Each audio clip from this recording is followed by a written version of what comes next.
Morning, all. I'm just doing an audio and visual test. If Good someone's morning. out there and they could just let me know if they can hear me, it'd be great. Yes, good morning. I can hear and see you. Thank you so much. You're Cheers. welcome.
Morning, all. I just want to make sure you can hear and see me. Yes, I can hear and see you. Thank you so much. I'm going to go on mute and off camera.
Here we go. Hey Liz, I see you're on. Can I just validate you can hear me? Yeah, we can see and hear you guys. Thank you.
Good morning. You all hear me? Yes, I can hear and see you. Thank you.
Good morning. I'm Eric Blank, and we're back on the record in Public Service Company's gas rate case 25AL-0538G. Mr. Mansholt, any preliminary matters, or are you ready to call your first witness? Yeah, two preliminaries. First, just an update on Commissioner Gilman's request for the additional information about the Keystone Hotel project and the applicable line extension tariff, costs and credits. We're still working on that. We think we'll have something available today. We're not sure yet what witness would be best available to support it if there are questions. So we're still kind of working on that, just as a note. Okay. On witness availability issues, three different witness questions, maybe in rapid fire here. The first is whether Constellation still believes it's reserving time for Miss Scheller, and noting there's no cross time reserved on the matrix, but I believe yesterday there was a note that maybe there'd be questions for Miss Scheller, so we're just trying to see if we can release her or not this morning. So let me pause there. Mr. Judd. Hi, good morning, Chair. Good morning, Mr. Mansholt. Yeah, the preference would be not to have to call her. It's just whether witness Lee will, as we heard Mr. Piquet do yesterday, defer to Ms. Scheller. If that's the case, we would just want to talk to her. If Ms. Lee's able to answer the questions, then I see no reason to call Ms. Scheller. That's not the intent. I don't know what questions are being asked, so it's hard for me to respond to that. But I will say that she's not available until after lunch, just in case just in case she is needed. Another one was company witness Mr. Thompson. I believe Commissioner Gilman was waiting to talk with Mr. Piquet before making a decision on whether it was pricing conversation necessary. So just a question there. Yeah, thanks. I don't need Thompson. Thanks for checking. Okay. I was One like, more, Mr. Mitchell? we're releasing Yeah. Mr. Thompson then, it sounds like. Great. Correct. And just lastly, Mr. Todd Warner, he's available today, but it'll be after 11:30, so we may have to go out of order just a little bit today with Mr. Warner, but perhaps not by much. Yeah, and I've rearranged my questions, so I'll maybe just go with Mueller first, and then we'll see where we land with Mr. Wenner. Oh, well, I believe Miss Bulkley and then Mr. Mueller. Yeah, Or- so okay. so let's go Bulkley, Mueller, and then Wenner. Does that Okay. work? Yes. And Bulkley, I mean, literally, it'll be 3 minutes. Okay. That's all the preliminaries from us, and yeah, we're ready to call Mr. Dan Canoy to the stand. Mr. Canoy, can you raise your right hand? Do you swear to tell the truth, the whole truth, and nothing but the truth? Yes, I do. You can put your hand down. Is anybody with you or communicating with you in any way? No, they're not. If that changes, will you let us know? I will. Back to you, Mr. Mitchell. Good morning, sir. Thank you for being here. Can you please state and spell your name for the record? Sure, it's Dan Canoy. The last name is Connoy. And by whom are you employed and in what capacity? I work for Xcel Energy. I am the Director of Gas Operations Engineering. And your exhibits are already admitted to the record, and so you're available for cross. Thank you. Mr. Judd, I got about 20 minutes for you. That sounds great. We will use it. And just administrative note from my perspective, I'm joined today by Anna Rendell Baker, who was here with me yesterday, and Veronica Law as well from Duane Morris. Good morning, Mr. Canoy. How are you? Good morning. Doing good. How are you doing? Good, good. I just have a few questions. We have about 20 minutes with you, so we'll go through these in no particular order. Are you aware that in the 2019 rate case settlement, the parties agreed to a stakeholder process to evaluate and identify operational or other alternatives to the requirement for telemetry? I'm aware at a high level. I'm not aware of the details of that agreement or what really came out of that. I'm aware we did some testing of some communication devices out of that. Okay. Are you aware, though, that nearly 7 years later, there's been no alternative implemented?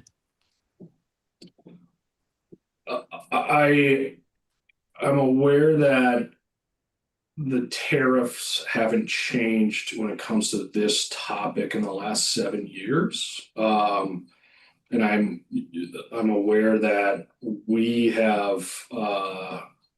been looking at some different technologies, but full implementation, I think you are correct in saying that from our equipment side, not the transporter side, hasn't changed much in the last 7 years. Let me just, Ms. Federico, if you can just pull up hearing exhibit 347.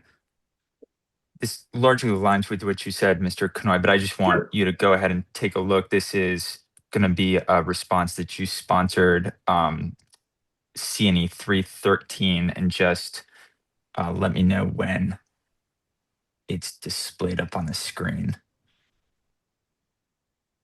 And when it is, if you can just look at page 2 of that in response to subpart E.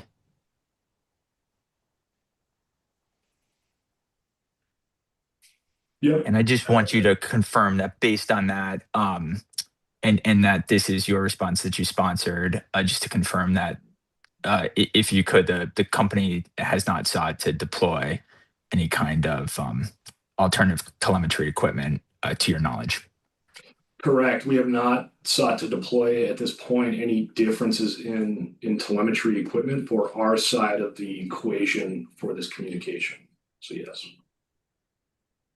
Okay, and I guess based on that, I'm just trying to understand what is different about this stakeholder process that gives you confident it would result in something different than the 2019 stakeholder process, given what you just read. Yeah, from my understanding of it, the agreement here is that we'll be working with interested parties on coming up with some changes here and having that filed in the next 12 months. There's a lot of interested parties, different transporters, different companies like you're representing that are interested in this topic.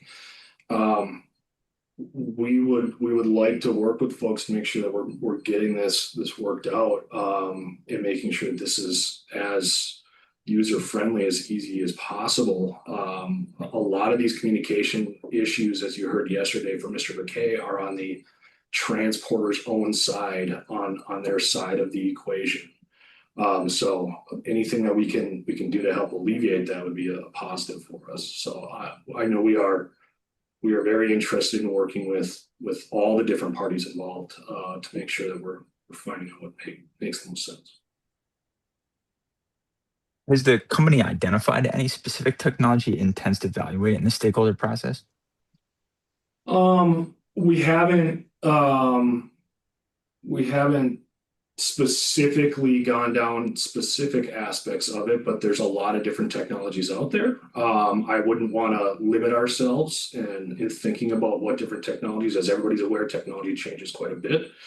And any sort of changes or proposal we want to make sure are appropriate for everybody involved, and also gives us the ability to adapt with new technologies. So we have we use some different capacities that we can bring to the table and discuss through that process, and make sure that we can discuss the pros and cons of what we've seen with those. And I know there's other technologies in the industry, but to sit here and list off specific ones, I wouldn't feel comfortable doing that today.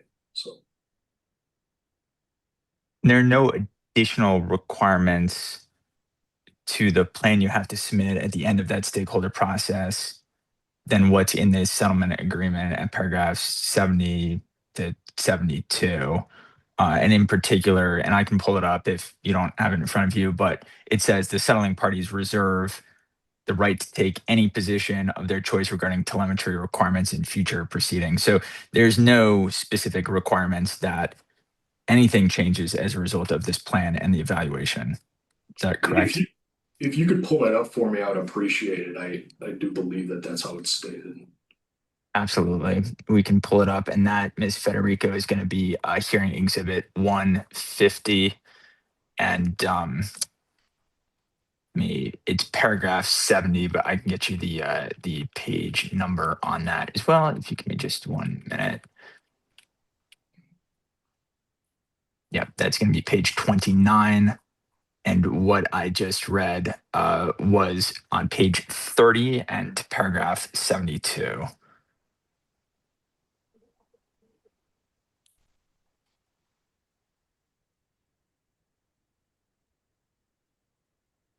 Yeah, I believe you're reading that correctly. And like I stated earlier, there's a lot of different parties that are interested in this, and making sure that we're doing the right thing for everybody involved. So as Mr. McCabe mentioned yesterday, that's part of the negotiation and work through process, is making sure that the solution that we identified works for everybody involved, and make sure that we find the right solution for everybody.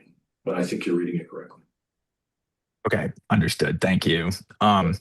Let's shift gears for a minute from the stakeholder process to the interim period that customers with transporters are experiencing today. It sounded like you were listening to the conversation we had with Mr. PK yesterday regarding what is required under the tariff, and practically what customers can do as it relates to POTS, the copper wire requirements versus other types of technology. Is that right? Did you listen to that conversation? I did listen to a portion of it, yes. Did you hear that during that discussion, Mr. PK stated there are cellular options, and that maybe even those cellular options are best for customers that are experiencing issues with their POTS lines? I don't want to speak for Mr. Piquet, because I don't have exactly what he said. But I believe you're misstating him a little bit in that he said that the tariff does not specifically call out the requirement for hardline landline pods. It's more vague than that and allows customers to utilize different technologies as long as they're adhering to the ability to that dial-in process when abnormalities are taking place, is the way the tariff reads. That's my understanding of the tariffs. I wouldn't want to speak for what Mr. Piquet said. And I'll just comment that we do have transporters in Colorado who have utilized that path successfully with different styles of technologies. Is Federico, can you pull up hearing exhibit 316, please? And this, Mr. Kanoy, is going to be your response to Constellation Discovery 1-14. And just let me know when you can see it on the screen or when you have that response in front of you.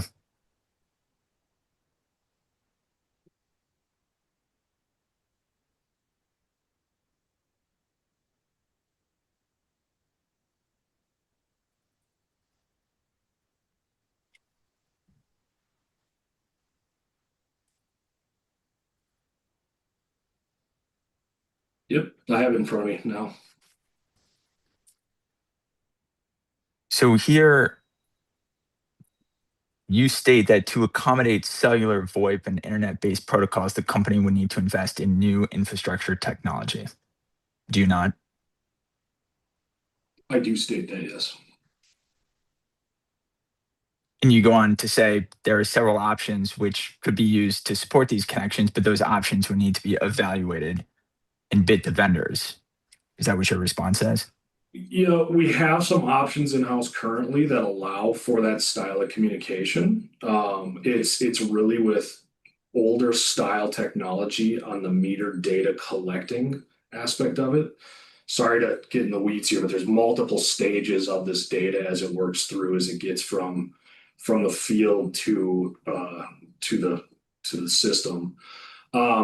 Part of that transitionary process was our switch from historic Honeywell devices to the new EC350s that have that ability to connect between these different styles of communication. We've rolled those out for newer customers here in the past 7 or 8 years in Colorado as our standard.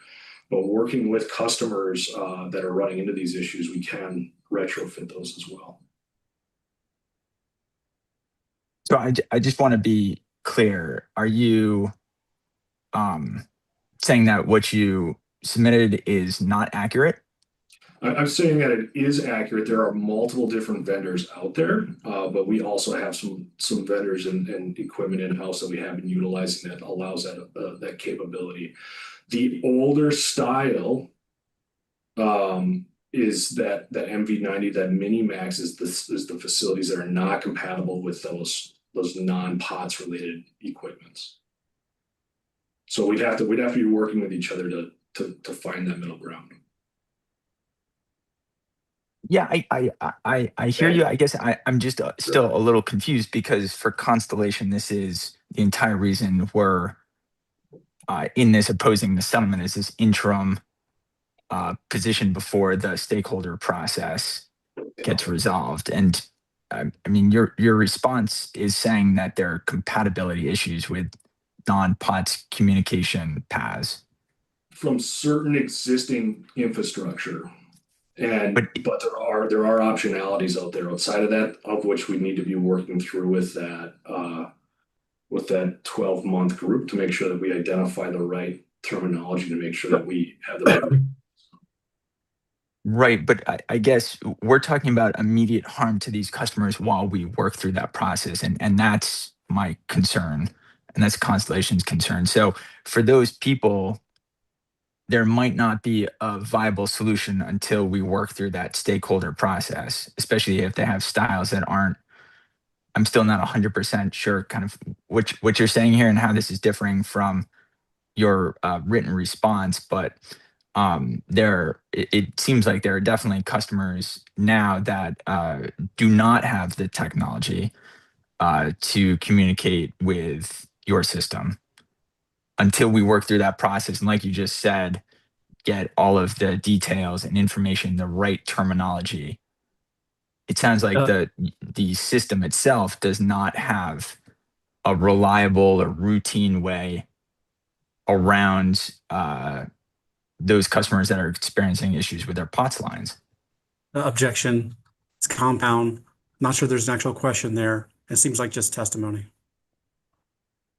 There are Thank you, customers. There are customers that are experiencing issues with their POTS lines. Correct?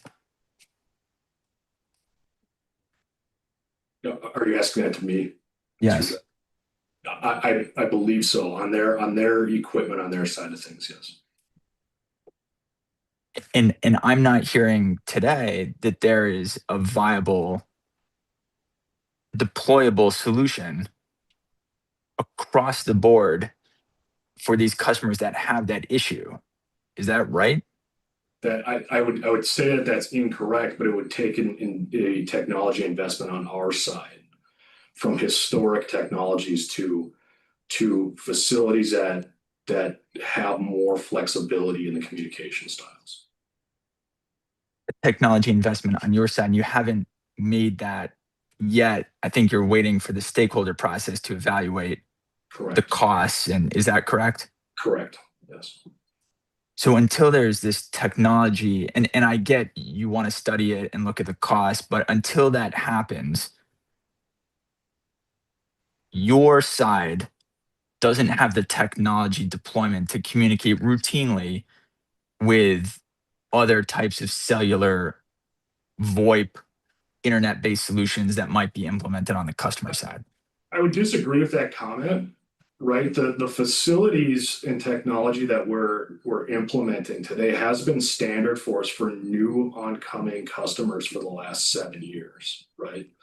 And when we have those conversations with folks and they're looking to swap out that style, we do go and retrofit those. The concerning part is our ability to then recover how we go through those processes with it at this point, because it's not a new facility. It's not part of that meter installation process. It's a more of an operating cost at that point to be installing those. And that's what we need clarification of through this 12-month communication process. What does that look like long-term for us when we're retrofitting those facilities? But it sounds like if you didn't catch that meter upgrade when the customer was new, when the customer was coming online, there's just not a routine fix until, again, you study the costs and get the technology right to roll that out to anyone else who's experiencing an issue.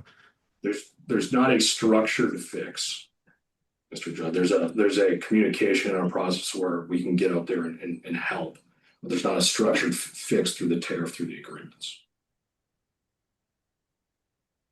We're talking about a percentage of the retrofitting aspect.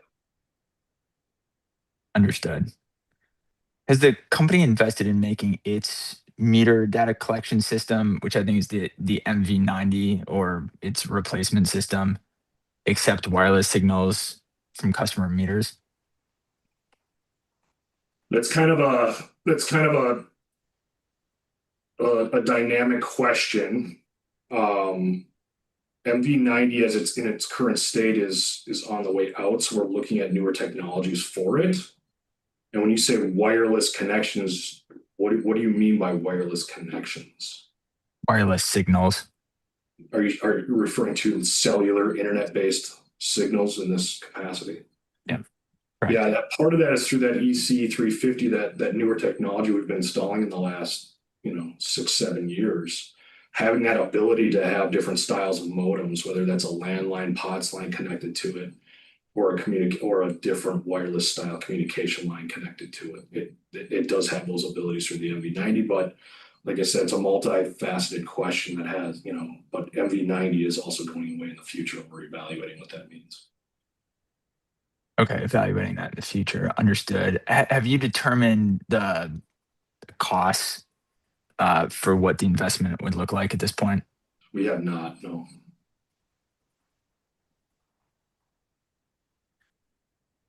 Has the company solicited formal bids or proposals for alternative communications infrastructure for these transportation customer telemetry at this point? Are you talking on the MV90 side of things or the data collector on the EC350 side of things?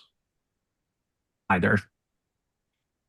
Well, we have a solution there with those EC350s today that would allow that process. The MV90, we have yet to go down that path. We're years ahead of that to be soliciting bids.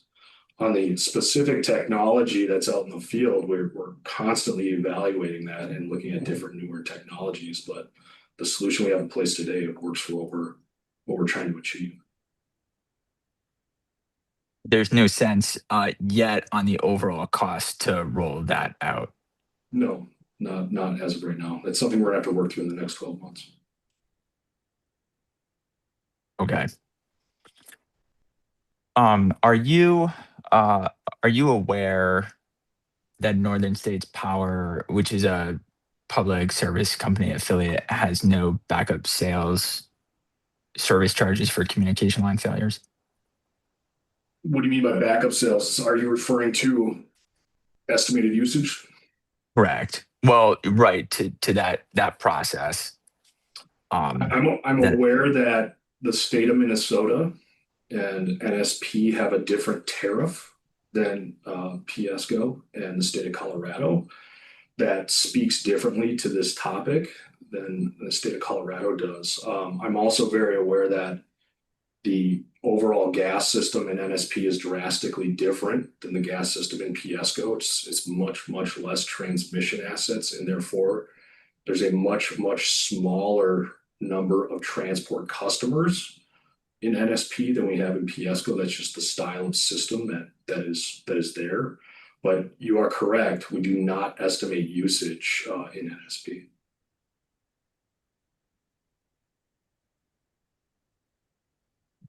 Just one or two more questions from me, similar to what I asked Mr. PK yesterday, but just given some of his responses and comments, I want to make sure I ask you them as well.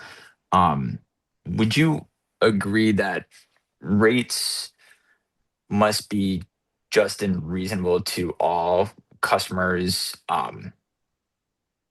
under the settlement, not at a future date, but at the date of the settlement approval?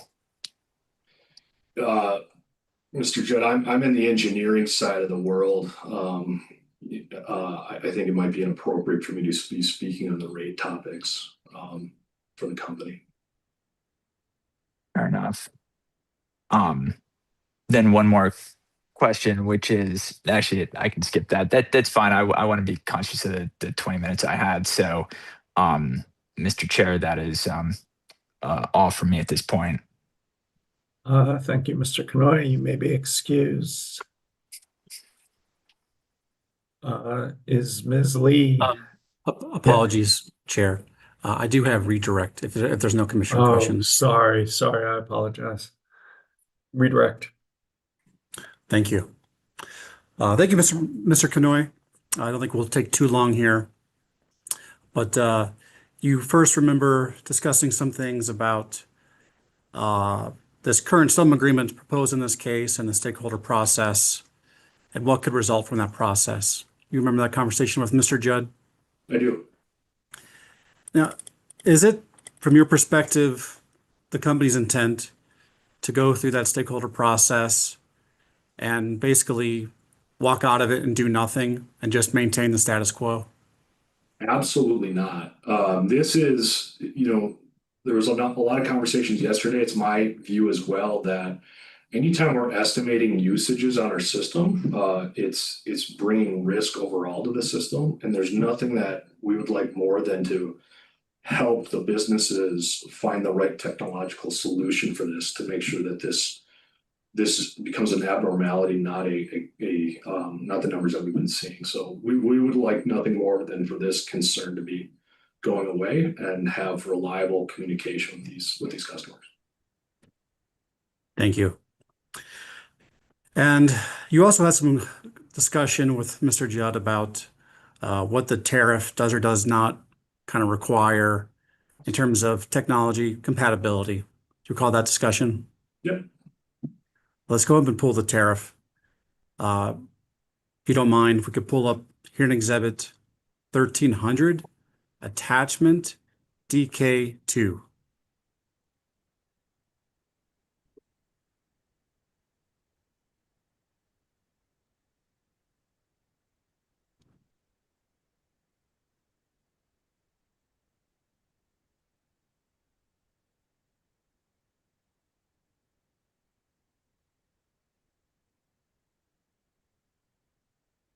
And do you recognize here that this is the tariff that I do. addresses the communication line equipment requirements of shippers? Correct. Yes. Okay. Can we look at the second paragraph here?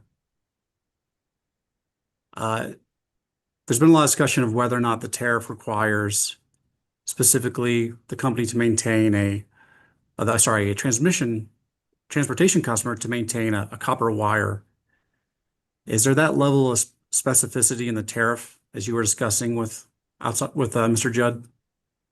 If you read that second paragraph, it does get into a lot of verbiage that discusses conduits compatible with transport electronic equipment, a lot of those aspects of it.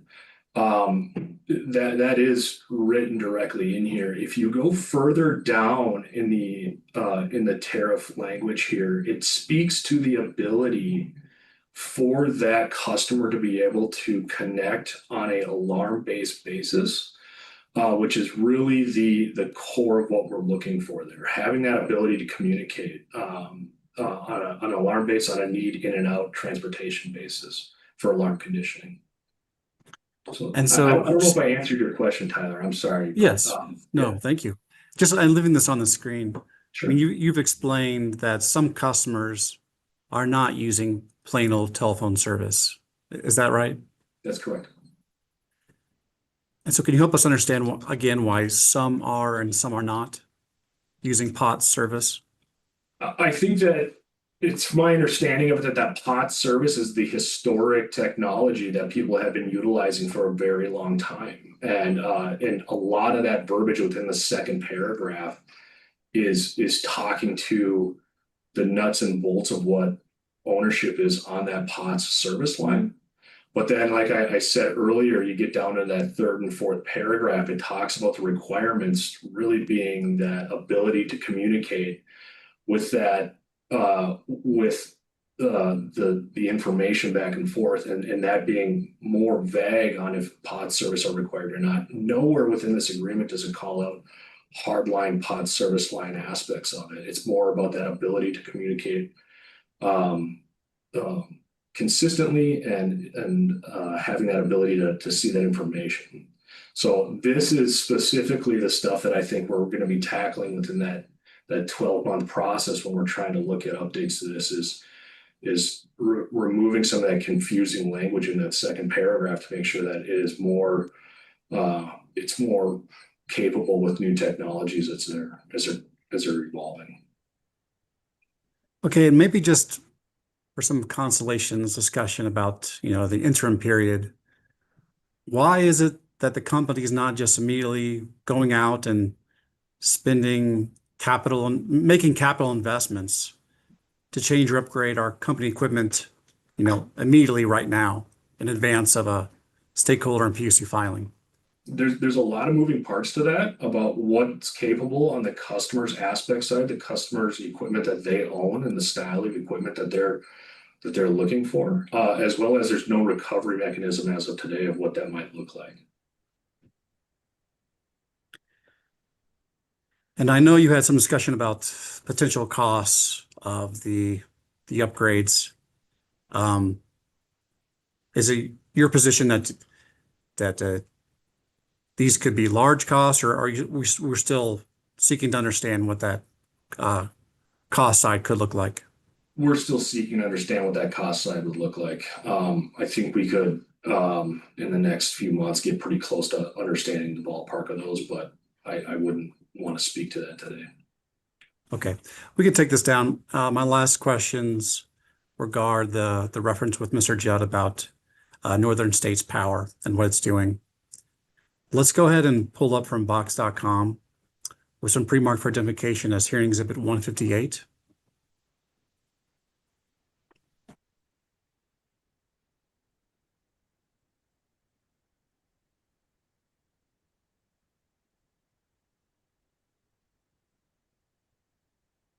Do you recognize this tariff as the large firm transportation service tariff for NSP Minnesota? I do, yes. Okay, I'd ask you to take a moment and review the character of service section listed here on the screen, and take your time and let me know when you're done.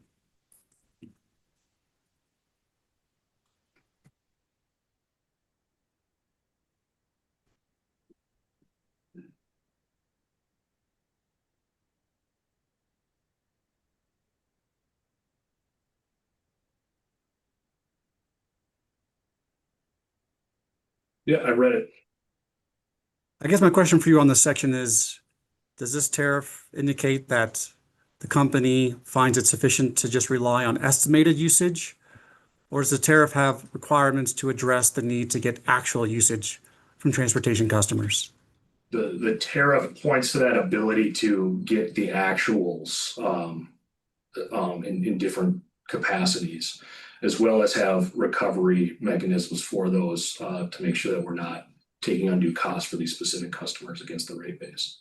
So it's designed to make sure that we have a path forward. Again, I would just like to highlight the scale and numbers are drastically different in NSP than PSCO, but that's the idea of this tariff language. Just given the questions about NSP, both in Constellation's testimonies and cross-examination, we'd seek to enter this into the record through administrative notice. It's 2 pages. We can go to the second page. It's the rate sheet for this class of customer in NSP Minnesota. Any objection, Mr. Judd? None here. Thank you. Yeah, let's just move it into evidence. I think we usually leave admin notice for stuff in our records. So No move. further questions. Thank you. Thank you. Now you may be excused, Mr. Kanoy. Thank you, Chair. And yeah, thank you. And just for clarity, I think it's Ms. Kunkel today who's running the ship, not Ms. Federico. With that, is Ms. Lee there?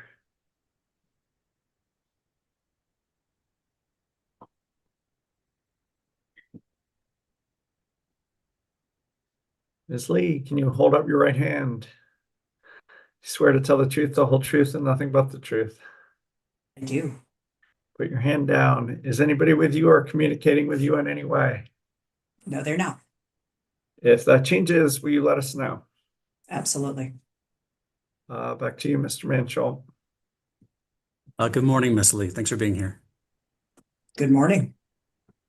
Could you please state and spell your name for the record?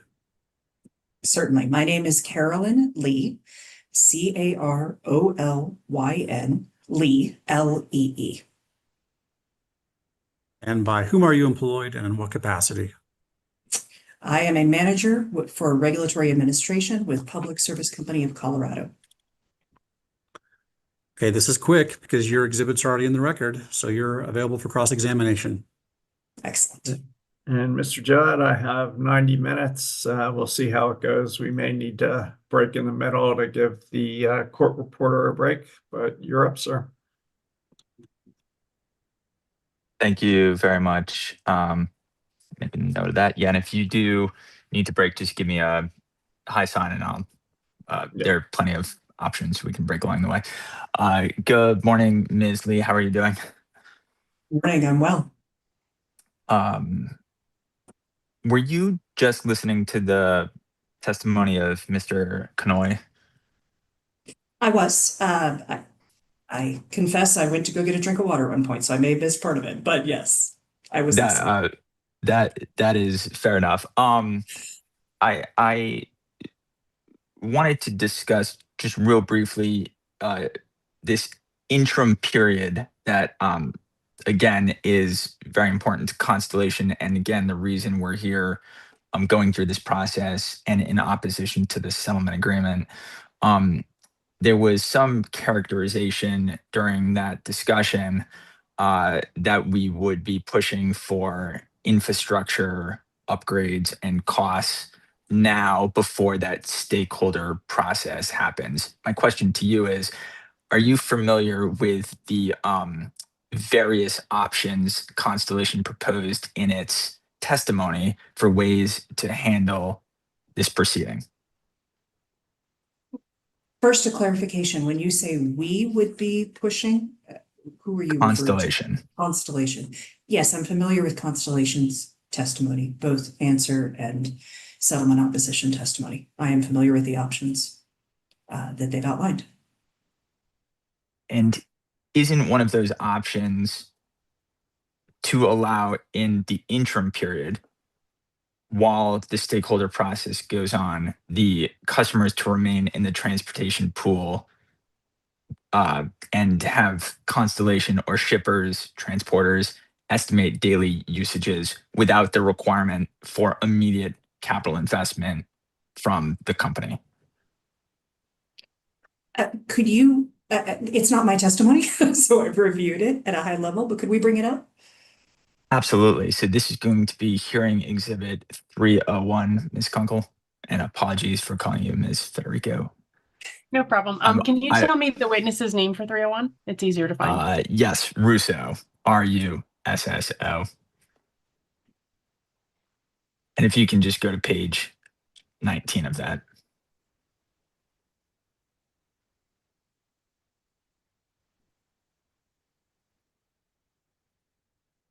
And just let me know, Ms. Lee, when you can see it up on the screen. I can see the conclusions and recommendations, yes. Wonderful, thank you. And if you can go to line 18, so this is in the alternative if full modernization requires a transition period.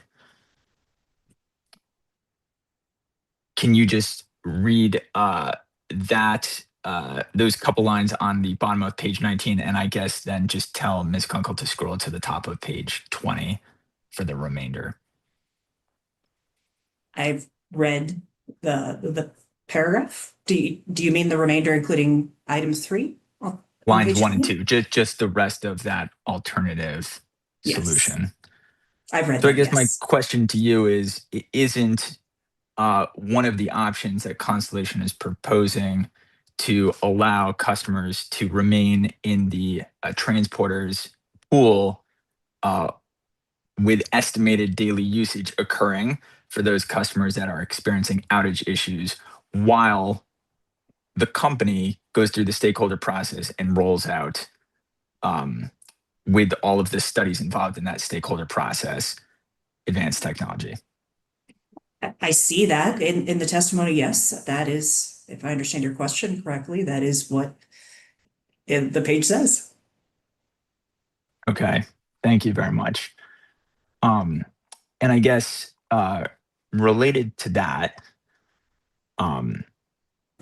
under Constellation's proposal to solve this interim period, and when I say interim period, just for clarity, I mean the process until the stakeholder process resolves and there is a proposed solution. So that's the interim period, the current period we're talking about now.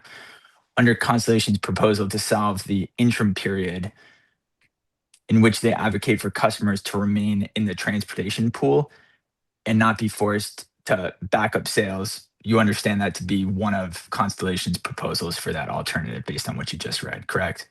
I do. As it sits today, a Constellation customer that had telemetry issues unsolved and outside of the grace period, which under the tariff is 30 days right now, they would be taking backup sales service from the company pursuant to the tariff. Is that correct?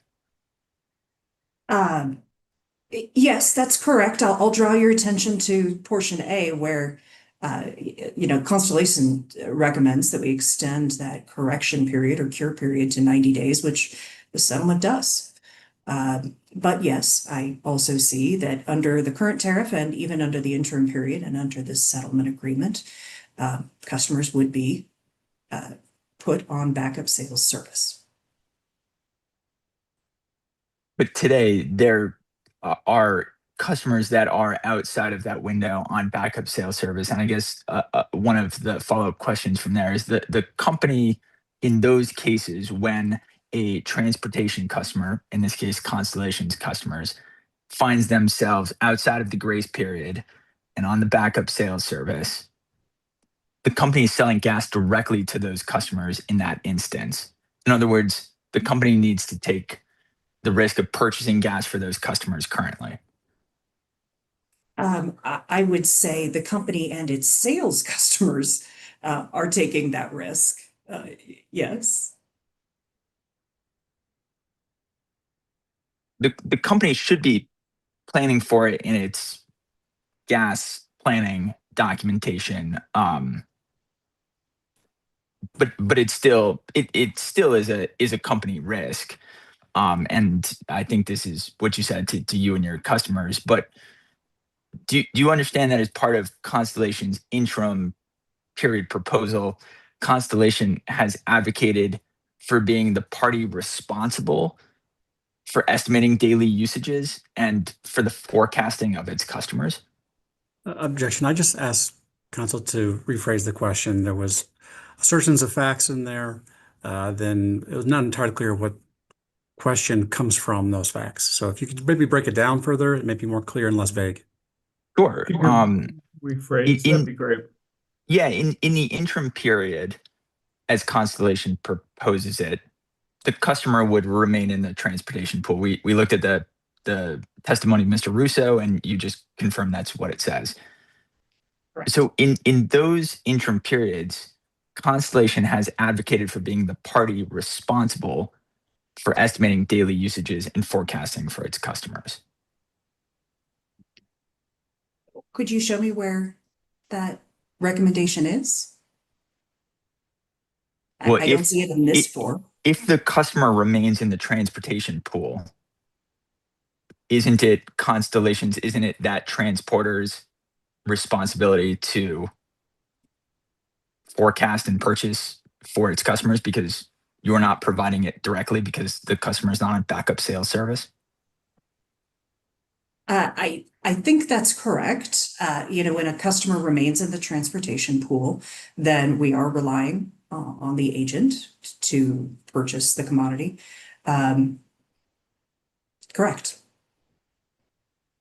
So in other words, just to recap that, it's Constellation, not the company in that case, that would procure gas for the customers in that circumstance. It is Constellation that would procure gas, but the company has an obligation to run a safe and reliable gas system.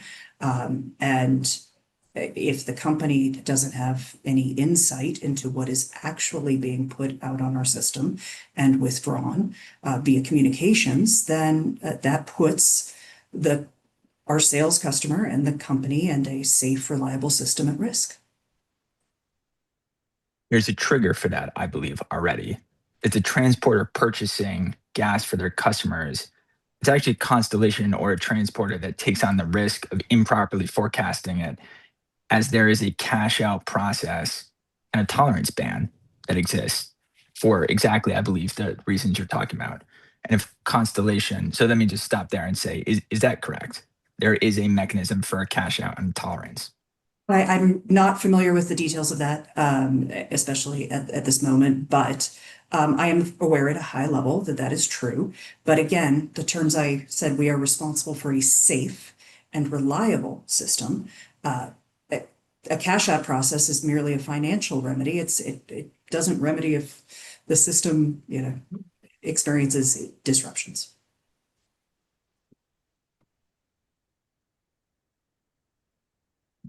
I'll come back to that in just a minute. Does the cash out process keep the company whole for any gas it would need to procure to backstop Constellation making an improper forecasting? Unfortunately, I can't answer your question. I am a manager with regulatory. I don't handle gas procurement. I understand the process at a high level, but in terms of whether it makes us whole, I couldn't characterize, couldn't say yes or no. Who would, do you know? Who would know the answer to that question? That would likely be one of our employees in the gas supply group with commercial operations.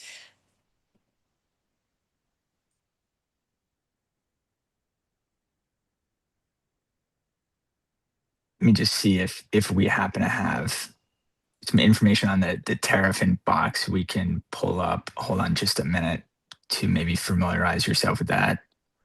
Sure.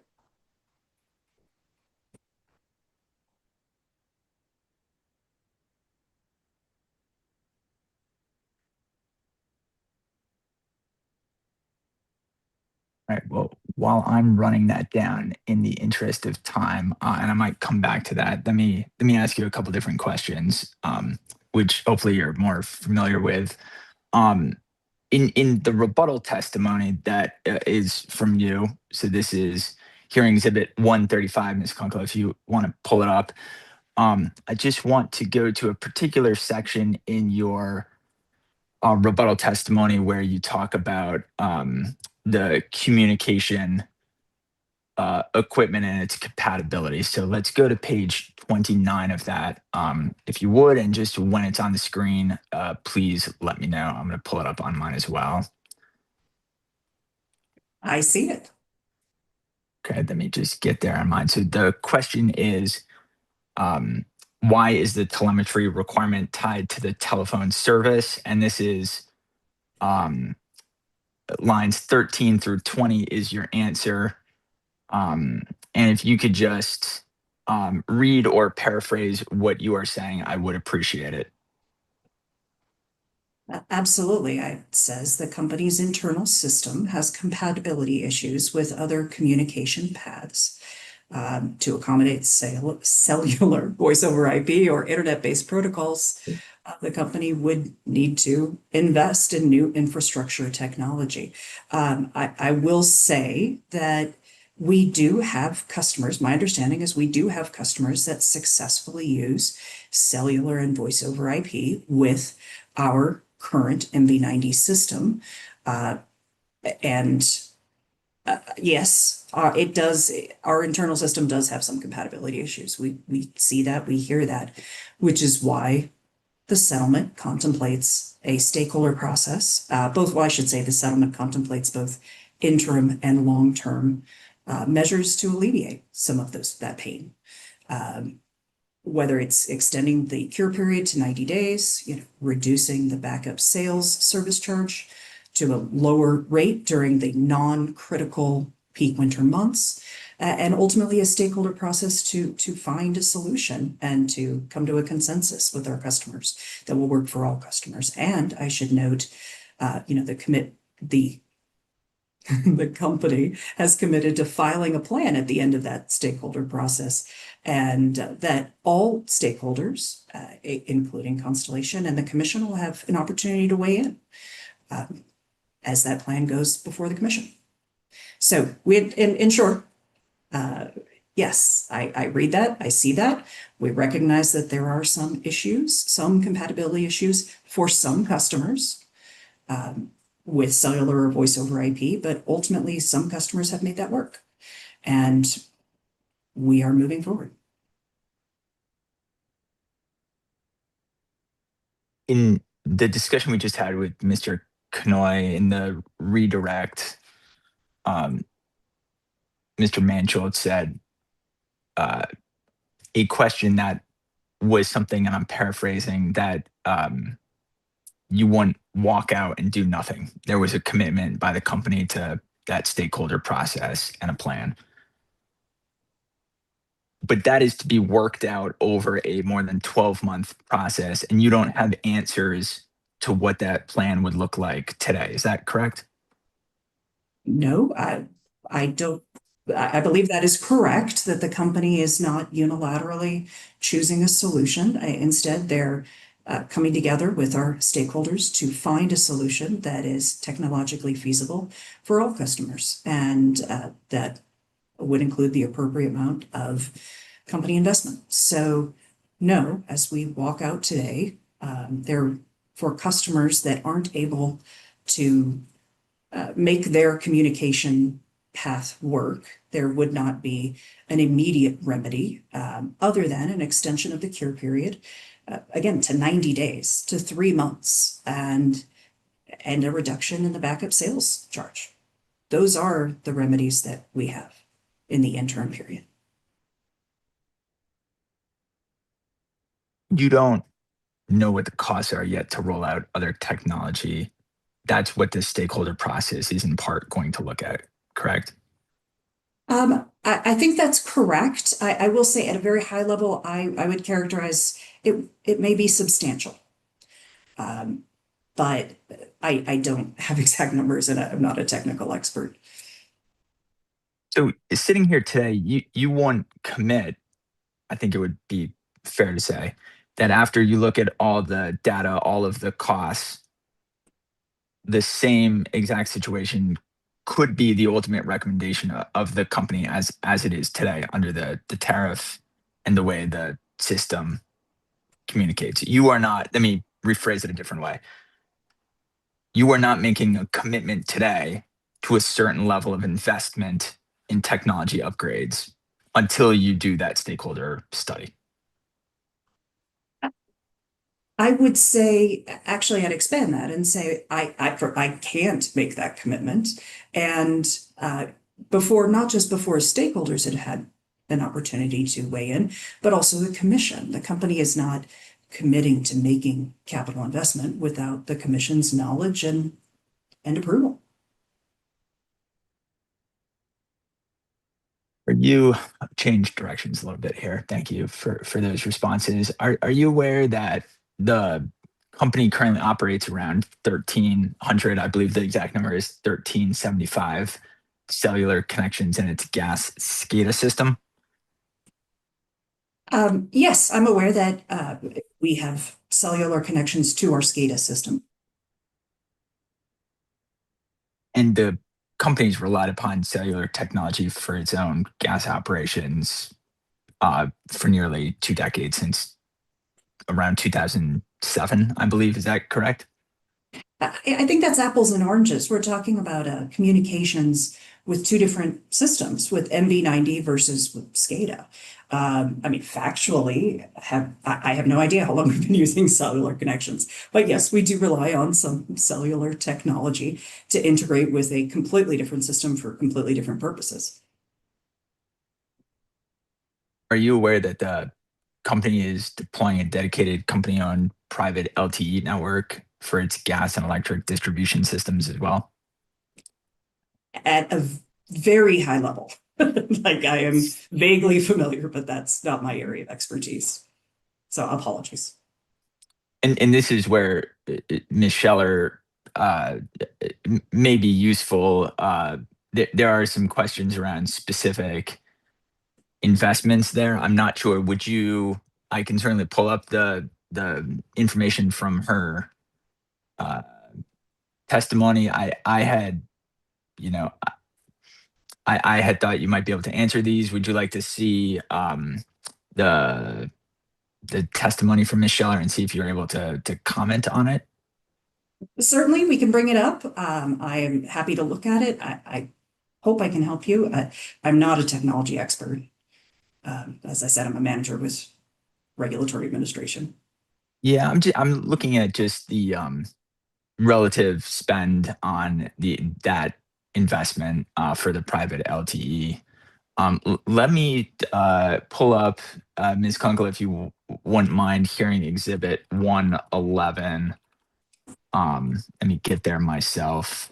I can point you to the right spot.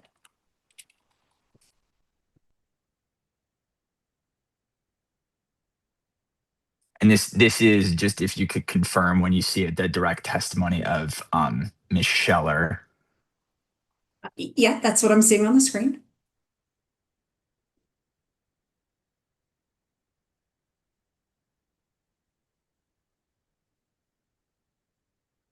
This is going to be page 19, Ms. Kunkel, of actually, I believe it's going to be page 21. My apologies.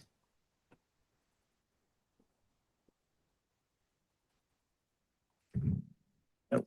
We keep going down here. Let's try one more time. Page 34. We will get there with these tables. Just when you can see that on the screen, which should have as the first row the private LTE, just please let me know when you can see that. You can see it. I see that. Okay, and if you can just read the header above the first row of the table. Yep, the title of the table, the Public Service 2024 to 25 Enhanced Capabilities Capital Additions for the gas utility in millions of dollars. Yep, and then the first row underneath the headers is private LTE. Yes, it is. And you can see the amounts, and if you can just confirm that that is approximately 4.5 when you do the 2024 actuals plus the 2025 totals. I believe that adds up. Yeah, I see that.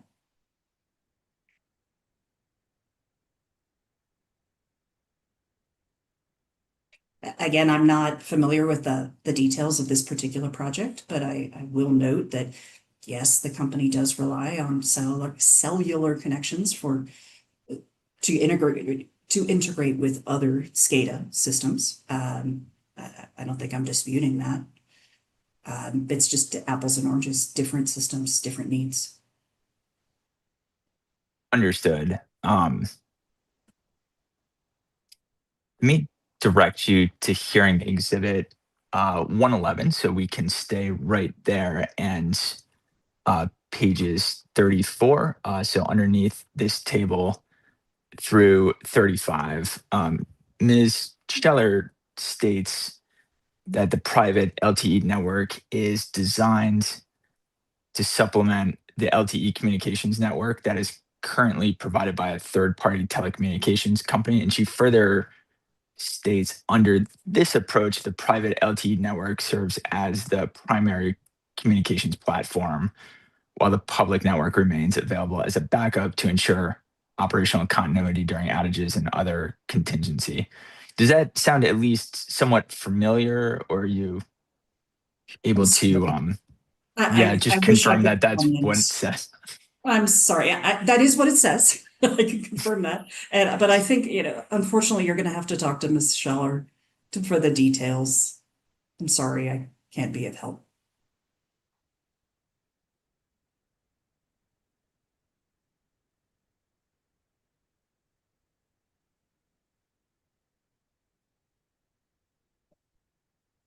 Let me ask you a question. Let's see, kind of moving away from what she says specifically. I'd like to not have to call her up if I don't need to. Um, for the critical gas safety operations, which is, I believe, the SCADA system, pipeline monitoring, valve control, the company's position is that wireless options are a more reliable communications technology. I couldn't speak to that. Objection, I'm sorry. Objection. Could you just clarify, counsel, what you mean by more in comparison to what? Landline, POTS. Um, Apologies for that lack of clarification. Should I answer? Yes, if you could Jumping on answer, a I point. think he's clarified and the objection is addressed. All right, thank you. I can't state that that's the company's position. I'd encourage you to talk to Mr. Gardner, Ray Gardner, who I believe was yesterday, who would have a much greater understanding of gas operations and the needs and what, I can't speak to characterizing something as reliable or unreliable in that way. Fair enough. Let me direct you to hearing exhibit 310. So we can go ahead, Ms. Kunkel, and pull up hearing exhibit 310. I will do the same. This is the company's response to one of Constellation's data requests, CNE 1-8. And if you can just confirm that you can see it and that this does appear to you to be what I just described, I would appreciate it. I can see it. I'd note that I'm not the sponsor for this response, for this discovery question, that this would be Mr. Kanoy, who is our technical expert about some of these compatibility issues. Yep. In reading through your testimony, it seemed like you were covering some of the same topics or the same positions, and a lot of the information, the data requests you sponsored jointly. So I can ask my question and see if you were, I guess, to disagree or take a different position from where he is maybe a way to start. But it's my understanding that you should at least be familiar with this topic, given some of your own testimony. But let me ask the question and we can see. So the company stated here that POTS lines are required for transportation customers because their quote proven reliability, independence from local power, and guaranteed uninterrupted signal path. In the response, the company further states that newer technologies cannot yet ensure the same level of dynamic fail-safe performance. So I guess my first question to you is that what Mr. Kanoy has stated? Did I accurately paraphrase his response? I'm just going to object. This is already in the record, and council just had opportunity to cross Mr. Kanoy, which he didn't reserve time for, but he could have raised questions. Mr. Kanoy about his response, trying to do the same cross with a different witness doesn't make sense and is not relevant for the issues that Ms. Lee supports in this case. Well, first off, I was trying to be respectful of the time when Mr. Piquet was unable to answer a lot of questions, and we got a limited time with Mr. Kanoy. Ms. Lee and Mr. Kanoy, like I said, have filed similar testimony, made similar responses. I can rephrase the question if you like, so let me go ahead and do this. Yeah, let me just My roll. objection. Well, My go objection is not based upon the phrasing of the question. It's using the wrong witness and appears intentionally. Not intentionally at all. Now I'm gonna overrule the objection. It does seem, yeah, you can keep going, Mr. Judd. I will, out of respect, though, just rephrase, which is, do you disagree with any of the assertions Mr. Kanoy has made in the response to 1-8? I don't disagree with anything Mr. Kanoy has said here. I would note that your question originally referred to a requirement for POTS connections, and that is not the case. Our tariff, which is my area of expertise, right? I'm not the technology guy, I'm the tariff gal, I guess. And our tariff does not specify POTS connections. There are other options that some of our other customers use. So I don't disagree with what's on the page here. I have no basis to, and I don't think our tariff states that. Just because I can't let a good question go without a follow-up. We talked about this earlier. Your testimony acknowledged, and I can go back to it, that upgrades to the system, to your system, were needed to communicate with cellular, VoIP, and other types of technology other than POTS, so the non-POTS technology. Is that true? No, I mean, manifestly not if we have other customers that are using non-POTS technologies. Perhaps a better, no, that is not my testimony. It's certainly true that many, or if not most of our customers do use POTS technology. But it's not universal, and that's not what our tariff specifies. Right. Well, let's go back to your testimony then. Because maybe you need to revise it. Maybe you're having a different response now. But let's go back, Ms. Kunkel, to hearing exhibit 102.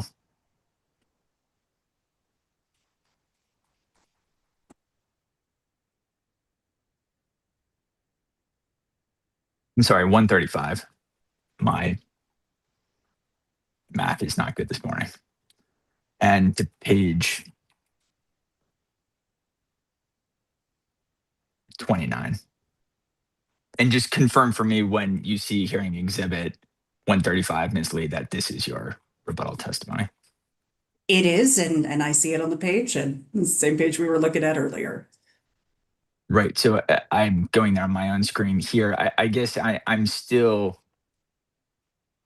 unclear because what you just said is that the system does accommodate cellular options, but your testimony says to accommodate cellular, VoIP, and internet options, the company would need to invest in new infrastructure technology. Is that not accurate in your testimony? That is what it says. Again, I'm a manager of regulatory administration. My understanding is we do have other customers that use cellular and voice over IP. And, perhaps a better, I should have rephrased it to say, to more broadly accommodate cellular, voice over IP, or so on, or more universally. I don't know. I know the facts on the ground are we have some customers that use other technologies. The facts on the ground are the tariff is clear that POTS is not it does not specify plain old telephone service. The facts on the ground are that ultimately the communication line is the requirement, or the responsibility lies with the customer, not with the company, as it currently states. Do you know any facts of how those other technologies are able to communicate given your testimony on the screen? Again, I'd have to refer you to Mr. Kanoy, who's much more of our technology expert in terms of, compatibility and what technological solutions are. Again, apologies if this wasn't as clear. To more broadly accommodate cellular or to universally accommodate cellular voice over IP. Because when I wrote this, that was my understanding. Well, we heard Mr. Kanoy said, and I wrote it down here. Obviously, we don't have the transcript, but that to tackle those type of technology upgrades, that's what's going to happen in the 12-month stakeholder process. That there's not a consistent solution other than POTS currently, and that's exactly what the stakeholder process is meant to study and evaluate. Is that correct? I think that's fair. I mean, the very first line here on 13 says and I stand by this, the company's internal system has compatibility issues with other paths. I don't know that the company's disputing that some customers, and again, a small slice of customers, have issues with their communications lines. This is why the settlement specifies both interim remedies and long-term remedies through the stakeholder process and then a plan before the commission.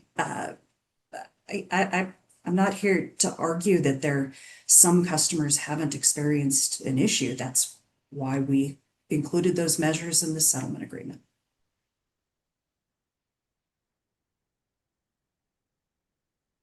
And I would note, just in full transparency, another shipper is a party to the settlement agreement. So Wood River is a party to the settlement agreement and had similar concerns, and the terms in the settlement agreement were acceptable to them. I will not ask you questions about the settlement discussions, nor am I here to opine upon another party's view. But I appreciate the answer to your question. Let me move on to maybe a different topic here.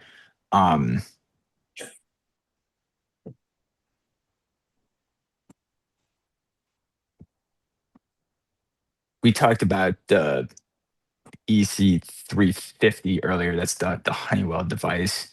And in 2020, I believe the company tested the cellular Honeywell EC350 and was able to make connections to the MV90. That's the billing system, correct? I wasn't in this role and I wasn't part of that testing, but I would say at a high level, I'm aware that they, with some success, but I don't know the specific device they were testing. And again, I'd refer you to Mr. Kanoy. I'm sorry.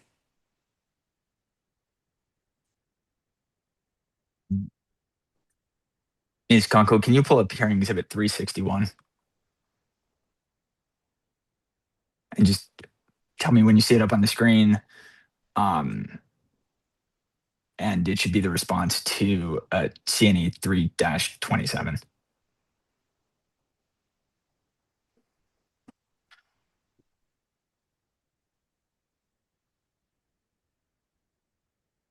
Just confirm that you can see it and also confirm that you're a sponsor to this response.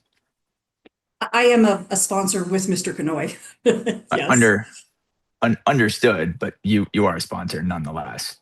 Absolutely. And thank you for putting us up there. Yes. You know, Of course. And just if you could take a look at the response to B, and I'll just ask the question again, which is that the company tested the Honeywell EC350 and was able to make connections to the MV90 system. Is that correct?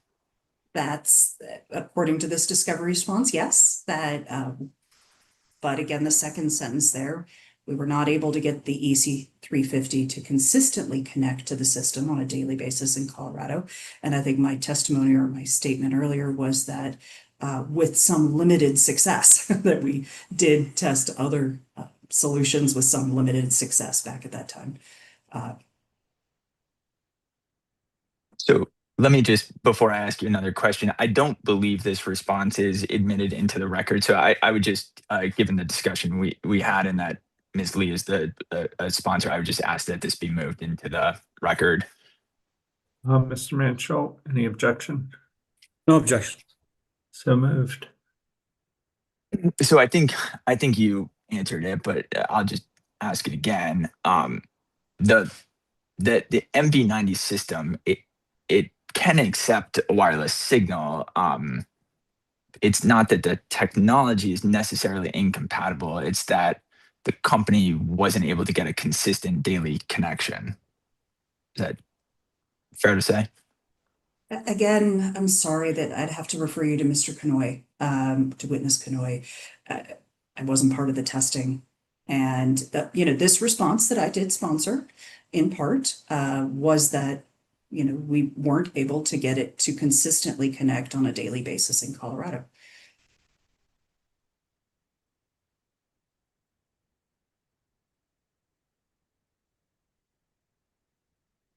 The company hasn't determined what the investment cost would be to upgrade its system at this point. I believe I asked that, but just to ask it again, is that correct? Yes, that's my understanding. We don't have a firm estimate. I've heard at a high level that it could be a substantial investment, which again is one of the reasons we included in the settlement agreement a commitment to file a plan before the commission. You know, this commission has a well-stated desire to manage capital investment in the gas system, especially substantial capital investment in the gas system. So no, I don't have an actual figure for you, but that would, you know, we can commit to transparency in that through our plan that we will file to remedy this issue in a more effective way. Understood. Thank you. Okay, let's just move to a different topic for a moment here. Ms. Lee, the company does not use POTS lines for its own gas operations. Is that correct? I'm not again, I'd refer you to Mr. Gardner.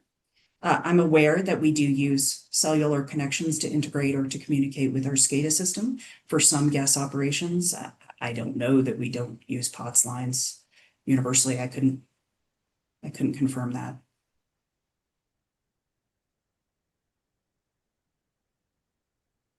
If you could, Ms. Kunkel, just pull up hearing exhibit 313 for me. And this is the response sponsored by Mr. Kanoy to CNE 1-11. If you could just confirm that that's what you see up on the screen. Certainly. Not there yet. Okay. I see it now. The first line says the company does not utilize analog POTS lines.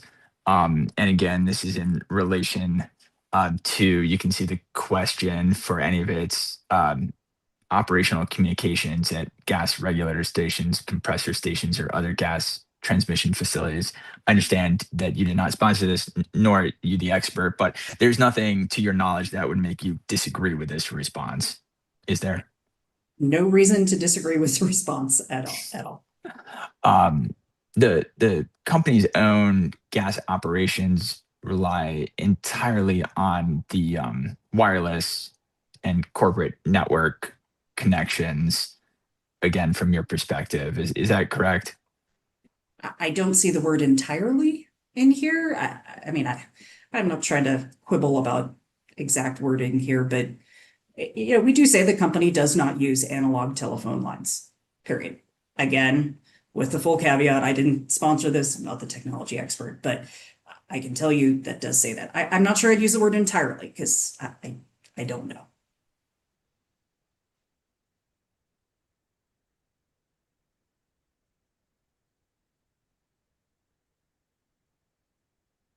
Give me 1 minute.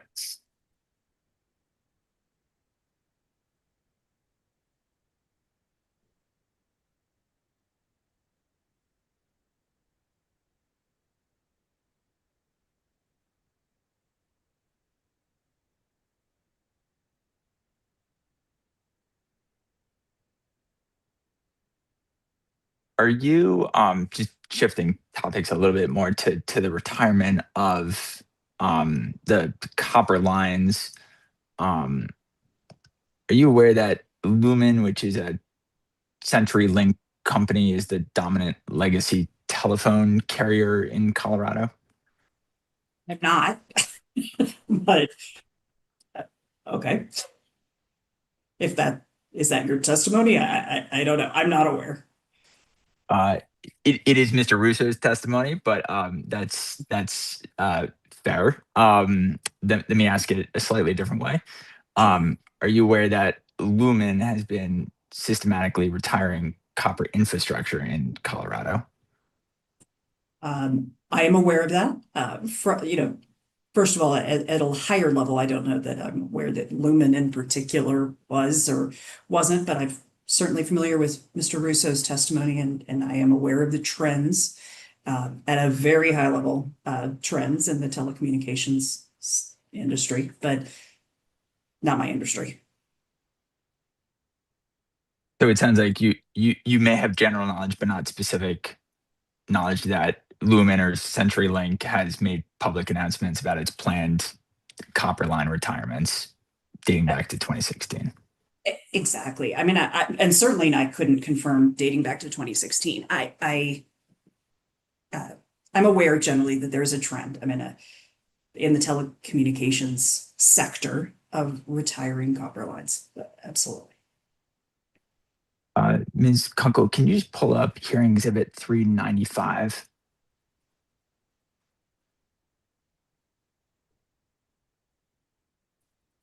And just let me know when you see it on the screen.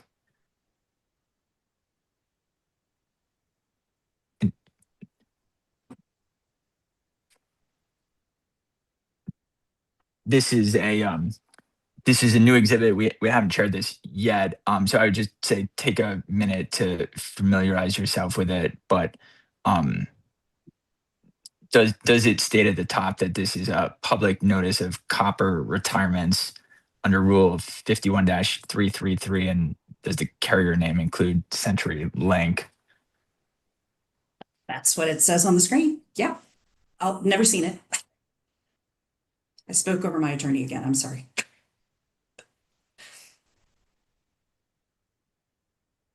Mr. Manschultz, were you trying to say something? I just didn't hear anything. I have not raised objection at this time. Okay. Sorry.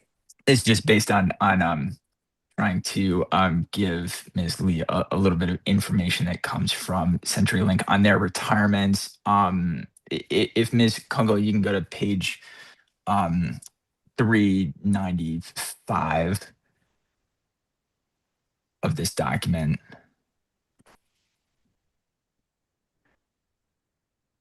And Ms. Lee, can you see the states listed there? Oh, yeah. I see the top two lines in the table.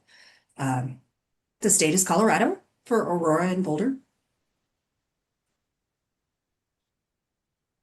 And in the 1, 2, 3, third column over, does it say planned completion or retirement date?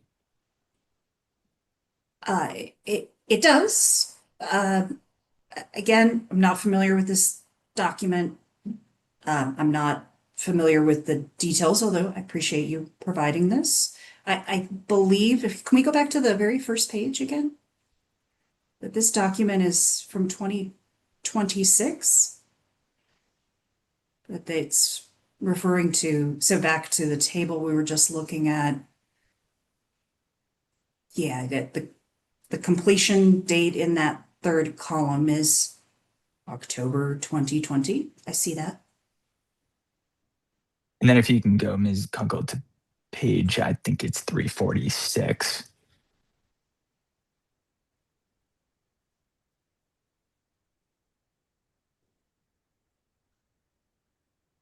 It's a 530-page document. Okay. This is bedtime reading. Yeah, I appreciate you taking me to the right page.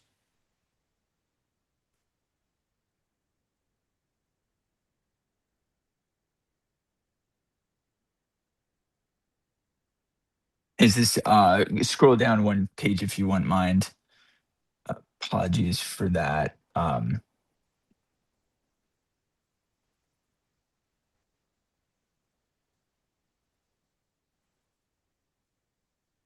Yeah, we can actually skip over that. From this document, obviously you haven't read all 500 pages, but assuming the accuracy of it coming from CenturyLink, is it safe to say that there are copper retirements that have at least been completed for 2020 in the state of Colorado? Yeah, I will need to object now to this whole line of inquiry and really this document. Ms. Lee has explained she doesn't know what this is. I don't know what this is. It's a 530-page document. To the extent counsel thinks there's some value to this going to the record, he could try to move it into the record and then reserve the right for the SOP. But even on that front, we would object to its admission, given that we don't know what this is. Doesn't seem appropriate for administrative notice, and we could test the relevance. Well, I believe administrative notice would allow for the bench to adopt things from the federal government, and these are all notices provided to the FCC. So you can certainly study it and object later, but this is just a compilation, as it says right at the very top, of notices that telecommunications carrier has to provide to the federal government. So right now, Mr. Judd hasn't moved for it to be into evidence. I'm not sure there's a question pending to the witness to object to. There was a question about what this document means on the screen. And Ms. Lee cannot testify that because she doesn't know what this document is or what is in any of this 530-page document. That objection, I think, is sustained. So, Mr. Well, Judge, do you based on the fact that she can't enter it, I would ask that it be moved into the record by administrative notice from the bench. Again, as subject to check, you can certainly verify that I'm not trying to pull a fast one here, but these are all notices that have been provided to the Federal Communications Commission rather.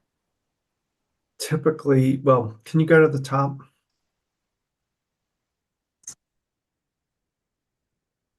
And again, this is just because Ms. Lee couldn't speak to the retirements of the telecommunications providers on the POTS line. So this is the evidence that would support that. And again, under Rule 551-333 is provided to the Federal Communications Committee.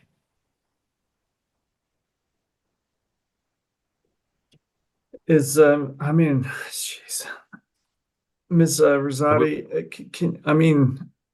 I just don't think there's an appropriate foundation with this witness. I think it's too large a document. And I don't see anything other than counsel's representation that this is an FCC document. Ms. Rosati, I would not admit it, but if you feel different, can you pipe on? Yes. Under the commission's rule 1501C for administrative notice, the commission may take administrative notice of general or undisputed technical or scientific facts of state and federal constitutions, statutes, rules, and regulations, of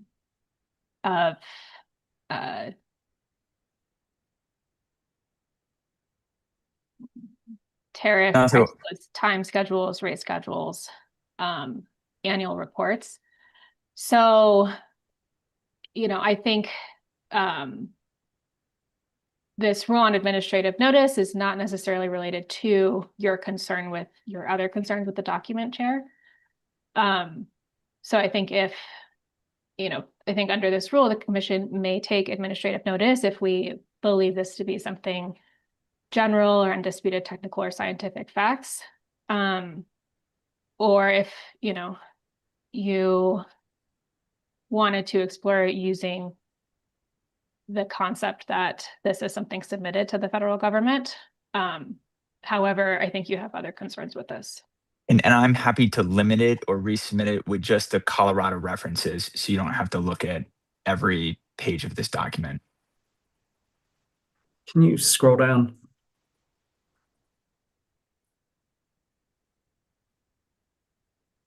Keep going. Is there anything that says this is an FCC filing?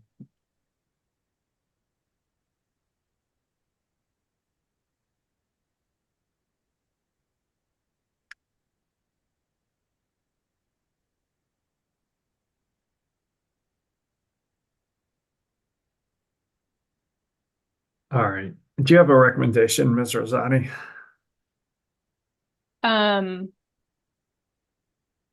I agree with you that, this doesn't have anything on it from the FCC. And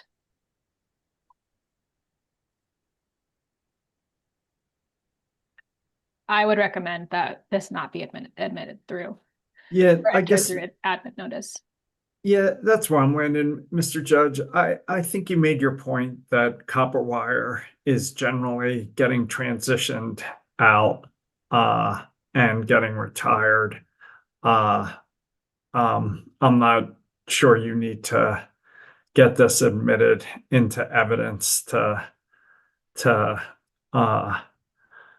have that be understood on this record. So Understood. Objection sustained, and why don't we move on? I'm sorry, Chair, this is Stephanie. The document also does not have a proper header with the exhibit number, proceeding number, and page number, so that will have to be resubmitted as well. Okay. No, no need, because I think we're not going to admit it into the record.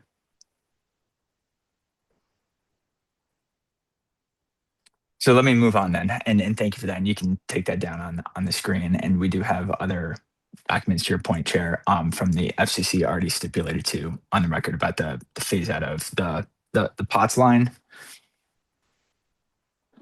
Ms. Lee, you testified that the telemetry requirement is a tool to promote the company's ability to manage imbalances that may occur on the gas system. Is that correct? I'd have to point to the exact reference in my testimony, but could you rephrase it? Because I'm not sure. I don't disagree that the telemetry requirement is intended to help us maintain a safe and reliable system, gas system here in Colorado. I'm sorry, I've lost audio. I can't hear you, Mr. Judd. Nope, that was me pressing mute. I don't know how that happened, but yeah, thank you for letting me know. Yep, that's right, and to manage the imbalances that may occur. I don't disagree that the telemetry requirement is for the purposes of a safe and reliable system, including imbalances that, if we have to be able to verify that, what amount of natural gas is being introduced to our system by shippers or transport customers, and what amount is being withdrawn. We've got to know. You can't land a plane without airport traffic control, right? We have to know what's going on our system to keep it safe and reliable. And you testified, and again, I can pull this up if you'd like, that one individual TFS customer may pose a fairly benign risk. In the aggregate, TFS customers and their usage are not insignificant. Is that correct? I believe that's correct. That's very true. We have approximately, I know it changes day to day, but 7,000 transport customers in Colorado. One small transport customer may not make a difference, substantive difference, but in aggregate, it is not insubstantial. Double negative.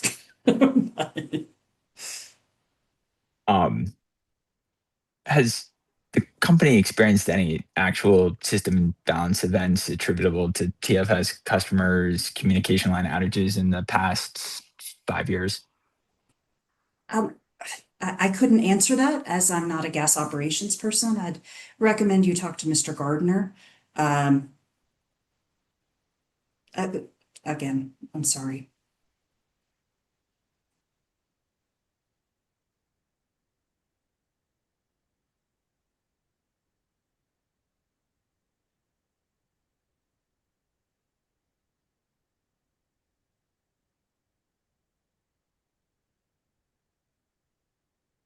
During the COVID-19 pandemic, the company paused enforcement of its backup sales service for communication line failures for all transportation customers, including TFL and TI. Is that correct? That's correct. That's my understanding. Was that due to the governor's executive order? I couldn't confirm or deny that. I wasn't in the role and I wasn't part of that decision. I do know the fact is we did pause during the COVID-19 pandemic. During that period, imbalances were allowed to roll from month to month, even outside the tolerance band for all transportation customers. Is that right? I'm afraid I can't answer that. I don't know. I wasn't part of that decision or that operation. I'd refer you to Mr. Gardner.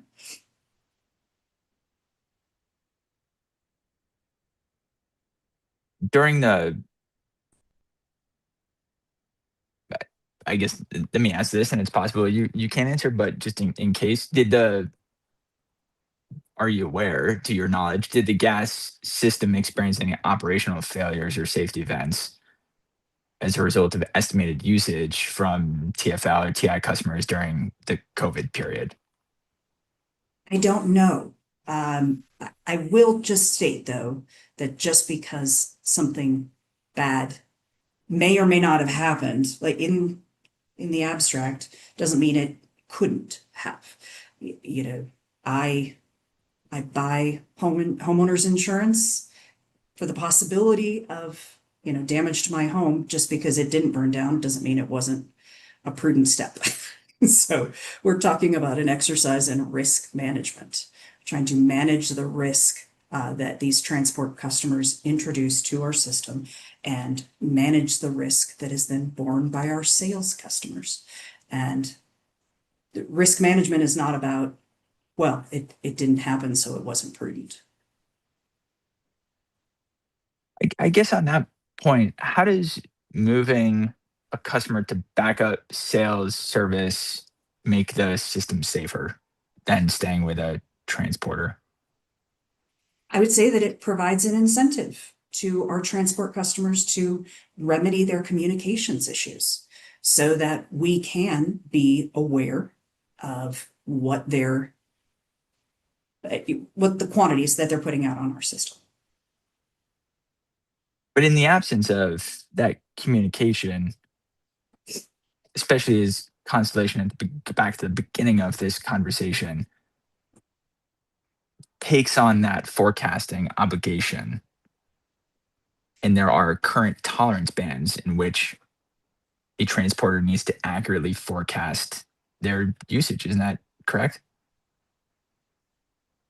I'm sorry, can you restate the question? Just I lost the Yeah, thread. aren't there currently tolerance bands? And if you go over or under their cash out provisions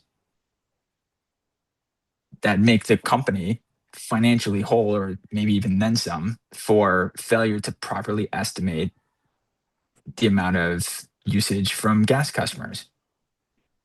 I'm afraid I couldn't speak to whether it makes the company properly whole or even the mechanics of the cash out system. I did hear you say that it's what I heard you say is it's Constellation's responsibility to estimate, but ultimately Constellation is not operating or responsible for operating a safe and reliable gas system in Colorado. They may take on an obligation of estimation that has a financial consequence, but ultimately it's incumbent on the company that is our responsibility. Do you forecast the amount of load coming from backup sales service? Personally, no. Does the No. company provide any type of plan that looks at the expected gas load from these customers? Well, I'd ask you to clarify what you mean by these customers. By all backup sales or customers put on backup sales service as a result of communication line failures? Both. I do know that the company files a gas purchase plan. Most recent one was filed in June of this year that I am at a high level familiar with. I did not produce the plan or produce the numbers, but I'm well aware. And I know that there's it's some small reference to backup sales as a whole, but not backup sales limited to customers that were placed on backup sales as a result of communications failures. Does that make sense? It does, but Yeah. if you are planning through the gas plan that you just referenced for backup sales service, and that's a broader category, wouldn't that also include the subcategory of backup sales as a result of communications line failures? Backup sales is my understanding in that report, as not the person who didn't produce the report, but I've reviewed it. It does include that subset of customers. So in the gas planning process, the company is already looking at this information. What do you mean by this information? Forecasted load from backup sales. I know that the company has a forecast in its gas purchase plan for backup sales. It's a pretty small slice, but there is a forecast in there. I can't speak to how that forecast was developed. I know that the main point that I do know is that it's inclusive of backup sales for communication line failures, but not, that's inclusive of, but not entirely, right? It's backup sales is a broader category. But if I'm hearing you right on the reliability issue, moving these customers to backup sales somehow creates more reliability risk for the company. I don't think that is my testimony, that moving them to backup sales creates a reliability risk. I would say not having a failed communications with the company creates a reliability risk, because we don't know the situation on the system. We don't know how much gas is being injected and withdrawn.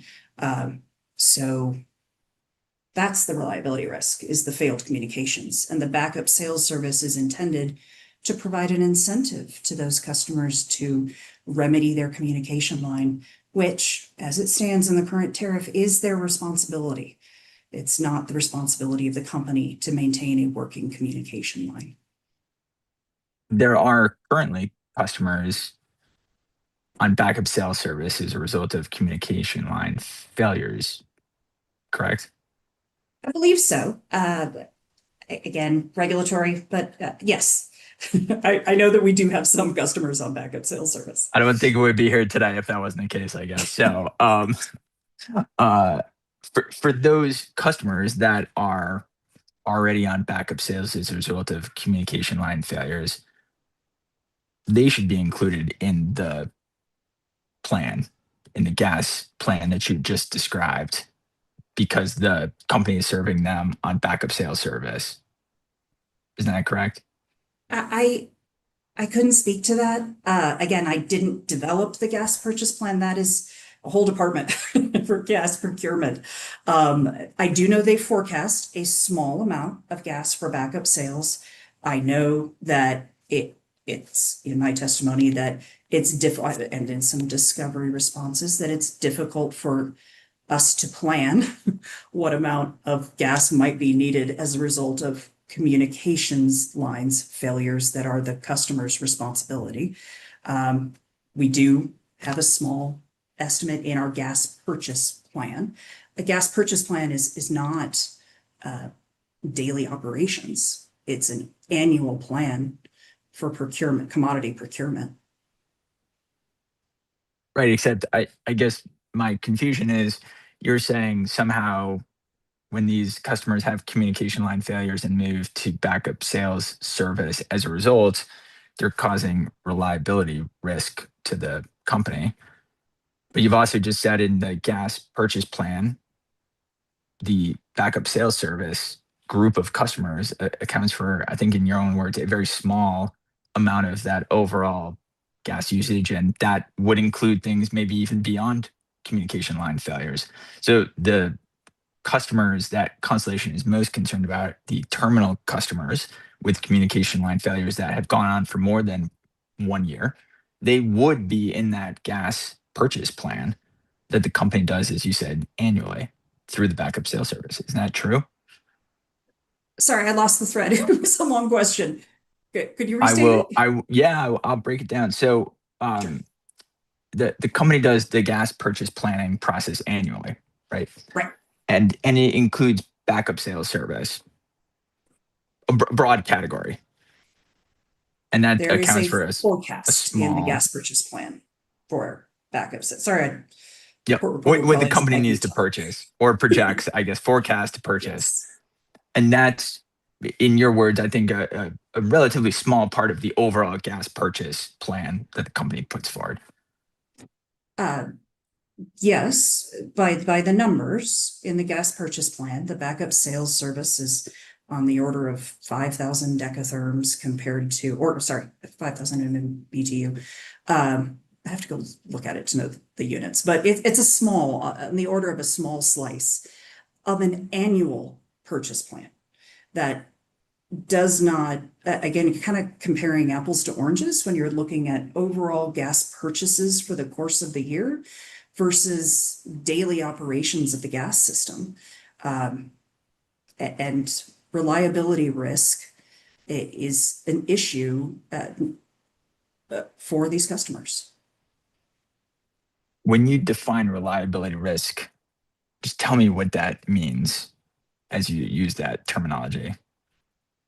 To me, reliability risk here in this context is referring to the potential for transport customers to not meet their injection or withdrawal commitments, and therefore leaning on our purchases for our sales customers and leaning potentially on the coldest day of the year or when there are potential issues with gas service, with gas operations. That's what reliability risk means to me. But ultimately, that's a Ray Gardner topic. The annual gas purchase plan, though, includes backup sales. I understand not just limited to communication line failures, but it includes that in part of its planning for gas purchases. Yes, I there object. isn't. Asked and answered, I think 3 times now. I agree. Can you please move on, Mr. Judd? Yep, I'm trying to unpack and understand why there is a concern about reliability here for these customers that have been on backup sales service for more than a year, because they should be planned for under the gas purchase plan. So I guess I'll rephrase the question to ask a different one, which is why Ms. Lee would those backup sales customers that have been moved out of the transportation pool because of communication line failures, and that exists for more than a year, why won't the company have accounted for whatever they see for forecasting in the gas purchase plan? I'm afraid I can't answer your question. I'm a little confused. I don't know that we're talking about customers that for more than a year, or I know it's difficult, and I think my testimony is that it's difficult for the company to forecast backup sales that occur as a result of a communication line failure on the part of the customer. That is the responsibility of the transport customer. It's difficult to know what our customers are going to do or how that's going to happen. We have a small amount of backup sales in our annual purchase plan, but our annual purchase plan is not the same thing as talking about reliability.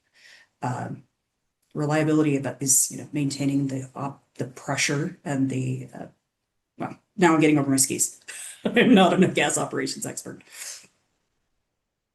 Understood. So taking your premise for a minute and shifting off the gas purchase plan,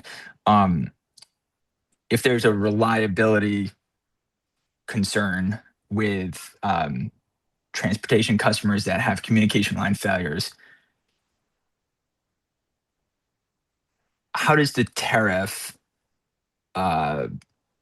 design help ensure that those customers will resolve issues as quickly as possible? How are they incented to do that, in your view? They're incented to do that by the backup sales rate, which currently in the tariff is 125% of the index price. And under the terms of the settlement, that would be reduced to 110% during non-winter months. The higher sales rate is intended to incentivize customers to remedy their communication line failures. Can you just, I just cut out there at the very end. Can you just repeat the last sentence you said? I believe what I just said was that the higher backup sales rate is intended to incentivize customers to remedy their communication failures. You would say it's punitive. That's not my testimony. It's incentive. It's an incentive to those customers. How would they not be incentive? How would they not be incented if it wasn't punitive? Where would the incentive be then if it wasn't a financial harm to those customers? I think punitive is a matter of judgment. That's a qualitative term, not a quantitative one. I don't know whether it's punitive or not. I would say it is intended to be higher as an incentive. That's all I can say. Fair enough. Ms. Lee, under the TI tariff, if a customer willfully overruns during a curtailment, meaning they intentionally take more gas than authorized, the penalty is $25 per decatherm plus the gas daily market. Is that correct? Can you show me where that is in the tariff? Yes. Let me just find it.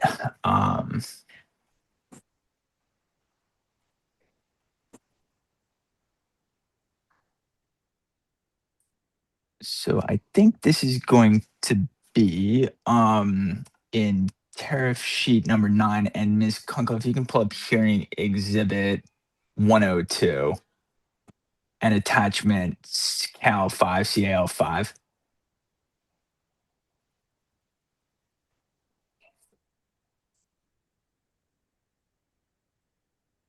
And I believe it's page 10 of 33.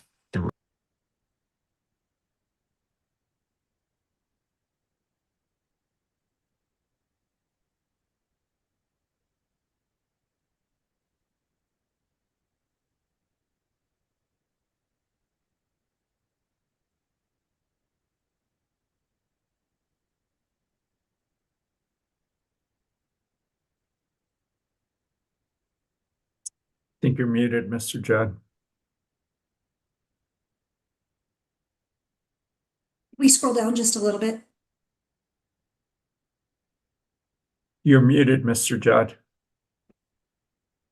Thank you very much. Apologies for that. Yeah, if you can just scroll down to where it is in the unauthorized overrun gas section at the very end, Ms. Lee, customers shall pay $25 per decatherm plus the market price. Do you see that? I do. So let me just re-ask the question. Under tariff TI, if a customer willfully overruns during curtailment, a penalty of $25 per decatherm plus the current daily market price is what is charged as a penalty. Is that correct? If a customer, I wouldn't say willfully, I don't know that it says that, but if it's overruns gas that it's not authorized by the company, then yes, they're charged $25 per decatherm plus the market price of gas per the CIG Rockies Index as published by Gas Daily. Yep, I guess I will not characterize it as willfully, but when a customer does fail to curtail, you would agree that that is the resulting penalty. Yes, that is the terms of our tariff. But when a customer's copper phone line fails through potentially no fault of the customers, they're placed on backup sales service, the charge of which is 125% of the index price one, modified slightly by the settlement, but still a higher percentage than 100% of index price one. Again, index price one being the highest weekly weighted average price. Is that correct? Index price one is defined in the terms and conditions in our tariff. And yeah, it's the highest of the previous 4 weekly average prices for CIG Rocky Mountain. So it's a little bit more specific than I think you just paraphrased, but yes, that is index price one. And that's when there's a communication lines failure. They're I think placed that's on, index. those customers are placed on backup sales service. And what you just described about index price one is what's charged at 125%. And of course, the settlement for some of that period makes it 110%. Is that correct? I think index price one is index price one for a variety of conditions, but yes, I would agree with you that when their communication lines fail, and the customer does not remedy their communication line failure within, now it's 90 days, it's currently 30, but the settlement contemplates a 90-day remedy cure period, then they would be placed on backup sales service. That would be for the currently 125% of index price one. Yes. 10-minute warning, Mr. Judd. Thank you. I am quickly wrapping it up, so I appreciate that. So under the current tariff structure, a customer whose phone line passively fails can pay more per decatherm than a customer who intentionally overruns and doesn't curtail. Is that correct? I'd have to do the math to know what the current index price. I would agree with you that the tariff states for unauthorized overruns for interruptible customers that it's $25 per decatherm plus the index price, and the backup sales rate is 125% of index price one. Totally depends on what the index price is. I suppose mathematically it's possible that 125% of index price one would exceed index plus $25. I'd have to pull up my calculator to figure out what that break-even point is. And when we talk about applying that 125% of index price one or 110% under the months in the settlement, we're talking about applying it to the entire customer usage in those instances where it needs to be applied. Is that correct? That is my understanding, yes. Under the settlement, is there any distinction? Is a customer penalized differently if the line went down because the carrier retired the copper line versus if the customer damaged their own equipment? I don't believe there's any distinction in the settlement, nor in our tariff. The communication line is the responsibility of the customer, and we don't have insight necessarily into why it failed. We just know we don't have the data. So no, neither the tariff nor the settlement agreement, you specify a separate remedy or separate actions based on the reason for the communication line failure.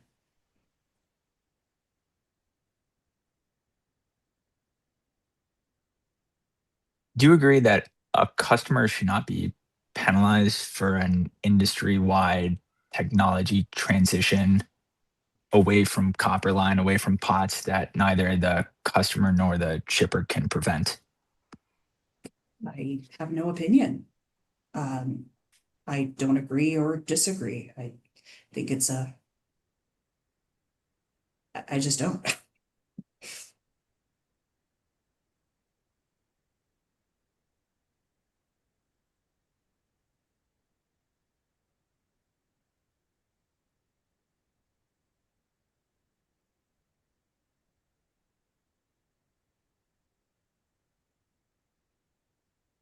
All right, those are all of the questions I have for Ms. Lee at this point in time. Thank you very much.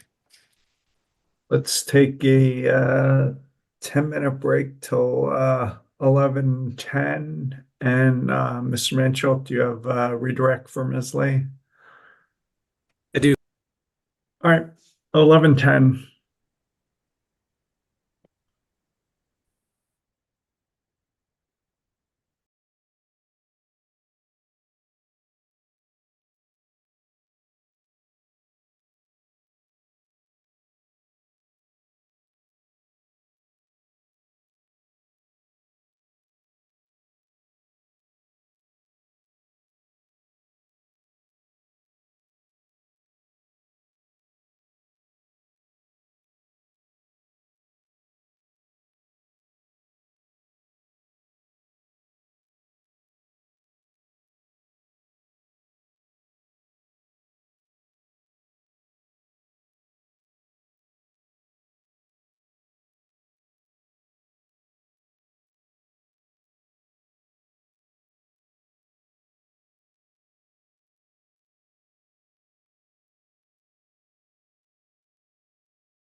You're up, Mr. Menschel. Great. Thank you, Ms. Lee. This should not take very long. And maybe I should confirm that Mr. Judd is on just for his own needs. Appreciate, Oh, yeah, Mr. Judd. appreciate that, but I am here and listening, so please proceed. Okay, Thank you. sorry. Thank you, Thanks. Mr. Judd. Just broadly, Ms. Lee, based on what we've heard the last couple of days from Constellation, if Constellation wanted to further discuss any possible solutions to its concerns during this interim period that's been referenced to before there's a PUC filing, would the company be agreeable to meet with them and discuss all available options on the table? Absolutely. I think the company is in the business of serving customers, and I know we'd be willing to meet with them and work to resolve some of their concerns. Okay, and just about the commission, the filing of the plan to the commission under the settlement agreement. Why should the commission have input and a process on the company's capital investments to address telemetry modernization? Yeah, the settlement agreement contemplates filing a plan within 12 months, and that then would have input by the commission. I think it's heard and understood that the commission has a strong interest in the company's capital investment in the gas system, in both understanding it and controlling it. And absolutely, the commission, staff and all other interested parties should have an opportunity to weigh in on what could be a substantial capital investment. It would be, also, we have changing rules, right? But we now have a gas infrastructure planning process that it potentially could go through a CPCN process. There's process involved here that we'd want to include the commission. And is it your understanding that some of those regulatory processes are triggered by different cost thresholds in the commission's rules? Yes, that's correct. Okay. Constellation referenced the fact that they have this tolerance band with cash out provisions. Did you recall that discussion? I do. Now, does the company need actual data to confirm whether shippers are within their tolerance bands? Absolutely. Again, without access to actual data, actual meter data, the company can't confirm whether a shipper, where they fell within that tolerance band, outside that tolerance band, what those overrun penalties might be. But we need actual meter data to even understand or to calculate that usage. And so does the existence of a tolerance band obviate the company's concerns if the company's only able to rely on estimated data due to communication line outages? At all. If the company can't and doesn't have data as to actual consumption and actual injection, then we can't even confirm that they're within the tolerance band. It doesn't obviate those concerns in the least. Okay, no further questions. Thank you for your time. Thank you. Thank you, Ms. Lee. You may be excused.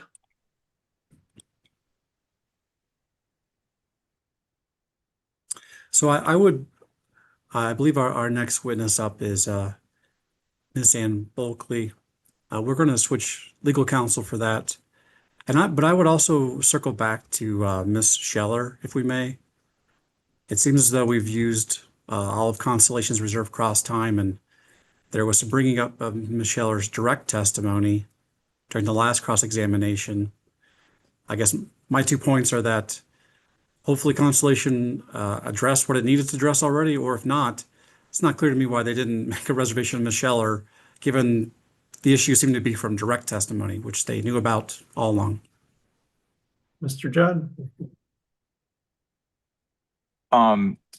Yeah,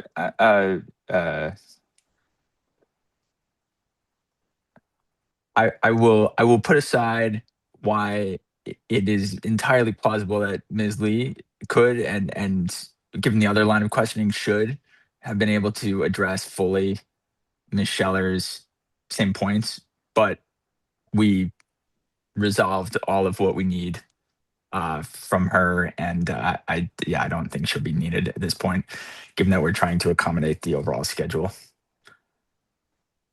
Thank you. Okay, so is Ms. Bulkley out there?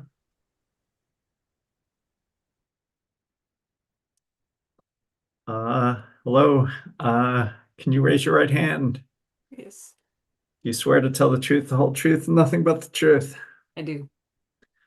Is anybody with you or communicating with you in any way? No. If that changes, will you let us know? Yes. Mr. Manchell? I'm sorry, just one brief moment. We're getting our other counsel online. and I Oh, believe he's sorry, here sorry. now. Apologies for that. Just one of our, No, our that was minor my switches. mistake. Thank you so much. Mr. Zomer? Thank you, Chair Blank. Good morning, Ms. Bulkley. Good morning. Could you please state and spell your name for the record? Yes, it's Ann Bulkley, ANNBULKLEY. Thank you. Ms. Bulkley, your testimony has been admitted into the record, and so you are available for commissioner questions. Thank you. Thanks. Just really one or two questions. If I represented to you that the company raises debt across both its gas and electric businesses and equity at the holding company level, would you have any reason to doubt that representation? No. Okay. So just curious, how you think about ROEs in the natural gas business versus the electric business? The settlement agreement in the gas case landed at 9.2, the electric one at 9.3, both of which seem way below your recommendations or at the very lower end of the range. Just any thoughts on how you think about electric versus natural gas ROEs? Is 10 basis points like a natural difference or differential, or do you think in your view it's just a random outcome of the settlement process? So I do think that the outcome is part of a settlement process and it's part of the give and take in, any negotiation. So the specific number, it is at the low end of the range. It's at the low end of the range of recently authorized ROEs, but in the context of the overall settlement agreement, it's tough to say much more than that about the specific number in the settlement. With respect to the differences in the ROEs, I would say that, again, the ranges between the gas and electric companies in terms of the authorized have been similar. The model results have actually been higher for the natural gas business than for the electric companies in the last short period of time, a couple of years that I can recall anyway. So I would say that the model results that we're seeing are suggesting a higher overall return for the gas companies, but in the context of an overall settlement, the 10 basis points probably is, addressed elsewhere in the settlement. Noise. On the common equity ratio, the two settlements landed at the exact same common equity ratio. Is there value to having the same common equity ratio on both businesses? Or in your view, is that just more noise and a random outcome of the settlement process? So that's probably a question better better addressed by Mr. Wenner, given his role in financing, right? But from the perspective of thinking about the overall cost of capital, again, I think it's generally a reasonable outcome. It's within the range established by the proxy group companies. So when I'm thinking about an ROE and I'm thinking about how leverage affects the ROE, what I'm looking at is how the capital structure compares to that proxy group of companies because we're using that market data for a benchmark exercise. Essentially, the model results are based on that market data for the proxy group companies. And so to the extent that the capital structure falls within that range, some range of reasonableness around what the proxy group companies are, I don't see that as changing where I would be in the range of the overall results of the models, right? But in terms of the financing for the company, the ease of financing, that probably would be a question for Mr. Winter. All right. Mr. Zimmer, that's all I had. Any redirect? Just a couple of quick ones. Thank you, Chair Blank. Ms. Bulkley, you had a conversation with Chair Blank about Xcel Energy and Public Service raising debt capital publicly. Do you recall that? Yes. And you testified that Xcel Energy raises equity capital at the holding company. Is that correct? That would be my understanding. Yes. We had a conversation with Chair Blank about Xcel Energy and Public Service raising. Somebody had YouTube going. I think Mr. Fanyo was taping us. Okay, so returning to that, so just to clarify, your discussion was in the context of raising equity publicly. Is that correct? That's correct. Yes. And Public Service does obtain equity capital from Xcel Energy? Yes, that's correct. That's all I had. Thank you. Thank you, Ms. Buckley. Sure. Mr. Mueller, you out there?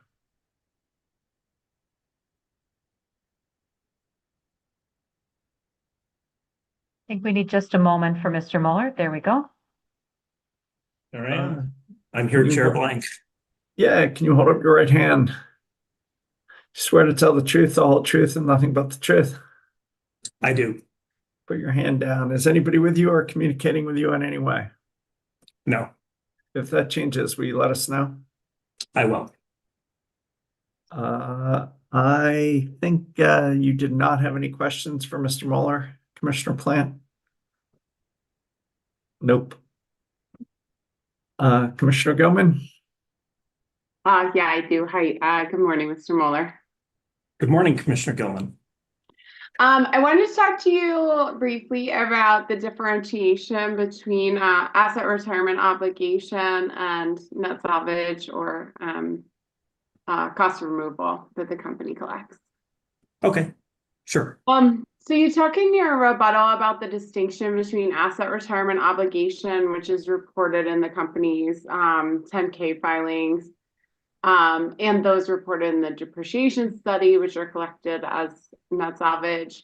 In that differentiation, you identify that ARO, or the asset retirement obligation, only includes legally required actions like removing the pipes, but may not include things like compressor stations or removing service lines or meters. Is that accurate? Correct. Okay. And then you say it may also not align with actual practices at the time of work of the ARO. The ARO assumes a cut, cap, and purge every 1,000 feet. Is that accurate? That's right. That's correct. Yeah. I'm just trying to understand how that kind of does or doesn't jive with your current practice. So I'm curious if you have any information about, say, in the most recent 5 years, what has been typical for your decommissioning practice, if it differs from that 1,000 feet. The way we do the calculations is we take our total costs incurred to do removal work, and we divide it by the total feet. So it's not explicitly in the data that we get from a capital asset perspective on how many feet is actually between the cuts. So it would be whatever our actual is. My guess is that in an urban area, it could be significantly less than that. In a rural area, maybe they're able, depending upon the section of pipe that's being replaced, it could be longer. I don't have actual data on how frequently we are doing the cuts. Okay. Is there like a requirement or a standard practice? I mean, I'm getting that landscape matters, which makes sense, but what kind of dictates what practice you would follow? So when we did the ARO calculation, we go to our gas operations group and they give us data in terms of how much does it cost to dig a hole, and they give us the 1,000-foot parameter. So I'm guessing well, no, I shouldn't guess. I don't know if they used a different base assumption when they did it for us for AROs, because the AROs does kind of assume a different decommissioning model. The ARO is more like an engineering based on a hypothetical future scenario. So the 1,000-foot, they may use for that. There are probably situations where it could only be a 10-foot removal or 20-foot removal in real life. Okay, and what dictates the use of the 1,000-foot for the ARO calculations? That's some sort of different standard? When this standard came out, the standard accounting standard originally came out in 2003. At that point, utilities didn't even build these for gas pipelines and ARO for gas pipelines and electric, because the assumption was that they were going to operate in perpetuity. And so in 2006, the guidance was actually clarified, and utilities, I think, just looked at it and said, what's a good theoretical basis? So they looked at the pipe. We knew we have the legal obligation for it. In that same testimony, I called out like services. The assumption that's in our ARO is only about, I think it's $72 per service to decommission. So if somebody were to kind of go down the street and actually just disconnect an individual service, you could probably do that for $72 if there was no gas in the lines. But, we talked earlier about a scenario where if a customer actually requests their service to be removed, we do it all the way back at the street. That could actually be thousands of dollars. So it's more just to provide an example that when we create the ARO, we're really kind of trying to develop a theoretical engineering construct where we don't really know what the future state of decommissioning a system looks like, where in reality, we can say it could be $72 in a theoretical model, but it may be several $1,000s for us to dig up an entire service line and cap that off at the main in the street. Okay. So I guess what I'm understanding is that your practices in terms of how you estimate ARO, like upon what assumptions it's based for your treatment of these different assets at decommissioning, is at your discretion. It is not forced by some outside entity, how those assumptions get made? Yeah, I would say it's not forced by an outside entity, but our auditors review our asset retirement obligation calculations in terms of establishing that it's reasonable and our fact assumptions are supportable.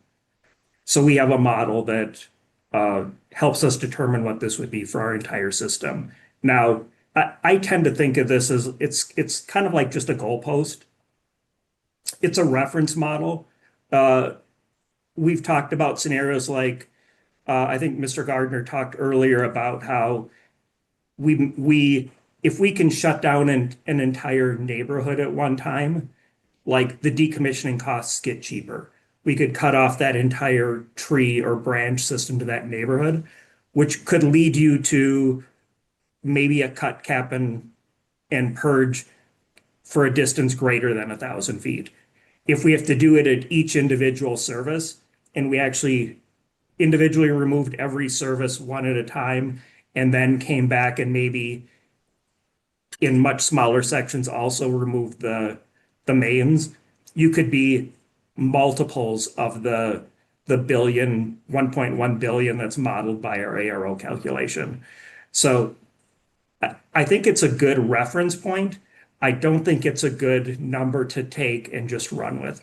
It's one of those where as this process goes forward, and we're able to say, what would decommissioning the system actually look like? That would dictate how we would, possibly how we would do it for our ARO, but it would also then influence more what we're doing for cost of removal. So in today's world, cost of removal is entirely based on historical cost, which has its advantages, right? We don't have 50 different assumptions that we're trying to play and figure out how they work. The limitation of it is we're working under that a future decommissioning looks just like it has in the past over the last 10 to 20 years. Right. Okay. And just in short, like the ARO is what you are essentially telling the investment community is the company's financial obligation with regard to retirement of the system. Yeah, yeah. Okay. It's a reference point for them, so they know what a potential liability would be on it. Okay. But I'm kind of hearing from you, it doesn't really have a lot of bearing or is not really based on what your standard practice is. For example, with service lines, as a prime example, the company regularly does a different practice than what is represented in the ARO number. Yeah, and I wouldn't even just say regularly. Our standard established practice for cost of removal in our studies, Dane Watson can also talk to this, is that we rely on historic practice with necessary adjustments if we see anomalies, or Dane would do that if he sees anomalies in the data.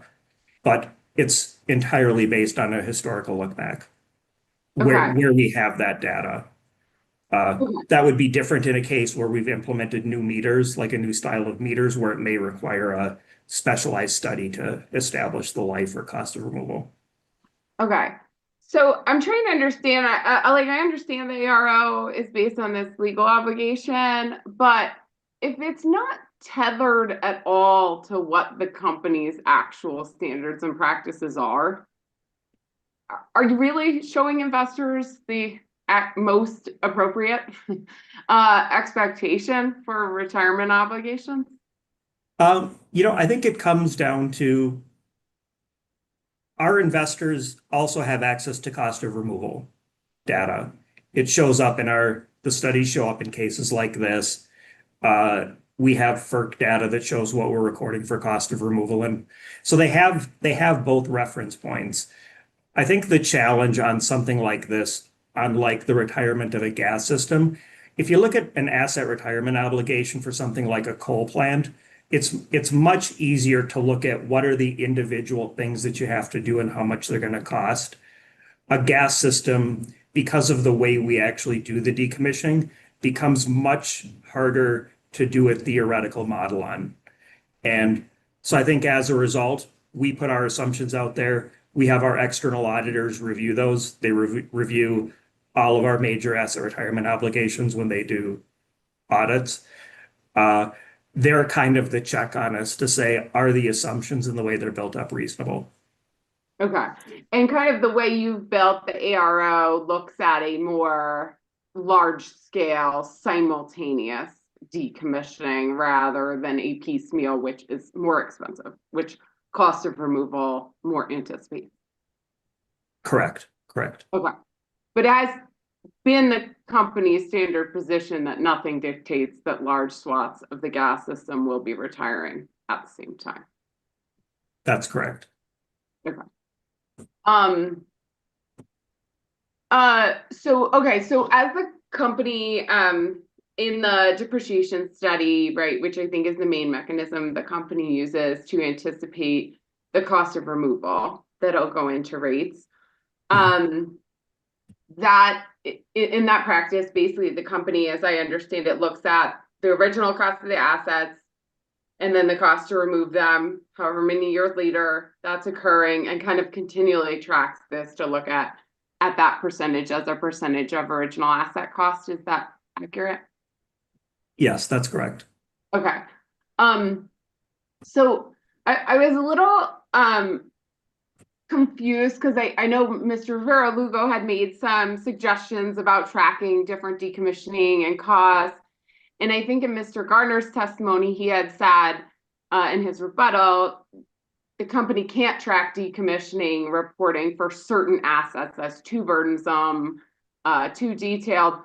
But it kind of sounds to me like that is what goes on to do the depreciation study. So hopefully you can help me understand the differentiation there.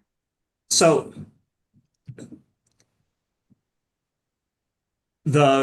we track costs in units.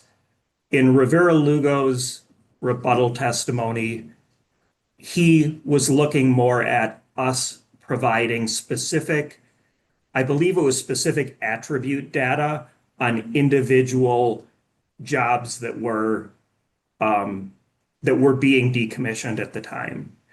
I forget the attributes, but I believe it fell under his, was it five, 6, 10 items that he laid out. I'm sorry, I don't have it in front of me. I'm just working from memory right now.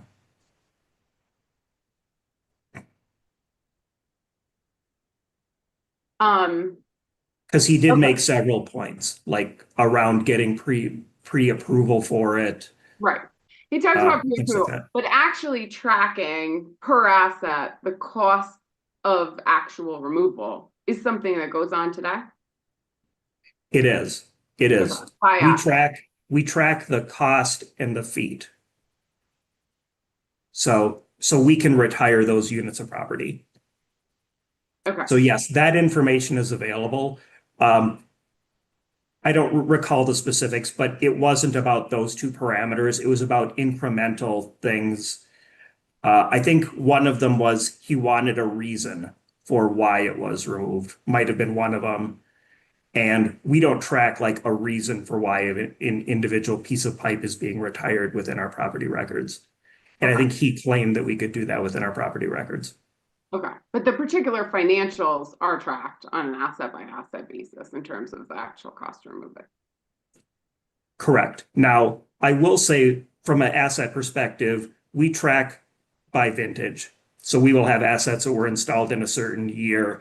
We don't track, that doesn't sync one for one with our global information system, GPS data. So on the operation side, they could know which piece of pipe they're retiring. When we retired, if they took 1,000 feet of pipe out, we would retire 1,000 feet from the vintage and the size of the pipe that they removed. Okay. We would not have the actual lat long geo tracking data within our property records. Okay. One other kind of difference you draw between the ARO and the cost of removal that goes into rates. Or maybe Mr. Watson covers this, but I'm trying to, I feel like you covered enough of these issues. I can probably just solve them all with you. I think Mr. Watson had said the ARO is essentially making assumptions about the future, about inflation, about escalation, uncertainty as to how much is retired at once, right? I guess to me, doesn't cost of removal also do that? I mean, it's just assuming the future looks like the past with these small segments, each retired in turn. So like, it does seem like they maybe take bookends of the future, but am I correct that they both assume things?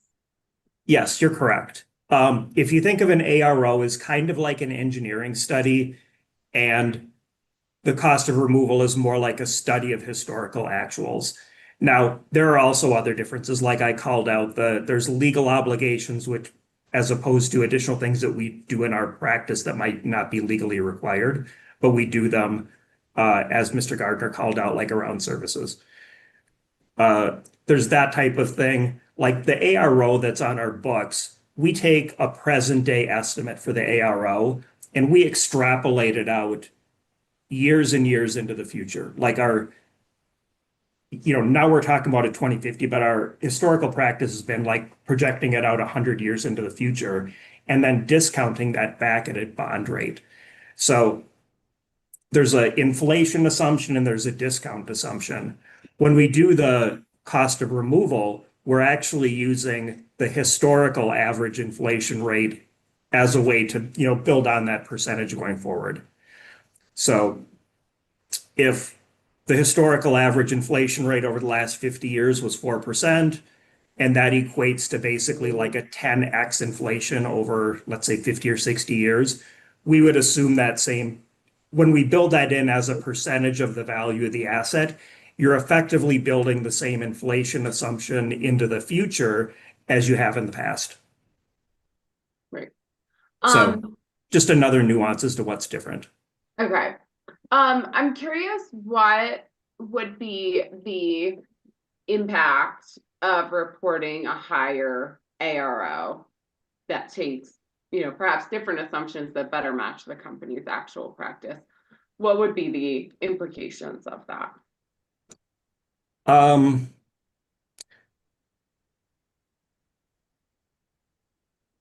I would say, unless they get extremely large, I don't think that there would be a significant impact, like from an investor perspective. Our investors understand our regulatory model and that we recover cost of removal. We don't, if we were a non-regulated company, that ARO would be a real future obligation of the company, that we wouldn't be, that they would want to know that we have to pay out in the future. So the ARO is a mechanism for them to understand that. They understand how the regulatory construct works and that we use cost of removal. So it's really a less relevant number in a regulated environment, the ARO is, as long as we've got a constructive model around how we're collecting cost of removal. Okay. In his answer testimony, Mr. Rivera-Lugo indicated that the average cost of removal expenditures over either the most recent 5 years or most recent 10-year timeframe were both around $15 million a year. Are you familiar with that? Yeah, I am. So I kind of asked Mr. Gardner this question yesterday, but that feels a curious number in that everything else has gotten more expensive, right? This is highly dependent on labor, on parts and equipment, and this is the one thing that seemingly has not gotten more expensive, over that time frame. So I was just curious, how is this, like, are you retiring fewer miles a year, or how has this figure in particular held steady when everything else has increased? So I would say it actually hasn't held steady. What I would, if you look at the numbers over the last 10 years, they actually bounce around a lot. They go from a low of, I think maybe like on the distribution, the low end was like 7 million, but they also go as high as like 20 something million. So I think the volatility in the amount of retirements that we record in any given year is masking the inflation, because we know our labor rates are going up. Whether we do the removal work or somebody else does, we know that that's the case. I think if we were to look at that and compare the numbers, it's not in the information here, but I would have to look at it relative to the actual feet retired to validate whether that's actually the case. But I did look at the numbers, and it was more that there was a lot of volatility in it. Like, I would say the numbers I recall were maybe 7 million for distribution, 7 million on the low end, and 22 million on the high end. But the 22 million, I believe, was actually the most recent year. Okay. So the high end is more recent. I think Kenny has a chart that shows some of this volatility, as you said, but which is why I kind of focused on just the averages, because the average should help you tell the story of, are we trending up or trending down or staying the same? And I found it interesting that the average has not really budged over such a longer time frame. Yeah, just curious. Yeah. What contributes to that? Yeah, I guess it's just, for me, I would say it's an incomplete data set for me. So if we were for some reason maybe retiring 5% less at the time, that maybe that would adjust for an inflation factor. But it was just hard for me to get anything specific about it in terms of the trend, given the magnitude of the volatility. If you say it's on average 15 million, but some are at 22, which would be 50% higher, and some are at 7, which would be half. Yeah. That is something though, right? You all track the miles per line retired. each year? Yes, we record it. It's in Okay. our retirement records. It There's just isn't in knowable. the Are we information that was retiring provided. less or what? Like, we have a Yeah. way to know this. Yes, that is attainable information. Okay. When the company retires a pipe, almost always retired in place because you're doing capacity expansion. So you put a 8-inch next to the old 6-inch, Yeah. cut and cap the old 6-inch. How do you differentiate the cost of removal? In this case, is not being removed. In most cases, not being removed. The cost of decommissioning that existing pipe as part of the larger project. How is that cost differentiated and then assigned? We have historically we had data that allowed us to say when people charged activities that were either removal specific, install specific, or kind of joint like trenching. And then we came up with an allocation, and we have I don't know the exact split, but let's say it's something like 93/7. So if we know we are doing joint install and removal work, that work is set up with that standard 93/7 split. Okay, so that's like a split that you determine based on some amount of data at some point in time. It's not necessarily like project specific. You just apply this standard Correct. that you had observed. Yeah, because some of it can get difficult. You know, if you think of a crew out there in the field, the joint trenching, preparing the site, they're doing the work. They're not clocking in and out of each of those tasks and then trying to figure out whether this trenching was attributable to specifically to this removal work or whether it was the install work. So that's where we had done the analysis on previous work with more detail on it, and then use that as the basis to establish a standard split. Okay, and then when this data is then reused to look at negative net salvage values, you're using the same exact number for the cost of removal for that asset. Yes, because the split is generating actual data. So yes, there is study, there is standard set, but it also would consider where there is not common work. So if there is a singular cap and if a separate job is done for the removal of a pipe versus the install, those are going to be 100% either all install or all removal. Okay. So the split is just to deal with situations where there's joint work being done on the same site. Okay, but if there's joint work being done on the same site, let's say it's 7% or, or whatever you had said for the cost of removal of the existing infrastructure, that's how much gets booked against the accumulated cost of removal. And that's also how much would get used in an analysis and a depreciation study to look at the cost of removal as it relates to negative net salvage values. Only in the case where it's joint. Assuming that's the only work. Yeah. I think the Yes, other correct. case is more straightforward, so I'm less interested. Yeah. in But that. the data then gets combined into total cost of removal and total cost of install. Okay. Let me see. Okay, getting to customer service lines. I just wanted to verify. So the updates that were made to the company's distribution line extension policy with regard to the cost to a customer of their service line. And I don't know if you're familiar, those were updated to include labor now. I just wanted to verify, to my understanding, those do not include the negative net salvage value or cost of removal of that asset. Is just the capital cost and labor. Yes, we would treat that like a kayak payment, customer contribution.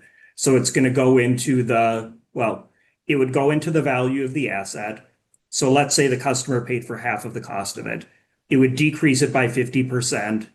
That is going to, because our historical removal rates are a percentage of gross planned, it would potentially have an impact of lowering cost of removal on those new assets because you have lowered the value of that new asset going into service.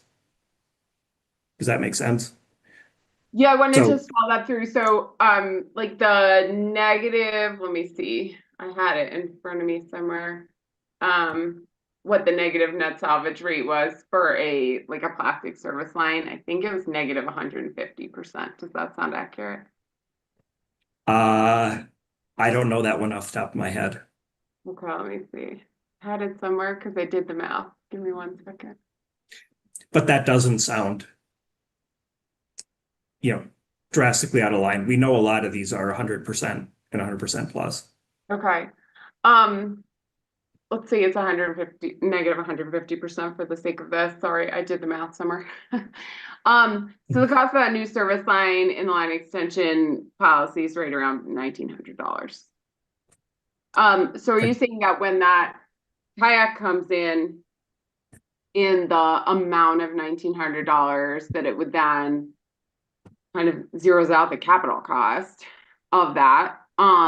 Are you saying that then influences the cost of removal that's being collected for that asset? Because cost of removal is a percentage based on the gross plant value, it would, in the same way that it would also decrease life depreciation. Okay, so So if it's the capital definitely asset something went to consider. zero, like we're talking about the capital asset goes to zero because the customer provides all of the cost. I mean, I know it's a standardized cost, but let's just assume that the average is the real cost. So the cost of the capital asset goes to zero. So then there is no cost of removal being collected for that asset. With that new contribution, that is the case, which would probably lead us to needing to look at how we would ensure we're doing some type of a calculation off that. What would probably happen then is we would end up with well, from an actual perspective, we would still have the feet retired. So let's say we retired one of those that was set at zero. We would still have the feet, but we would have costs associated with it. When you take those cumulative costs, it would work its way into future experience. That would be something that you would want to talk to Dane Watson about on how he would actually build that into his studies going forward. Okay. But it does have the potential, because we're kind of changing the pricing model and the cost model to affect the way we collect cost of removal over the life of that asset. Okay. And then you sponsored the gas and common plant additions spreadsheet.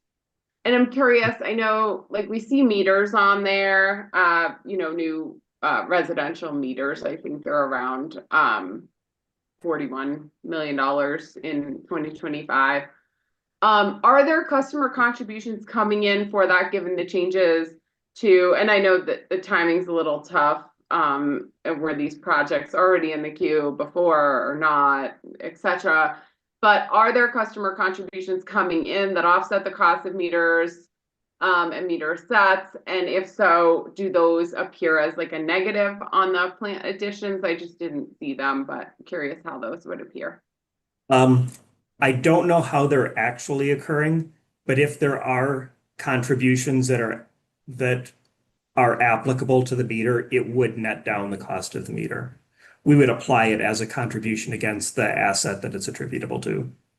Okay, so in your plant addition spreadsheet, we may not necessarily see a separate negative line item, but you're saying it would auto net with the total we see for meters? That's correct, because customer contributions get put into the same account as the costs of installation, labor and we just see the material. net total there if there are contributions being made. Yes, that's correct. And maybe just to confirm, that's the accounting treatment and that's how we do it. I don't know the exact amount that's actually happening with. Right. I can't tell. I hadn't looked for it, so. Yeah, I mean, it has like meters have gone up since 2024 to 2025, but like I said, the vintage of the change in policies makes it a little hard to tell what should be happening. Yes. Okay. Thank you. I think those are my only questions. Appreciate it. Okay. Thank you, Commissioner Gilman. Let's take a lunch break till 12:45, and then I'll come back with my questions and redirect. Does that work for you, Ms. Brahma? It does. If I could just ask, I think about Mr. Watson. I know there was one reference to him in Mr. Muller's testimony, so just wondering if we need to have him available to testify, or if the questions were answered. Or maybe we don't know. Yeah, Commissioner Gilman. I don't need him. Thank you. Thanks. 12:45. Thank you.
Ms.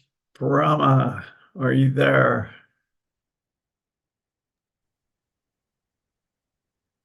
Oh, there you are. Afternoon. Good afternoon. Mr. Mueller. Welcome. Good afternoon. I just want to walk you through two prior commission decisions briefly to try and articulate some of the concerns on negative net salvage value, and then ask you a couple questions about your rebuttal testimony. Can we pull up what has been marked as hearing exhibit 1703? And let me represent to you, this is the commission order from the October 25, 24, the last gas rate case. Ms. Kunkel.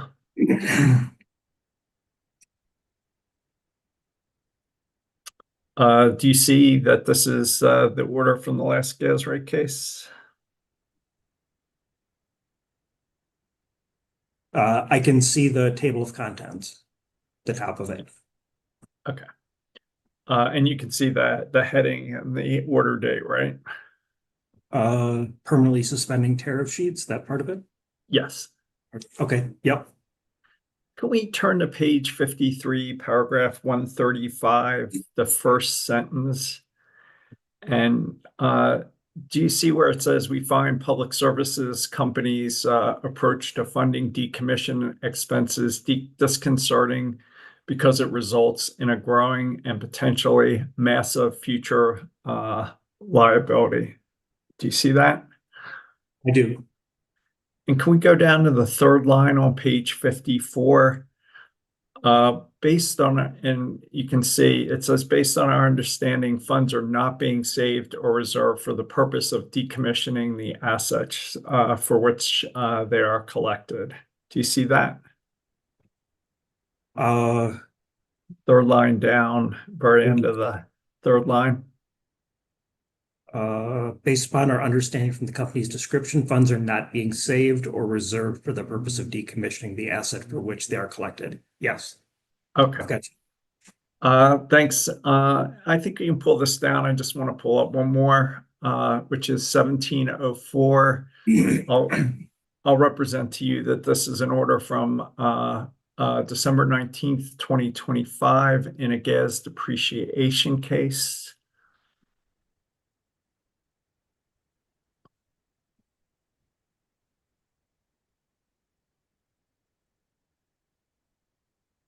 Do you see that this is an order from the setting of the depreciation rates for gas utility plant assets from December 19th, 2025?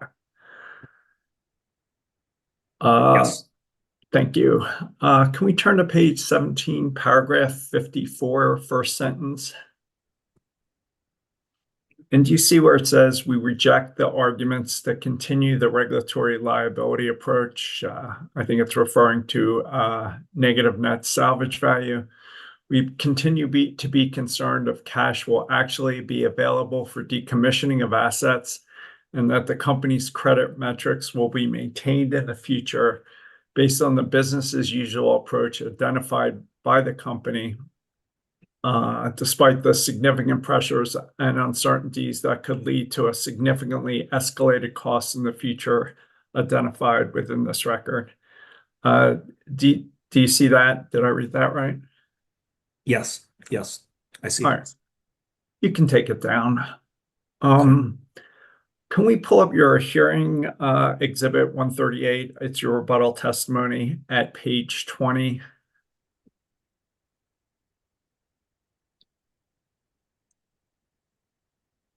And do you see the question, why are removal costs included in depreciation rates? And you list several reasons. Do you see that? Yes. Yeah. So I don't think, at least for me, I don't have any concerns with what you're saying here. It makes sense to me to accumulate funds today to pay for future decommissioning obligations. I think the concern is with sort of the use of the funds and with a regulatory liability approach that distributes out all the depreciation expense as current free cash flow. Said another way, given negative rate base that may be in the billions of dollars, what's the company's strategy for ensuring that there's adequate free cash flow in the future to maintain its credit metrics and to fund the future regulatory liability and decommissioning costs? I guess I'm really struggling to figure out how there's meaningful benefit to future customers without future cash flow support. So can you just help me understand how, I guess the problem is the regulatory liability approach, not the negative, not how depreciation is. So where's the company going to get the cash flow, 40, 50 years out to do these decommissioning costs?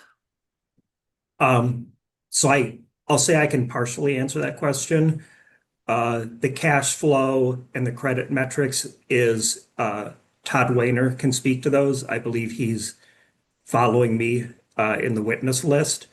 But in the absence of that, from a capital asset perspective, I would say the customer benefit outside of the credit metrics, because I'm not talking to the treasury part of it, but for me, I view it as rolling it back into, by us rolling this back into rate base, the credit for the contributions made by customers, it's effectively reducing their cost at a weighted average cost of capital.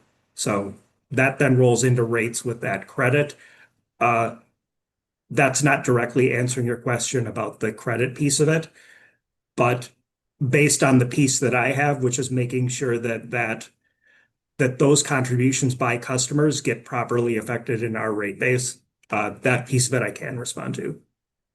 All right. In his rebuttal testimony here, Exhibit 1200 at page 71, line 9, and we don't have to pull it up and you can pull this down, Mr. Kenny recommends a gradual removal of net salvage value from the depreciation expense in order to avoid immediate disruption to the company's free cash flow. And Mr. Lugo suggests removing all the net negative salvage value in this case. Would you accept that characterization, or would you say it different? I think your rebuttal testimony sort of characterized it that way. I understand his characterization. I don't agree with it. Okay. I guess my question to you, is there an acceptable accounting approach to start eliminating the regulatory liability approach that distributes out all the cash flow without changing the negative net salvage value from the depreciation expense? Or is the only path forward, like Mr. Rivera-Lugo and Mr. Kenny recommend, to manage down negative net salvage value from the depreciation expense? I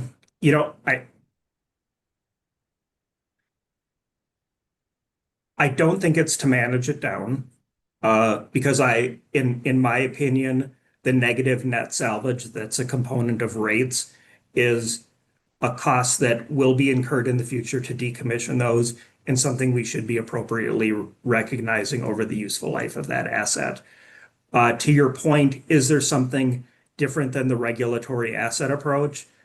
The trust has been proposed in the past. The Xcel Energy uses a nuclear decommissioning trust for its nuclear plants.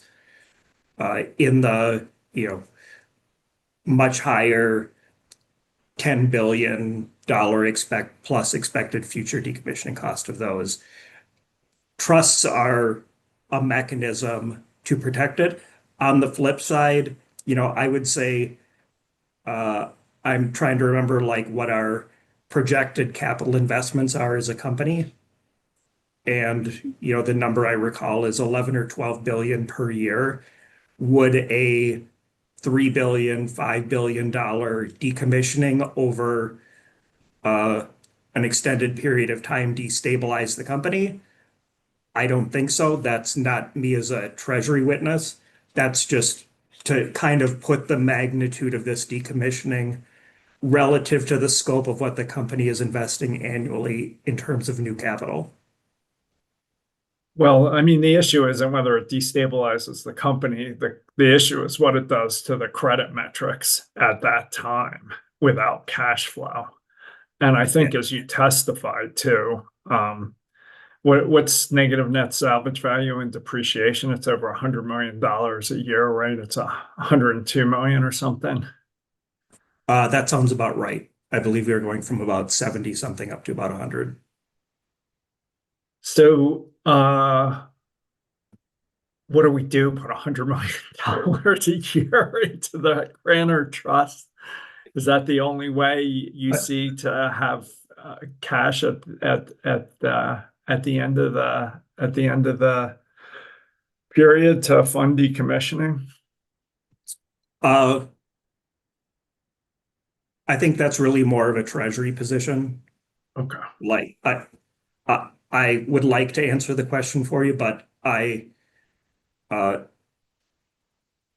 that's really a Todd question in terms of how do we balance, what are we investing in? How are we recovering costs of, if investment stops, you get free cash flow from the recovery of your depreciation. So there is depreciation does create free cash flow. The recovery of it in rates creates free cash flow to the company. One idea to start addressing this concern, maybe along the lines closer to what Mr. Kenny recommended. Assume we lowered the amount of negative net salvage value and depreciation expense supporting the regulatory liability approach by 30 million in this case. Further, assume we accelerated depreciation by another 30 million per year in this case, consistent with hearing exhibit 128, Ms. Nemi's supplemental direct at page 13, line 5s to 11, to offset the impact to the company's free cash flow. Any thoughts on doing something like that? Just to start. Really, it's what Mr. Kenny sort of recommended without the depreciation offset. Yeah, I would say so I'm going to come back to like an accounting perspective. From an accounting perspective, it would be we would still be collecting the same amount of depreciation recovery. It would be characterized as life depreciation as opposed to removal depreciation. The challenge that it does create is now all of a sudden we don't have the depreciation studies backing it up that align with the actual recovery. It's beneficial to, I guess I'll say to me, from an accounting perspective, to be able to say, okay, book depreciation expenses, if it's $150, $170 million, that we can say, this is the dollars, this is the recovery of it. On the cost of removal, we do a depreciation study, it produces a number that's 102 million per year, the number you cited, that then our recovery aligns with that number as well. That connectivity between what we're collecting in rates and how we're setting rates aligning with what we're recording on the books and records of the company, to me is beneficial from a clarity of alignment and what we've recovered in our books, on our books and records as a company aligns with what we've recovered in rates. So I believe there's benefit in that. So it sounds like if the commission decided to do something like this to help start to manage away this regulatory liability problem, lack of future cash flow for future decommissioning, it would create, it sounds like a minor audit problem or minor disclosure to investor problem. Is that a fair characterization? It would create some challenges. Like, yes, I can say that. But it would show up. It would show up on the audit or in investor relations. Is that the intuition? It would. I can't really think of all the places it would show up because technically cash flow would be the same. It would just be a weird cash flow disconnect. maybe another way to look at this is instead of looking at the term regulatory liability causes definite concern for you. Regulatory liabilities, regulatory assets, plant, all of these things kind of blend together into a, call it one big rate base number. And I realize that could be viewed as oversimplifying it, but thinking about it as accelerating the collection of other plant as opposed to this separate standalone regulatory liability. And I get the point about there is a out cash flow at the end of the life of this, which definitely needs to be addressed and is something to talk to Mr. Weiner about. But then there's also we have safety investment, continuing investment in plant. We have depreciation, which is bringing all those numbers down. We don't really think of depreciation reserve in general as a regulatory liability. We just think about it as a reduction to return of investment from the company. And I get that it's different, but you could also just look at the negative net salvage. Even in its current state, you call it a reg liability, it's still a reduction to net planned. You lose me a little. I mean, I just spent my entire business career managing to cash, and it's really seems somehow inappropriate to take all the cash in at the current time in return for a negative rate base many decades out. It just seems intuitively inappropriate. And I'm just struggling to how to document that and starting to accelerate our ability to solve that issue. And, you know, if we're putting $15 million a year into a grantor trust while we're increasing negative net salvage value by 30 million, it seems like we're digging the hole deeper, not starting to solve the problem.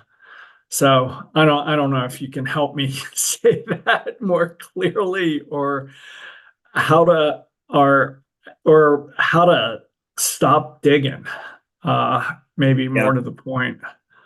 Yeah, and if you think of it conversely as you're shrinking future rate base, and I realize there's an end of life scenario that depending upon how you retire the assets, as we've talked in previous cases, there's this risk concern about rate base going negative. It's not even that, it's just the credit metrics to support it. It's a cash flow problem. Whether it turns catastrophic or not, you're taking, you know, you're claiming it's intergenerational equity, but you're sucking out all the cash now. And in return, it just feels like what you have is sort of an accounting gimmick decades from now. But you're still going to have to meet the credit metrics to fund those decommissioning costs and draw down the regulatory liability. So it just doesn't seem to work on a cash flow basis, is the concern that we've been outlining really for almost 4 years. And I'm still, and even after 4 years, it seems like we're still digging. So any thoughts? It sounds like this may be more a Mr. Weiner issue because it's cash, but yeah, he has the cash side of it and the what's the effect this is going to have on the credit metrics. But I feel like it's the question that's been in multiple rate cases. So I think it's the maybe the value of a multi-state, multi-company regulated utility at gas and electric is that mechanism that takes the risk off the gas side of a single utility. That's a question for Todd. I'm just maybe more articulating it. Yeah, but that's not the issue, because the issue is even if the company is creditworthy, 30 years from now, you're going to still have to manage to the credit metrics. So you're still going to need the cash flow to fund those costs because you're taking the cash flow now. And I mean, this whole rate case feels it's about free cash flow, right? I mean, well, let me ask you this question. What would happen if the commission denied the company's rate increase here?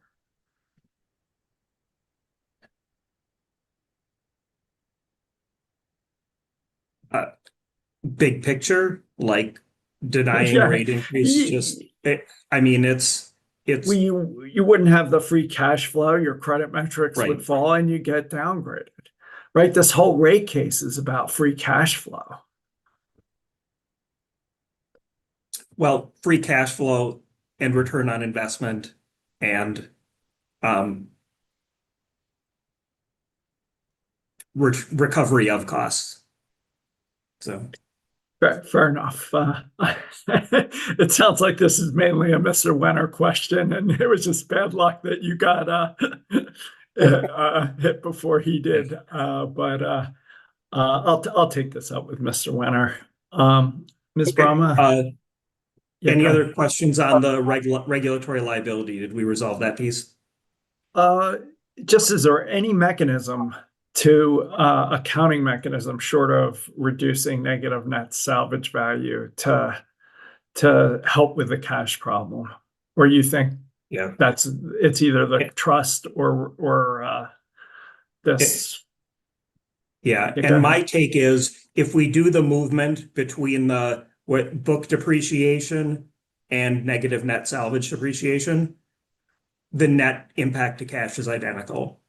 You're just like saying which expense bucket are you putting it in and which portion of rate base. Rate base is still the same under either scenario, and cash is the same under either scenario. It just makes it easier to potentially deal with negative net salvage value in the next rate case. It's at a level of 70 million instead of 100 million. Sort of. Ms. Brahma, well, actually, any objection if admitting 1703 and 4, Ms. Brahma? Chairman, I assume you'd be taking administrative notice of those? Yeah. No objection. So noticed. Redirect, Ms. Brahma. Just briefly, Mr. Mueller, I think one thing that maybe is helpful to just briefly touch on is this idea of decommissioning the system. And you talked about the size of decommissioning relative to the size of the company. Can you speak to how this issue plays out differently if you're decommissioning the system in large chunks or all at once versus if you're doing so more over time?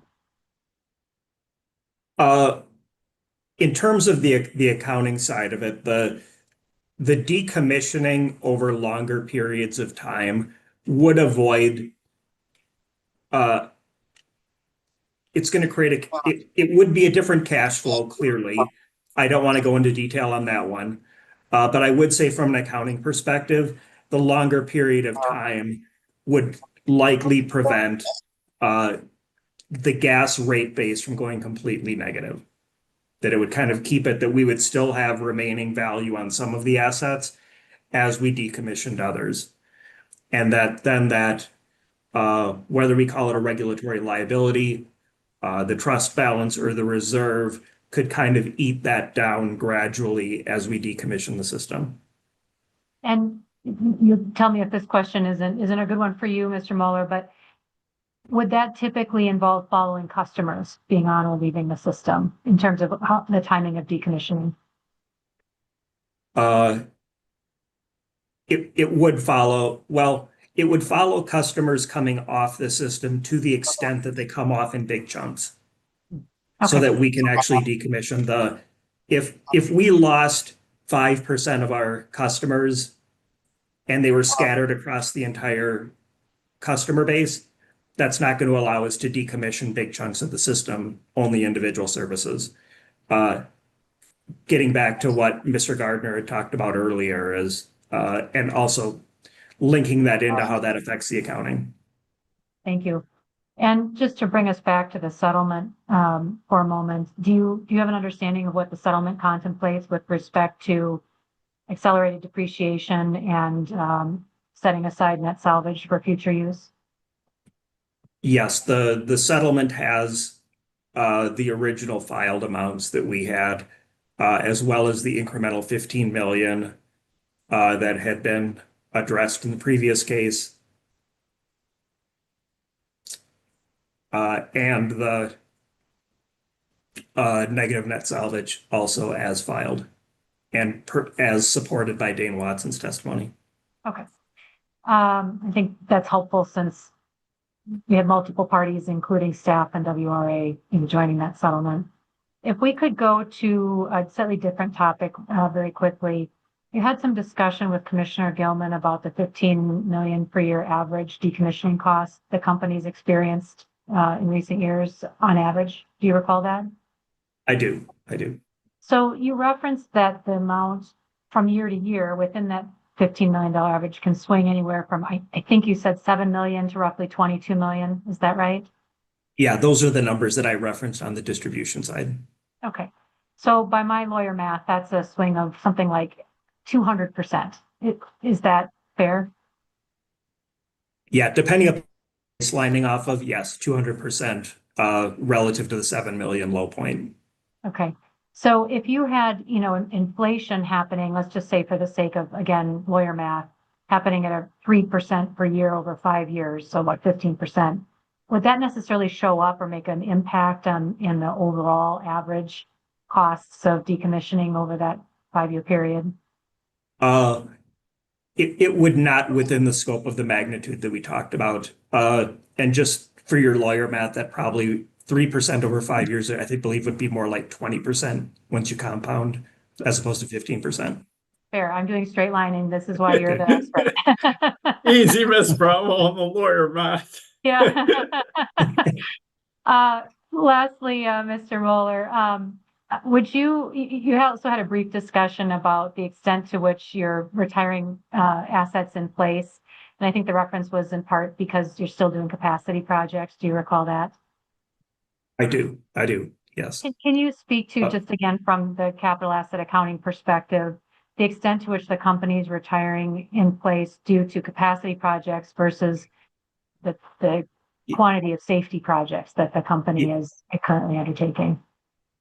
Yeah, I probably was too specific in the response relative to capacity. It would be like that would apply to capacity, safety. So it isn't just that the system is expanding, it would also be a like for like replacement as well, where that pipe has degraded and needs to be replaced for safety reasons. It wouldn't be one versus the other, it would be both, as well as relocates. So it isn't unique to capacity, it would be all types of required replacement activity. And overall, to what degree is the company's current capital investments at a high level driven by safety versus these other categories of projects? I don't remember the exact numbers. I believe I want to say somewhere in the, was it maybe 80? The numbers that come to mind were 300 million of safety and about 70 million of the other buckets combined, but don't hold me to that. That's fine. I just wanted to get a relative sense of things. I appreciate it. Thank you. That's all I have. Okay. Thank you, Mr. Mueller. You may be excused. Okay, thank you. Thanks.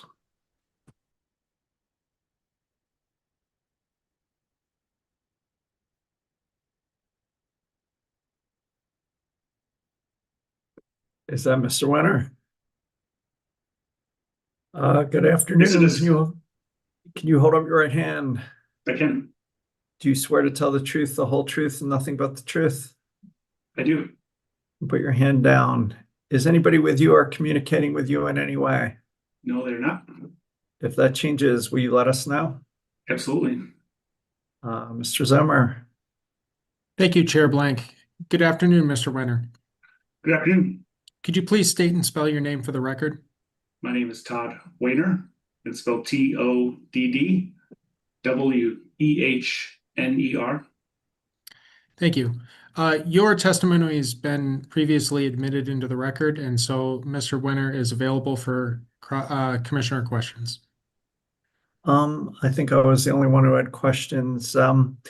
I spoke with Mr. Mueller about concerns about the regulatory liability approach that distributes out the negative net salvage value depreciation expense as current free cash flow. Given negative rate base that may be in the billions, what's the company's strategy for ensuring that there's adequate free cash flow in the future to maintain its credit metrics and to fund the future regulatory liability and decommissioning costs? I think you and I spoke in that depreciation case, and I think you acknowledged that we're taking cash now in ways that help credit metrics now and potentially hurt it in the future. So just curious what your thoughts are about how we're going to deal with credit metrics in the future.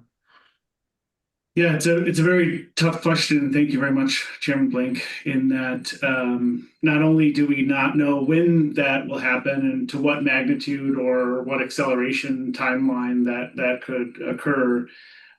Really, the company tends to be focused in the current case and the near term, which is where we probably are best at trying to understand themes and changes in the marketplace.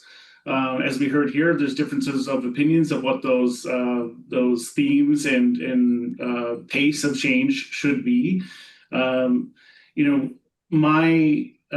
My testimony looks at the credit metrics and the impact that cash flow has on that, but really in the relative near term. And so I don't have an immediate answer or a foolproof one for a future time at which point in time the gas business does not exist and how we can protect those future lack of cash flow at that point in time.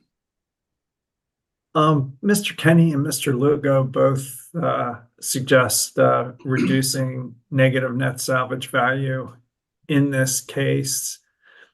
Any thoughts about, accelerating depreciation elsewhere by 30 million and reducing the negative net salvage value depreciation expense by 30 million just to stop digging the hole on negative net rate base and on negative rate base and send a signal that the commission is worried about future cash flow and doesn't want to keep going down this path?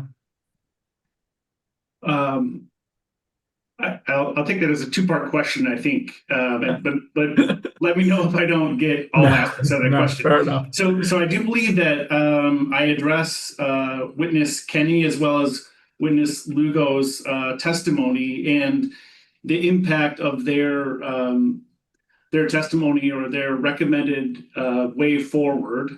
And I talk about the impact on cash flow and just how that would be how that would impact the credit ratings of the company.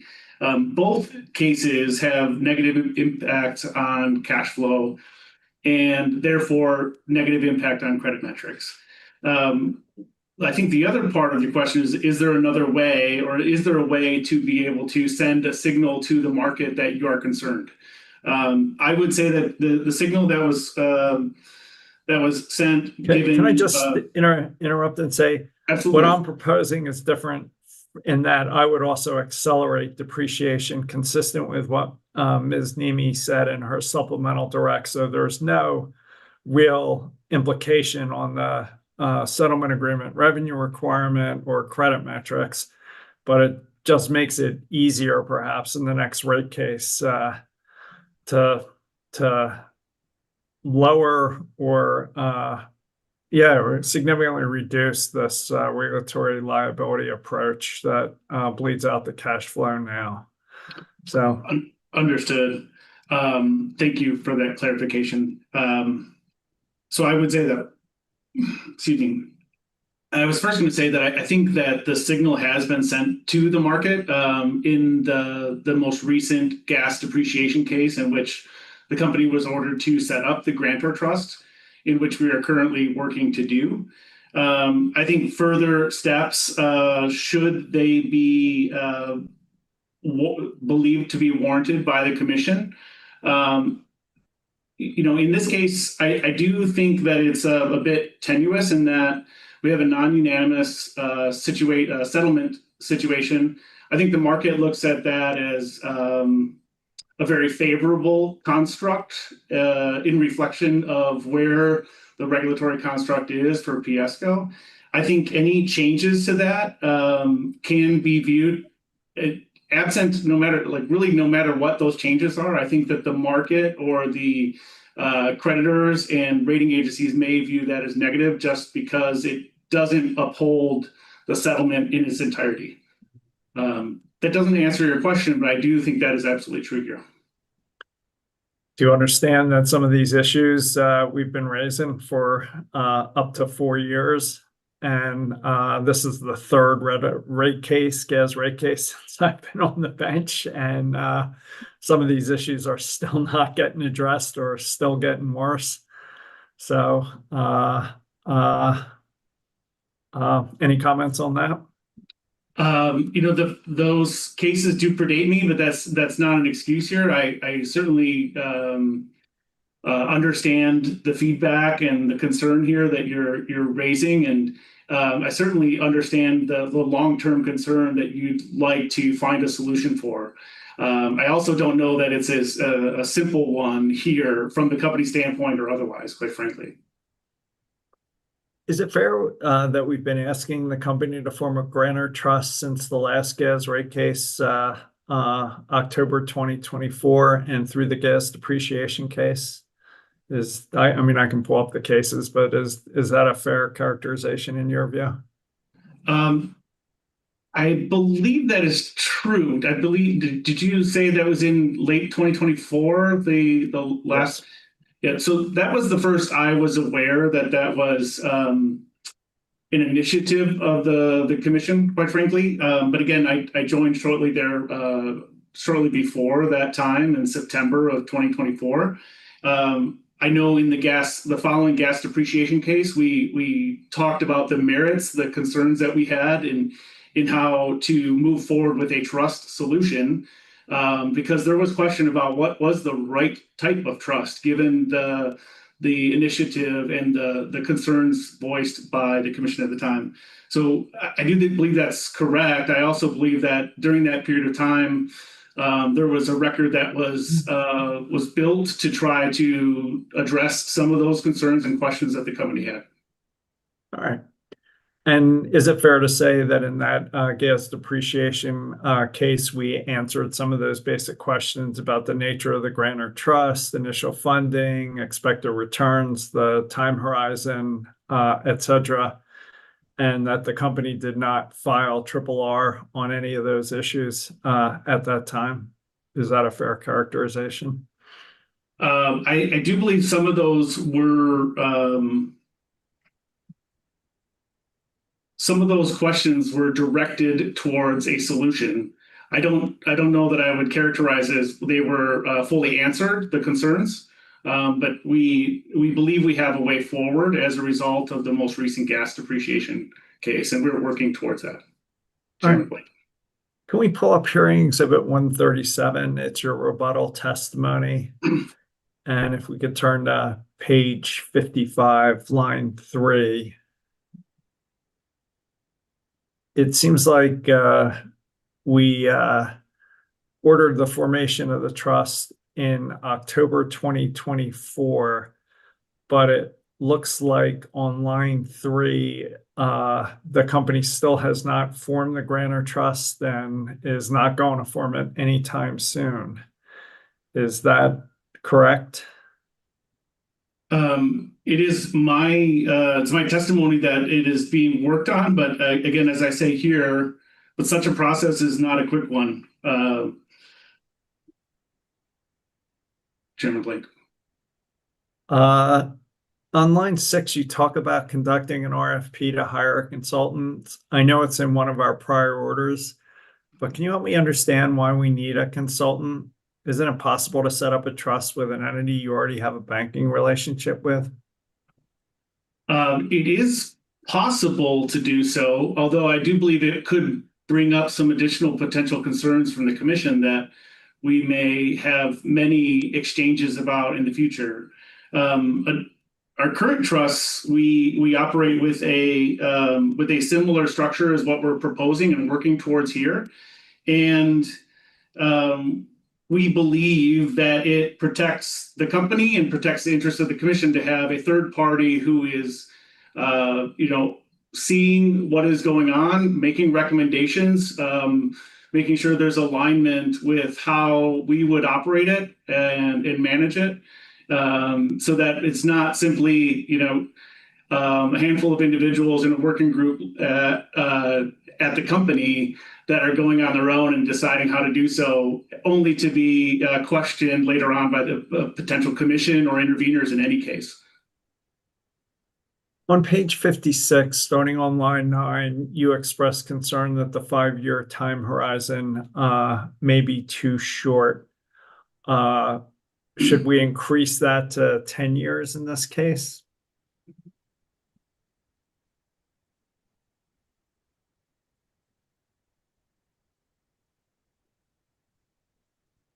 Well, I would say in short, 10 years is probably one better than 5 years. And I'm not determining that 10 years is the right number either.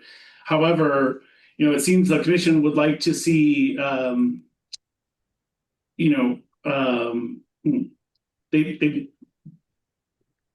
once the grantor trust is established, everyone would like to see this be successful and have a great return profile for that grantor trust.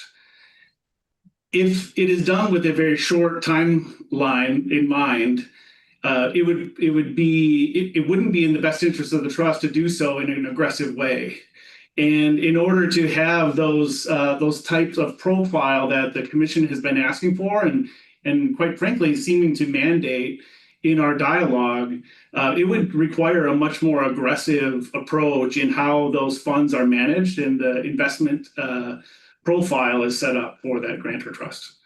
So a shorter period of time limits the ability to deliver on that mandate and the request of the commission. Would 15 years be better than 10? Yes, I believe same as 10 to 5. I think 15 would be better than 10. It's very similar if you think about how you might or anyone might set up their own personal profile. When you meet with a financial advisor, they would ask you, like, what is your time horizon? What would you like to use this investment for in the future? And if we think about that being a very truncated period, naturally that goes not too aggressive because you could lose a lot of that capital in a very short period of time and not have the benefit of the duration of those assets to be able to build back up to a meaningful profile in line with your investment objectives. No, I take that point. It makes sense to go longer than shorter. Assume for purposes of this question that in the order in this case, we adopted the following findings and actions. First, the commission has accelerated depreciation in 2025 and 2026 in ways that have created 30 million plus interest in added company revenue to help facilitate and fund a grantor trust. Second, the settlement agreement maintains an additional 15 million per year in further accelerated depreciation for 2027 and beyond until the next rate case. Third, despite multiple commission orders over 2 years, the company still has not formed and funded the grantor trust. As such, the commission is concerned that we're not moving forward in a timely manner. Fourth, to ensure a timely transition given these concerns, the commission hereby orders the company to form the trust by June 30th, 2027, with at least $30 million plus accrued interest into the trust, with another 15 million on track by the end of 2027. Fifth, to the extent the company needs any further guidance about the formation of this trust, it is invited to file any questions or concerns in this proceeding, which will be held open for that purpose. Thoughts, guidance, would something like that get us where we're needed to go and with a date certain? What I believe, and maybe it's worth confirming, Chairman Blank, is I think I heard June 30th of 2027, a date certain. Yeah. Understood. I believe that could be helpful, and I am happy to report that we believe we can be in a position by the end of Q2 of next year to do exactly that, with or without the order, quite frankly. All right.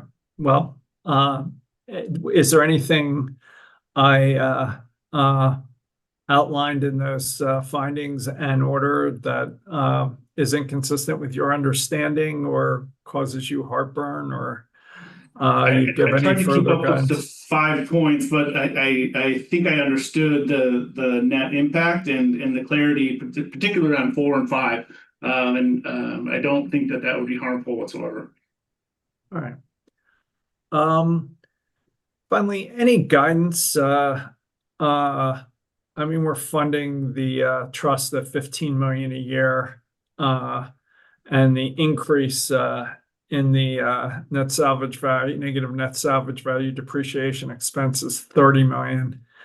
Any advice about how this commission can stop digging this negative rate base hole? Which I guess you may not agree with that characterization, but I don't necessarily agree with the characterization, but I also totally understand where you're coming from. I don't think that there is a panacea here. A very simple solution, simple and elegant solution that addresses all the concerns for a future state in which the gas business is dramatically depleted. Yeah, I'm not even arguing that. I'm just concerned about your credit metrics when you have to face these decommissioning expenses. I think you're going to not have the cash. Well, I'll ask you the same question I asked Mr. Mueller. What would happen if the commission denied your rate increase in this case? I don't think Mr. Mueller answered that. But I can probably provide or point back to my testimony in that, quite frankly, is that we look at some of the recommendations that were initially made by interveners in this case. I think it's very clear that a downgrade of credit would result. And let me just interrupt. The thing that causes the downgrade is the lack of free cash flow, right? So the rate increases are driven by the availability of free cash flow. Yep, I understand, and free cash flow is the main metric, or free cash flow to debt, that the ability to service your debt obligations are the main metric that both Moody's and S&P look at. And so, I understand the concern for future cash flow, but also understand the concern from my perspective is making sure we maintain current cash flow in a place where we're not so that we are maintaining credit supportive environments so that we can continue to do business for our customers today and in the near term. And just to end the conversation where we started on the electric side, is it fair to say that your credit metrics can also be managed by lowering capital spending and the denominator of debt? I think we talked about the Moody's credit report. Is that fair that you can manage your credit metrics by reducing debt? Certainly reducing debt and reducing capital spend would have, like, in a standalone world, nothing else changes. That would have a positive impact on that metric that we just discussed. Thank you for the conversation. Mr. Zemmer, redirect. Thank you, Chair Blank. One clarification, maybe even before I go to Mr. Winter, I was taking notes. On your list of 5 points, could you clarify if the 30 million we were talking about was in addition to the 15 million that's provided for in the settlement agreement? It's just recharacterizing the settlement agreement. So, so as I understand it, we have 15 million from 2025, 15 million from 2026, and another 15 million coming in 2027. So I guess I'll just ask Mr. Weiner, is that consistent with your understanding? So by the end of 2027, we should have 45 million plus interest in that grantor trust. That is consistent with my understanding, and that's how I interpreted the rapid fire list a few minutes ago, Chairman Blake. Okay, does that make sense, Mr. Zomer? I believe so. So just maintaining the settlement agreement provisions, but where those funds are directed. Yeah, and just putting a date certain on it. Okay, thank you. Mr. Winter, could we bring up hearing exhibit? Sorry, I've got to check my notes here. Hearing exhibit 127.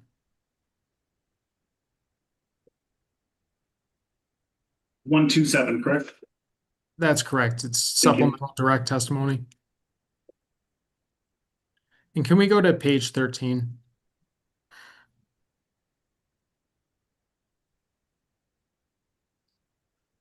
And can we scroll down just a little bit so Mr. Winter can see paragraph 37 here? Can you review the description of paragraph 37 from the commission supplemental direct decision?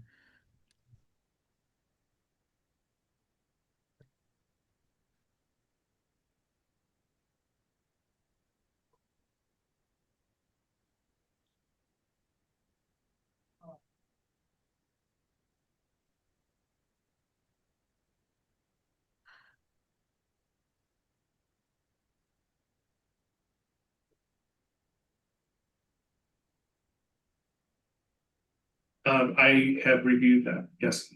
Okay. And then do you recall from your supplemental direct testimony that you performed a credit metric analysis of this scenario? I do believe I did, yes. And this scenario and the way it was set up in the description from the commission here, is it maintained the company's credit metrics? Is that your recollection? Yes. And how did it do that?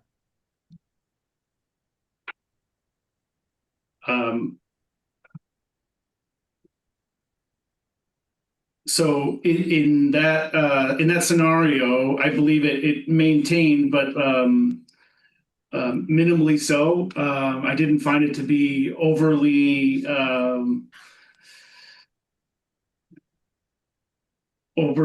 high. I guess in that scenario, I found that it was like minimally credit supportive to avoid a potential downgrade, which is what I was trying to avoid in my initial testimony as well as my rebuttal. And it did require the addition of $30 million of additional depreciation expense. Yes, which is what, sorry, yes, and I mentioned that in the following lines, line 19 and 20. Okay. And that comes at costs today?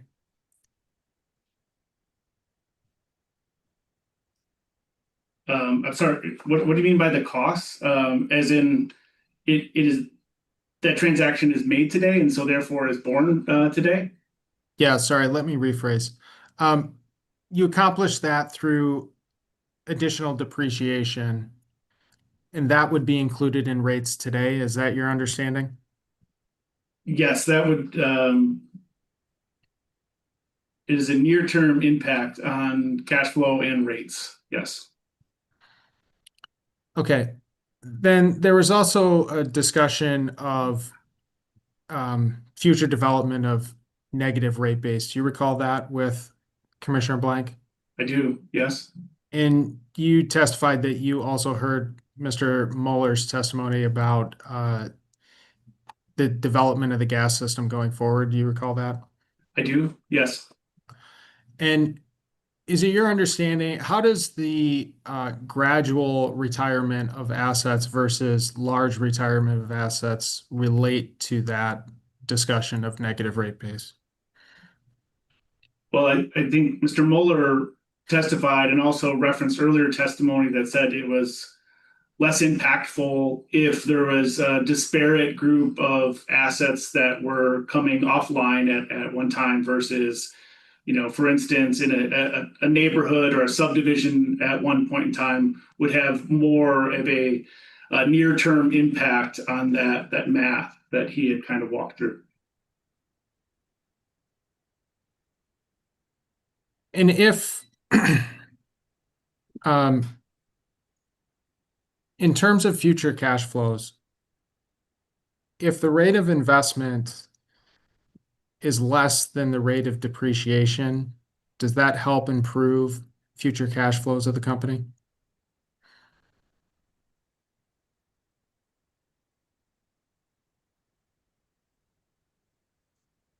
Can you repeat that question again? Yeah. Please. And maybe if I can pull up the reference here in just a second. Redirect, if we can pull up Mr. Winter's rebuttal testimony. Mm-hmm.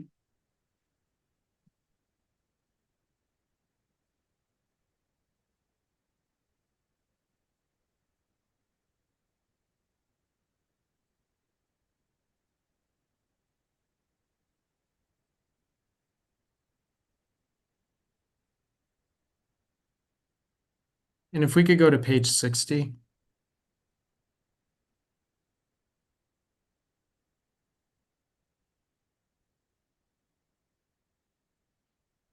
And actually, if we can start at page 59 at the bottom.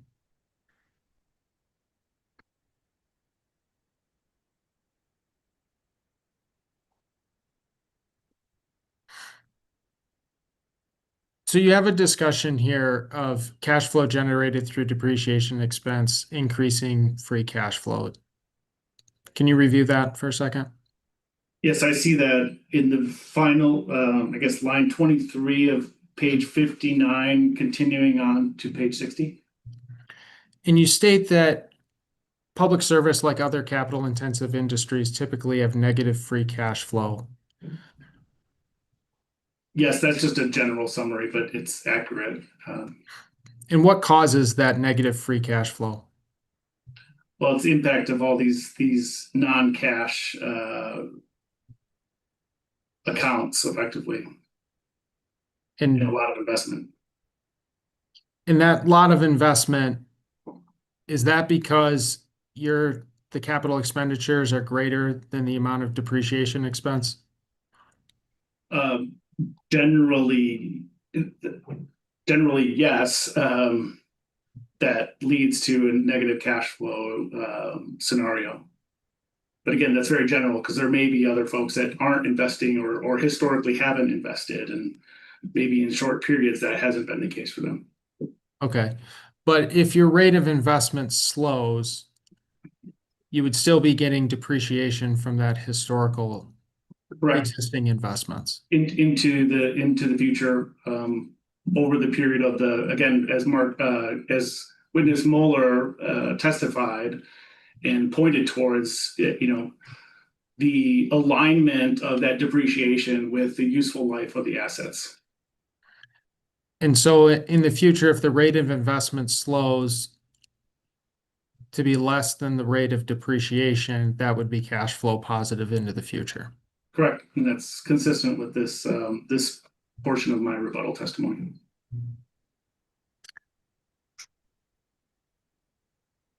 Thank you, Mr. Winter. That is all I have. Thank you. You can be excused, Mr. Winter. Thanks for joining us. Thank you, Chairman Blank. Just a couple things. We're going to need to break around 3:30. We have a public comment hearing today, so just wanted to let people know. And I guess I'm also gonna got my questions for Mr. Rivera-Lugo answered, so I do not have any remaining questions for Mr. Rivera-Lugo. Who's next? I do still have questions for him, just so everybody changes their plans. But I don't think we're gonna get to him, so I'll take a look tonight. Okay. See if that changes. Okay, I missed that, sorry. I think Ms. Howard's next, is that right? That's correct, Chair. Ms. Howard, you out there?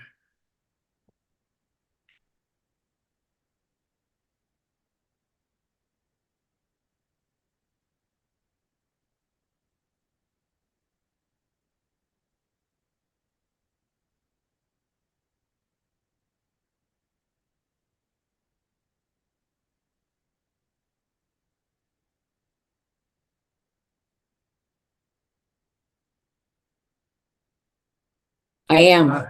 There you are, hey. Can you hold up your right hand? Do you swear to tell the truth, the whole truth, and nothing but the truth? I do. You can put your hand down. Is anybody with you or communicating with you in any way? No, If that changes, will you let us know? I will. Back to you, Mr. Zimmer. Thank you, Chair Blank. Good afternoon, Ms. Howard.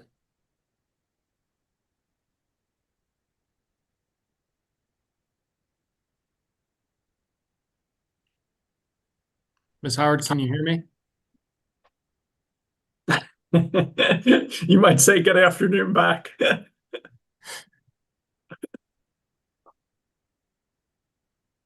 Good afternoon. Thank you. Okay. It's more a trick to make sure the tech is working than anything. Yeah, you guys may work on that. Ms. Howard, can you please state and spell your name for the record? Can you repeat that, Mr. Zummer? Yes, can you please state and spell your name for the record? It's Deidre Howard, Didrehoward.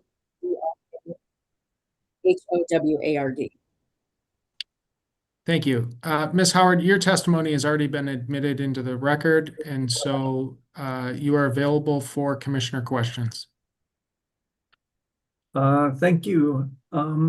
Ms. Howard, do you recall our conversation in the electric rate case? I do. If I asked you the same questions today, are you aware of any differences that you'd have to the answers you gave in that case? My apologies. I'm getting reverberating conversations. Are other people hearing an echo or anything? I'm not. I guess I'll just repeat the question. If I asked you the same questions today, are you aware of any differences in your answers that you gave then? I would say I don't think there would be any changes to the conversation. But I will say that it's been a little while since we've spoken. So you might have to refresh my memory. I'm just asking if you know of anything that would be different. Can you pull up what's been marked as hearing exhibit 1705? Let me represent to you that this is the materials that we had pulled together behind the conversation we had in the electric rate case. And as I said, I'm not going to introduce this into evidence or rely on it, but just want to talk to you about it. Chair Blank? Yeah. Sorry, before we go into this, the company has a few concerns regarding this. Could I? Yeah, of course. First, I understand that the commission is not strictly subject to the Colorado rules of evidence, but the commission generally conforms to those rules. And one of those rules, 605, provides that judges are not supposed to be entering testimony into the record. Having a commission-generated document like this come up in a contested proceeding presents concerns for us. Second, as you just stated, you're not planning to offer this into the record, and which we appreciate and support. The problem is, as soon as we have discussion about it, it is on the transcript and therefore part of the record. And so we just want to make sure that it's used carefully, since the underlying facts haven't been developed through the process with parties being able to analyze the underlying data. And so we just ask that it not be treated as, uncontested facts in any briefing or subsequent decisions. And then third, much of this relates to electric data. And this being a gas case, it's kind of outside the scope. Do you have a request? Is it a clarification? Are you asking me not to go through this? What's your request? I just want those concerns noted for the record and just ask that it be used judiciously, given the nature in which it came up and the fact that we have programs here across both cases that are universally supported by all the parties that participated in this proceeding. Fair enough. And I commit that it will not be entered into evidence as it is. It will not be relied on in the decision, and it's intended to engage a discussion and fully understand all your concerns about materials brought forward by a decision maker. With those caveats, are you okay with us moving forward with this conversation? Yes, I will try not to interrupt as well. No, please feel free. And if we can bring in counsel too. So I understand we're on sensitive ground. Are you still there, Ms. Howard? Is your camera off? No, my camera's on. Can you hear me? I can see you now. Oh, okay. All right. I think we had this exact conversation in the electric grid case where we downloaded disconnect data. We matched it up against the disconnects. We identified the zip codes with the highest disconnect, and we looked at some census data. Would you accept that? I would accept that. All right. Can we go to the next slide? And I think we found that there were the disconnects increased a lot, both on the particularly on the electric side, a little bit on the gas side. I think this all came from Ms. Anstey's testimony. I think disconnects were concentrated in 10, 15 of the 20 top zip codes. Would you accept that, or do you have any reason to believe this is wrong or misrepresented? If I can just make one comment on this. We just got this data yesterday, this particular. So we haven't had a chance to analyze it. So I can't confirm or deny what's here. Fair enough. Can you go to the next one? And if I represented to you that there was federal data for zip code 80011 in Colorado as a whole on racial demographics, do you have any reason to believe that's not true? Again, without further analysis, I can't confirm or deny the validity of the data. Fair enough. Can you go to the next one? I guess this is sort of the point of it. When we do this, it looks like the 10 zip codes with the most disconnection have significantly higher shares of people of color than the state average. Again, with a full understanding that you haven't had any ability to analyze the data, it just provided it yesterday. Do you have any reason to believe this is accurate or not accurate? Again, I couldn't make a determination one way or the other. Okay. Keep going. Two more. Two, if you can go to 5. And then 6. Again, if I represented that the zip codes with the most disconnects tended to be disproportionately impacted communities. I assume you'd say the same thing. You couldn't assume or not assume its accuracy. Is that fair? Yeah, that's fair. Okay. And last slide.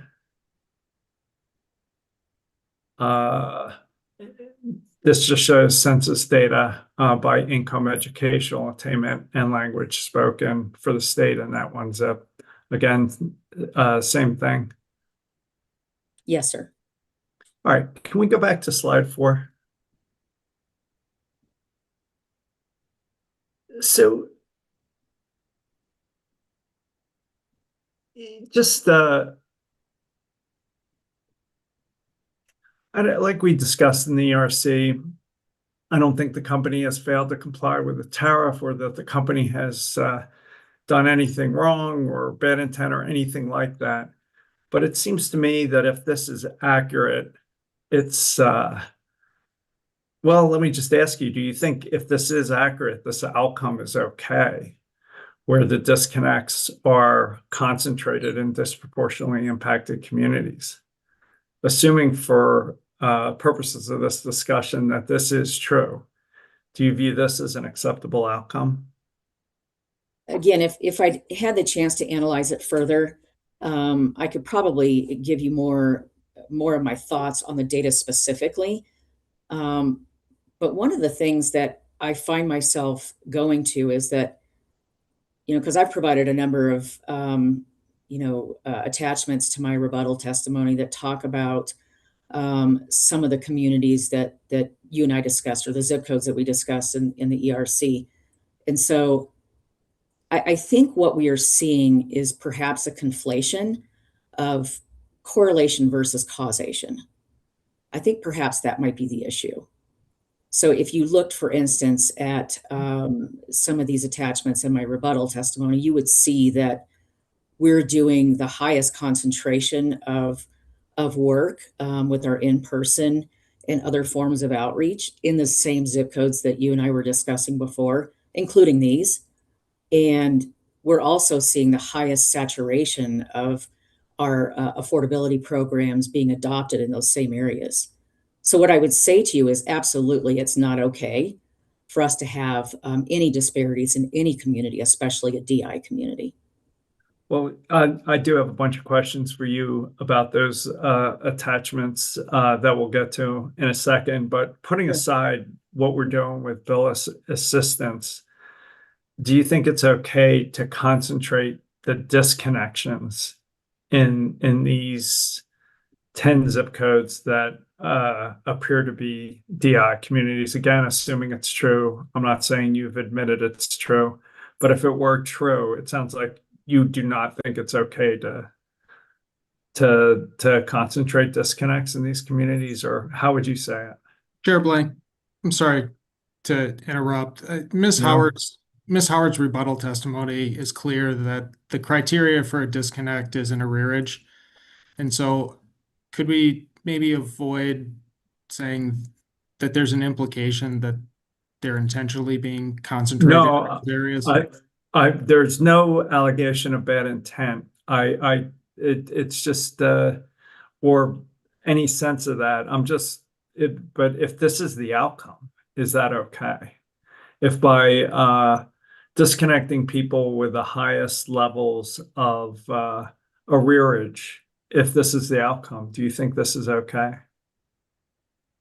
I'm not sure that I know of any other matter in which, or manner in which, we could approach disconnection of service. It's always a last resort. It's not something we want to do. It's why we've made the proposals and testimony that we have, because we certainly want to protect the most vulnerable of customers in any area of our service territory.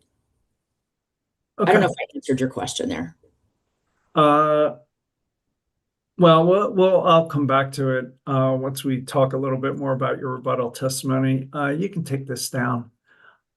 Can we pull up your rebuttal testimony, hearing Exhibit 141, DKH2? And I think this is what you were referring to, the allocation of bill assistance. Yes.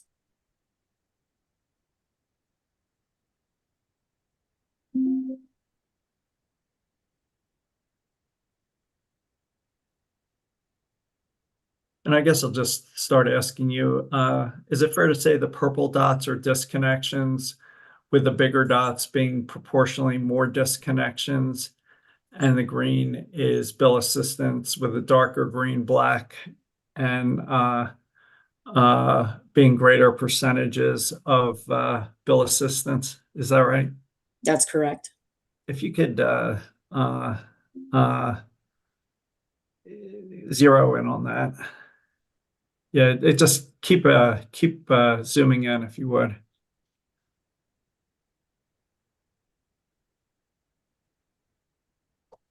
So, I mean, it doesn't look like it's perfect correlation, right? There's some big purple dots in light green areas, and some of the darkest green has littler dots. So it seems like a pretty loose correlation. Would you say that different?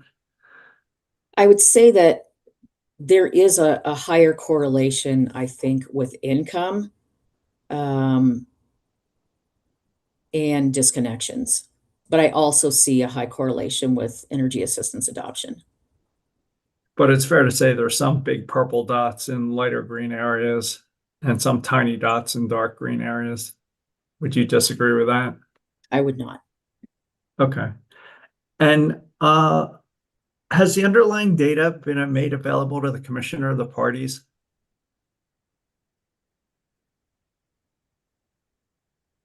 I believe some of this data is available, but if it hasn't been, it certainly can be. Yeah, if you can make it available, that'd be great. And can we go to page 37, hearing exhibit 141 of your rebuttal testimony?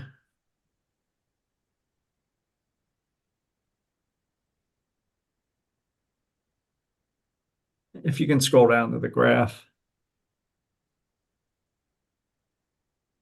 So again, there's some correlation, but it looks like it's not exact. Is that a fair characterization of this? I mean, we can talk about R squareds. I think if you square R, the 0.652, it equals 42%. If I represented that to you, would you have any reason to doubt that representation? I don't think there's ever going to be a perfect correlation, I'll just say, but Right. I have no reason to dispute what you're saying. So that means the variable, the line might explain 42% of the variance, and with a bunch not explained, but I think that's what you testified. It's not a perfect correlation. Is that fair? I think that's fair. All right. You can take this down. In the electric, I can pull it up, but in the electric settlement, is it fair to say that the settling parties agree to work collaboratively to explore a potential pilot to further address energy insecurity and methods to target assistance to the most vulnerable? And I guess the question is, there's no actual commitment to do a pilot. As I read it, the only commitment is to explore a potential pilot. Am I reading that right? And I can pull it up. I think it's marked as hearing exhibit 1706. I would say to you that we are very interested in anything that's going to help mitigate disconnections for vulnerable customers. There's no question. That's the reason we proposed all the things in these two cases that have been agreed upon with the settling parties. We've got a lot of support for what we're going to do, and it's going to address everything that you and I are talking about. And we both share the same concerns about making sure customers are protected. So yes, I think we're going to take it very seriously. We're still awaiting the results of the first year of our ABC pilot in Minnesota. That's going to inform even more of that conversation, but we're very serious about what we can do to help mitigate these risks. But just in terms of yes or no, there's no binding commitment to pursue or file a pilot. The only commitment is to explore a pilot. Is that correct? In the technical sense, I believe that's correct. Okay. Oh, sorry, one last thing on hearing exhibit 141, your rebuttal testimony at 2526. And if you could pull that up again, it just says you say the company performs extensive outreach prior to disconnect for non-payment, including numerous calls, emails, and mailed notices. I think it's at the bottom.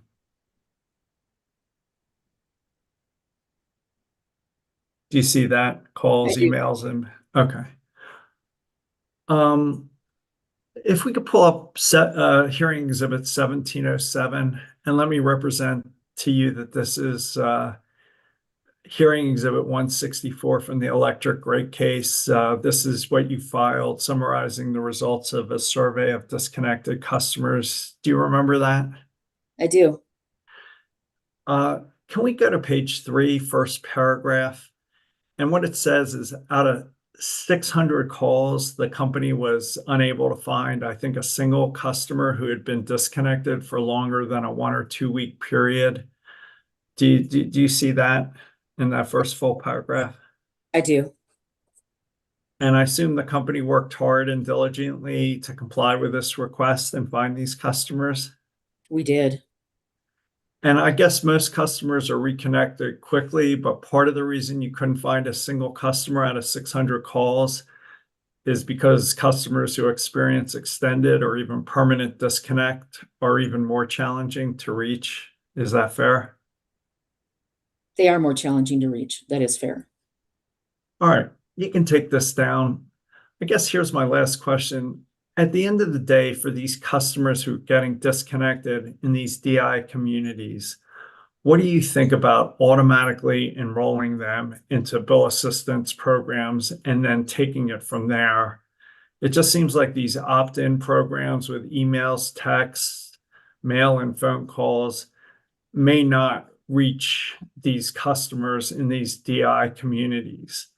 It just seemed like you tried once to reach them and were really completely unsuccessful. So I don't understand why an opt-in pilot is going to be any different.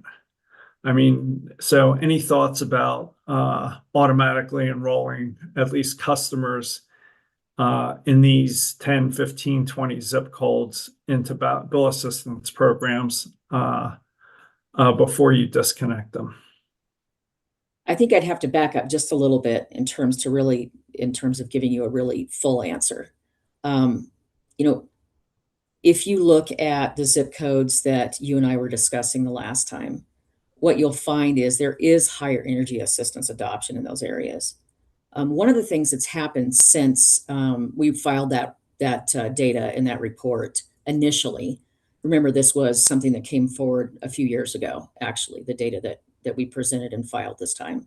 It just hadn't been filed at the time that the rest of the report was. So what I would say to you is that's when we were starting our Red Truck Initiative, our in-person outreach.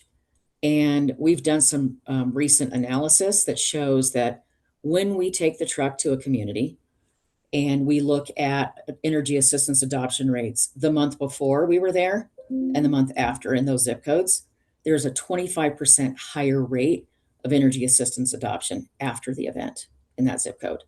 Likewise, we took the zip code data and compared it for all other zip codes where our service territory exists. And we again found a 25% higher rate of energy assistance adoption where the truck has visited. So there's a number of efforts that we're taking and we're going to continue to take. And so do I think there's an opportunity for a pilot? I really feel like we've got to see what happens with all of the proposals that have been adopted through the settlements and make sure that we know exactly what the full scope will be or the impact that will be on DI communities and others. I'm not saying we shouldn't do one. I'm not saying we should. I'm saying that we need to see the results of this data in a meaningful period of time in order to assess whether we've hit it, whether we've got it in the right place with the lower affordability percentage. Keep in mind that we've never allowed self-attestation of income or direct enrollment into our programs with the company. And we know that that's going to have a massive impact also. But if we add too many things in at the same time, I'm not sure that we're going to see the value of any of these metrics. So we should consider it very diligently. But I think we also need to see what happens with these that we've already got. Say we did it in 5 zip codes and just instead of disconnecting those customers, we just automatically enrolled them into the bill assistance programs. Thoughts about that?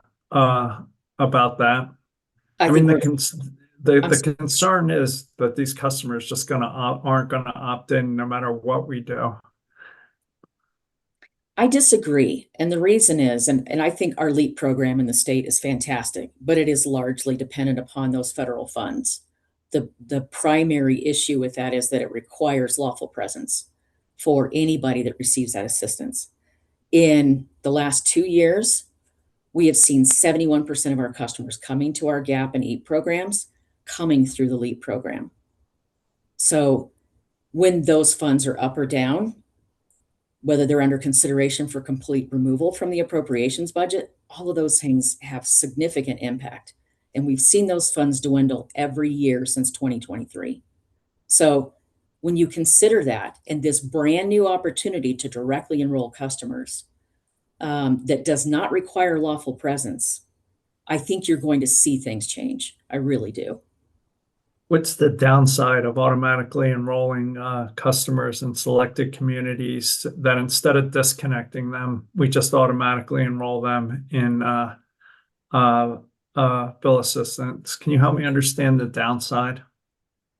I would say one of the advantages to our PIP programs is that they take the unique income of a customer and their unique usage, and we come up with that perfect amount that they need to sustain their bill without arrears moving forward. If you remove the income piece, we're just directly enrolling them. We may not be addressing the needs of that household. I'm confused. Say that again. If you directly enroll them, isn't it the same discussion and the same analysis? Well, if you direct enroll somebody without asking them questions about their income, you are not able to provide them a benefit that's tailored to their needs. And if the customer doesn't speak English or doesn't have internet? We're very well capable of addressing that. For instance, at our in-person events, we have computers on site. We help walk customers through applications all the time. I think that's one of the reasons we're very successful. We have the ability to communicate with customers in over 140 languages at our events. We also have that same ability over the phone.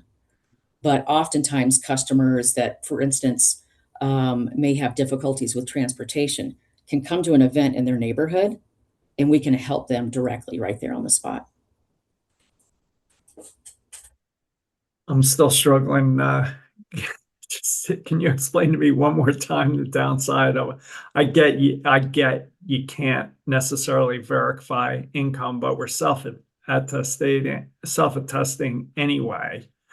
So what's the downside of picking a few communities with the most disconnects and automatically enrolling them in bill assistance before you disconnect them? I'm just not understanding the downside. Maybe it's the term automatically. Let's break that down for a moment, because from my perspective, we can't automatically enroll a customer without first getting that self-attestation, right? That's exactly what we're planning to do. Are we going to blanket those communities? Absolutely, we are with those applications. We're going to do that. So maybe that's getting at exactly what you're talking about. I'm just saying, don't disconnect them until we work them through the bill assistance process. I mean, why does signing an attestation form stop disconnect? But if somebody can't sign the form, we disconnect them.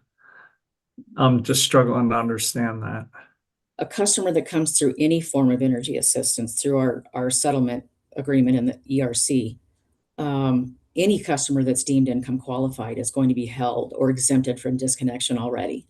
So, but if we're going to enroll them in the program, we still have to have some information in order to tailor a benefit to them. That's the key component of a PIP program, right? We have to know exactly, and that, again, that's self-attested income or categorical eligibility through another program. Either one is fine, but we still have to have that information in order to give them a benefit in the program. I'm still struggling to understand why we can't just delay disconnect. Oh, we are. We are going to delay disconnection. For those, well, I'm just struggling with the opt-in component, but I don't have anything else. Mr. Zemmer. Thank you, Chair Blank. Could we pull up hearing exhibits? Sorry, I'm covering up the number. 141 schedule DKH2, the map we talked about earlier.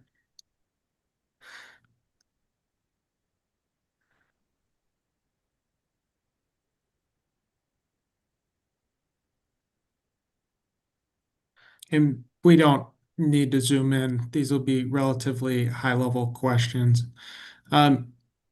So, Ms. Howard, is it, given the proposals, assuming they are approved in this proceeding regarding the GAP and PIP program, and conversely on the electric side for the EAP program, do you think, are those proposals addressed at turning more of these, whatever shapes these are, darker green? Yes. How so? Well, there's a couple of different elements. One, as I've already mentioned, the self-attestation and categorical eligibility. These are brand new options where customers directly enroll with us. In addition, the lower energy burden percentage of 2.5% versus 6% for combo customers. I think those are the primary opportunities. And of course, we're going to continue with upfront arrears clearing. We're also going to increase the advertising for the program. We're going to be sending these applications directly to customers before a disconnection happens. So to the chair's point, getting ahead of that disconnection activity. And so we're talking about moving some of these darker greens green, but you also testified and had a discussion with Chair Blank that there is some overlap with current existing penetration and disconnects, particularly in some of these areas. Do you recall that? I do. And is it your understanding that by increasing avenues to participation, even if you've had high penetration, that will help reduce the size of the dots? Most definitely it will. And can you explain how that works? Well, there's two components to our PIP programs. One is that arrears forgiveness piece, but more importantly, the ongoing benefits to customers in monthly benefits that will happen over the course of a year of their enrollment. It helps to keep those arrears at a level where disconnection is not going to happen. But in addition, in our settlement agreement, we've agreed that any customer that's referred to us will be held from disconnection. You had a discussion with Chair Blank about auto enrolling within certain zip codes. Do you recall that? I do. Is there a program happening? Is there a pilot in Minnesota on auto enrolling of customers? Yes. And are the results of that available at this time? They are not. I'm told they'll be available at the end of August. And will that provide additional information potentially about a future path for such an auto enroll process? Yes, and we're eagerly awaiting to see the results of that pilot.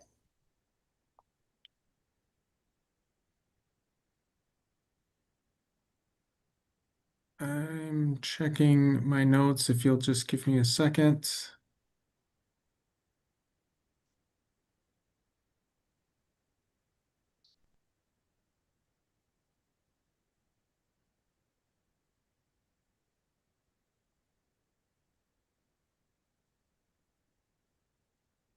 I have no other questions. Thank you, Chair Blank. Thank you, Ms. Howard. Thanks, Ms. Howard. You may be excused. Appreciate it. Thank you. I have Mr. Freitas next on my list. Is that right? I think I remember You got it neighbor. exactly right. Yep. It was the neighbor that did it. Can you hold up your right hand? Do you swear to tell the truth, the whole truth, and nothing but the truth? I do. You can put your hand down. Is anybody with you or communicating with you in any way? They're not. If that changes, will you let us know? I will, yes. Back to you, Ms. Broma. Good afternoon, Mr. Freitas. Could you please spell your name and state it in full for the record? My name is Arthur Freitas, Arthur Freitas. And for who do you work and in what position? I work for Excel Energy Services as the Director of Revenue Analysis. Your testimony has already been admitted, so Mr. Freitas is available for cross-examination. Mr. Judd, it's 2:20 and I have 30 minutes. Thanks very much. Can you hear me okay? Yep. Wonderful. Good afternoon, Mr. Freitas. How are you? Good. How are you? I'm good, thanks. We'll take 30 minutes, but I think realistically it might be a little bit sooner than that. But let's go through the questions we have and appreciate the time of yours today. Does the settlement, are you generally familiar with the settlement agreement that was filed by the company? Generally, yes. I'm the cost of service witness, so I'm much more familiar with cost of service topics and the revenue requirement. Completely understood, and that's what I will try and keep my questions in that line of things that you should be able to answer. So just let me know if I go at all beyond that. Does the settlement test your revenue requirements include any revenue from backup sales service charges assessed to transportation customers due to communication line failures? It does. Backup sales revenue is base rate revenue, so it is an offset to the revenue requirement. And in Discovery 3-2, and I can pull it up on the screen if you'd like, you did in fact confirm that backup sales service charges are included in the base rate revenue, and I think you said that again. Is that correct? That's correct. So backup sales service revenues are treated to offset the revenue requirement. And I just want to make sure I understand that right. So that means it reduces the amount that the company needs to be collected from other customers through base rates. Is that correct? So from a revenue requirement perspective, which is, I'm the overall revenue requirement. It reduces the amount that revenue needs to increase from all customers. Got it. Okay. So Understood. I look at the revenue requirement in a total system basis, not at a class level. That's the pricing witnesses. So Mr. Klingman and Mr. Thompson can talk about how you carve up the pie. I'm just making the pie. Got it. Completely understood and appreciate the clarification. Hopefully you can answer this one, which is that so backup sales services, the revenue decreases because communication lines are modernized and fewer customers are placed on backup sales. What happens to the revenue requirements? Well, the revenue requirement, assuming no costs are incurred to do what you said, the revenue requirement wouldn't change. The amount of revenue collected from customers being charged the backup sales charge, that revenue would go down, but the revenue requirement would stay the same. Okay, understood. Thank you for the clarification. Mr. Freitas, the costs that the company incurs to manage communication line outages, is that recovered through the gas cost adjustment? This is like manual meter reads and removal, reinstall, that type of thing. So those kinds of costs would be recovered through base rates. Those are O&M charges basically. So anytime we have to dispatch personnel to do, manually read a meter or fix something on the system, those are generally O&M expenses, just at a high level. And so those are base rate items. Is it retail customers, not just the transportation customers, that bear those costs? Yeah, all customers would pay their share or their allocated share of O&M costs. The O&M costs. Okay.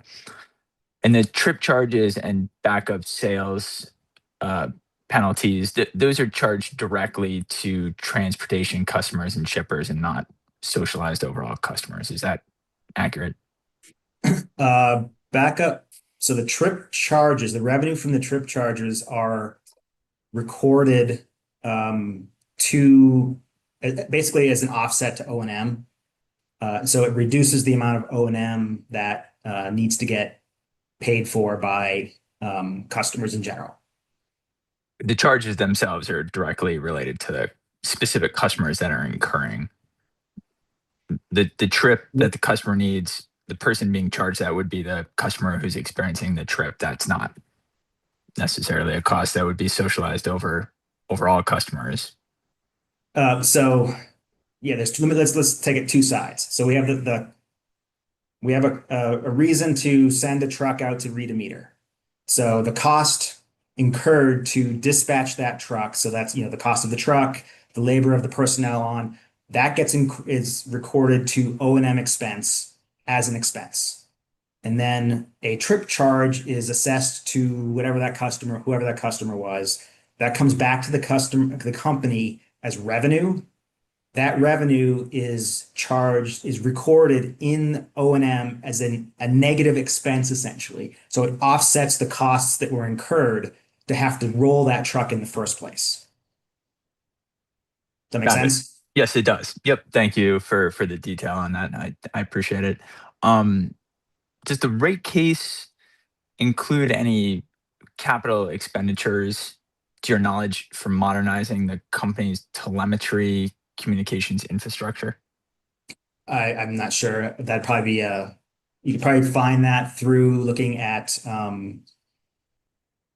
maybe Witness Scheller's direct testimony, her attachments that list all of the capital additions that were being requested in this case. But I can't tell you for sure if there were or weren't. Are you aware that the company collected around $3.7 million annually in recent years and around $9.7 million from 2020 to 2025 in revenue related to communication line failures, including the trip charge? I get there by trip charges and the backup sales revenues. Do you have a document you could bring up for me? I can. You'll have to bear with me on the math I did here, so we can bring up maybe a couple different things. Let me get the correct exhibit here. So this is going to be, I just want to make sure I get you the right information.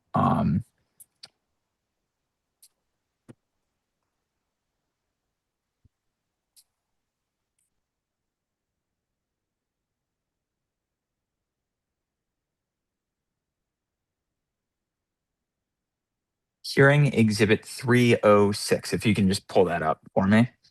And this is the response to Constellation's Discovery 1-4. And if you can just confirm when you can see it, you were one of the sponsors on this response.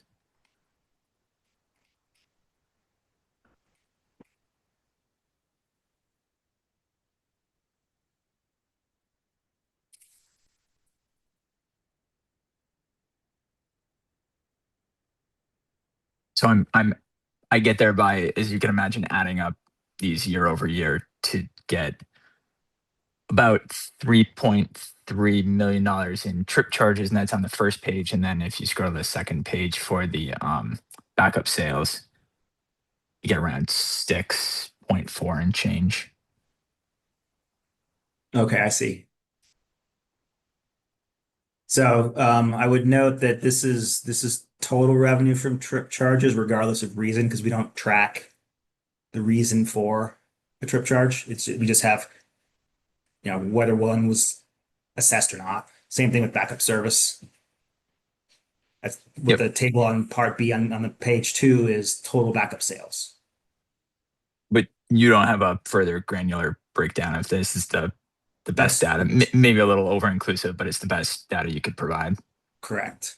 Okay, understood that caveat. And are you aware that the company's own track costs associated with managing outages totals around 4.5 million over that same period of time? Do you have a document for where that came from? Because that is more granular than I have access to through the cost of service. So I'm not quite sure where that number came from. I do, and let me again get the accurate information here. If you could pull up hearing exhibit 331, this is the response to Constellation's Discovery 1-29. And although you were not a sponsor, I mean, if there's any reason to let me know if you disagree with this, please let me know. But I'm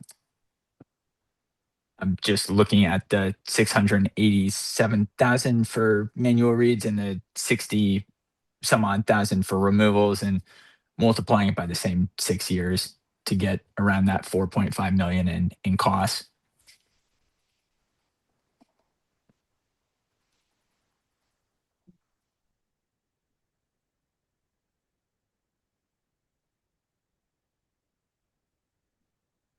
So just so I understand, in part A, this is saying that the $687,000 is the amount, is the cost incurred for manual meter reads for 1 year from April 25 through March 26.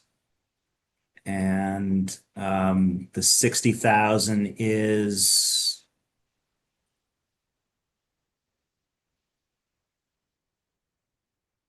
cost for it looks like removing removals or and reinstalling reinstatements. service for that same time period. Correct. So these are costs, the cost to the company. Okay.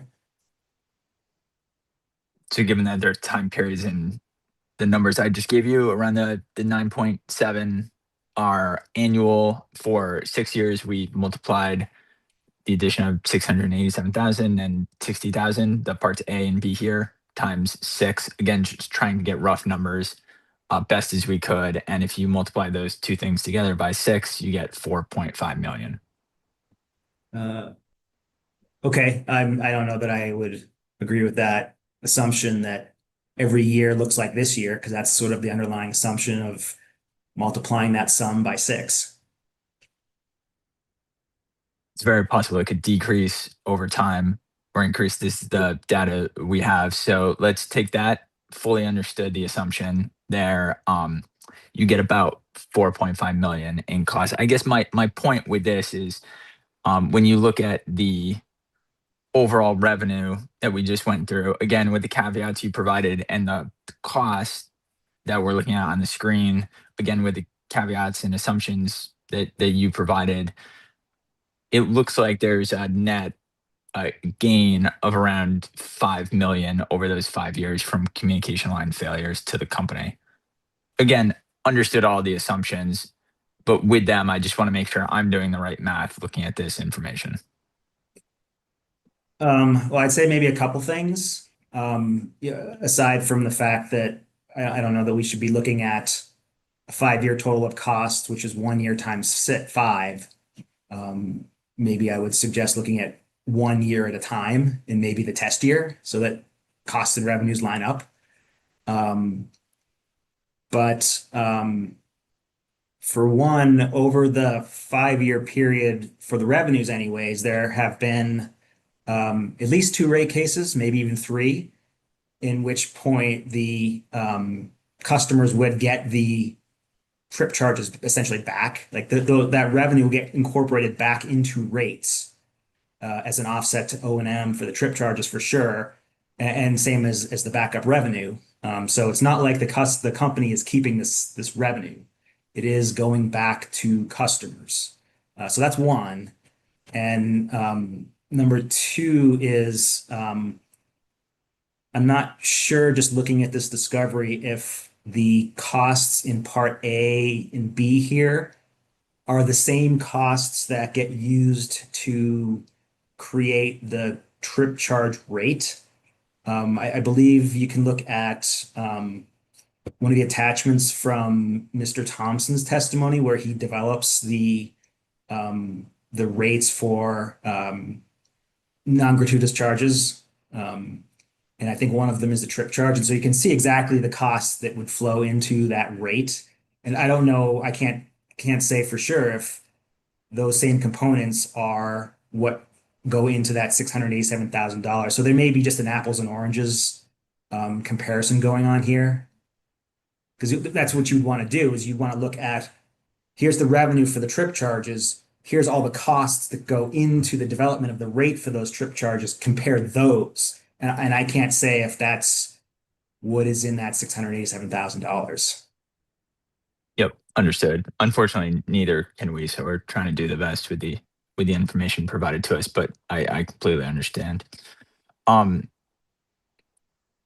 Freitas, would you agree that rates must be just and reasonable as applied to all customers, not just in theory at some future dates, but when you're looking for any kind of approval, those rates have to apply as just and reasonable across all customers to get the approval?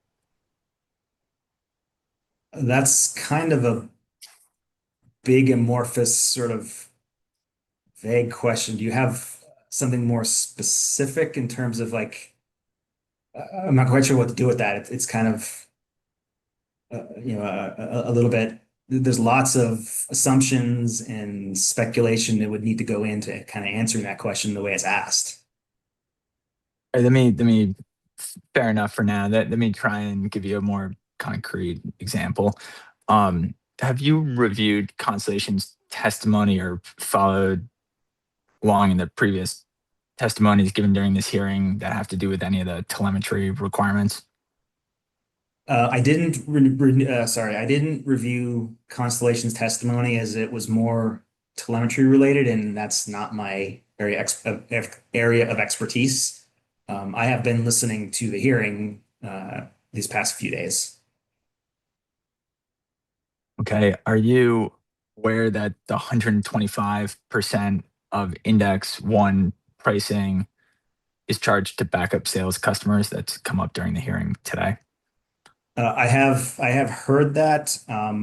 That is a GCA issue, so it's outside of my my area of expertise. I deal with base rates, and that 125%, if I recall the discussions that we've had, that you've had with other witnesses, that is something that is in the GCA tariff, which is a gas commodity, which is outside of base rates. Let me continue to ask questions, but just let me know if this needs to be addressed to someone else. You've heard how the FCC also then is speeding up the discontinuance of the copper lines, the landlines, through this series of testimonies during the hearing today, correct? I heard that discussion, yes. And you were aware that the company participated in a 2019-2020 timeframe stakeholder process that had workshops on modernization. I recall the discussion, but that was before my time working on PSCO issues. So I didn't directly participate or even indirectly participate in any of those discussions.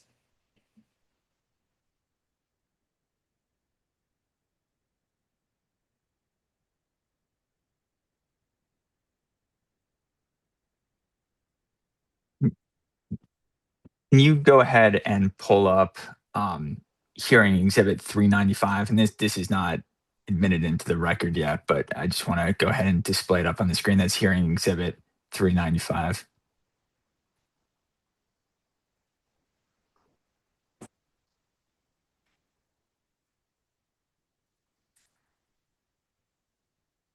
So can you just let me know when you can see it on the screen? Apologies, I'm on my phone, so I'm trying to do this too, so I can see it in real time with you. It's up now. Sorry, 396. My mistake. Thank you for that.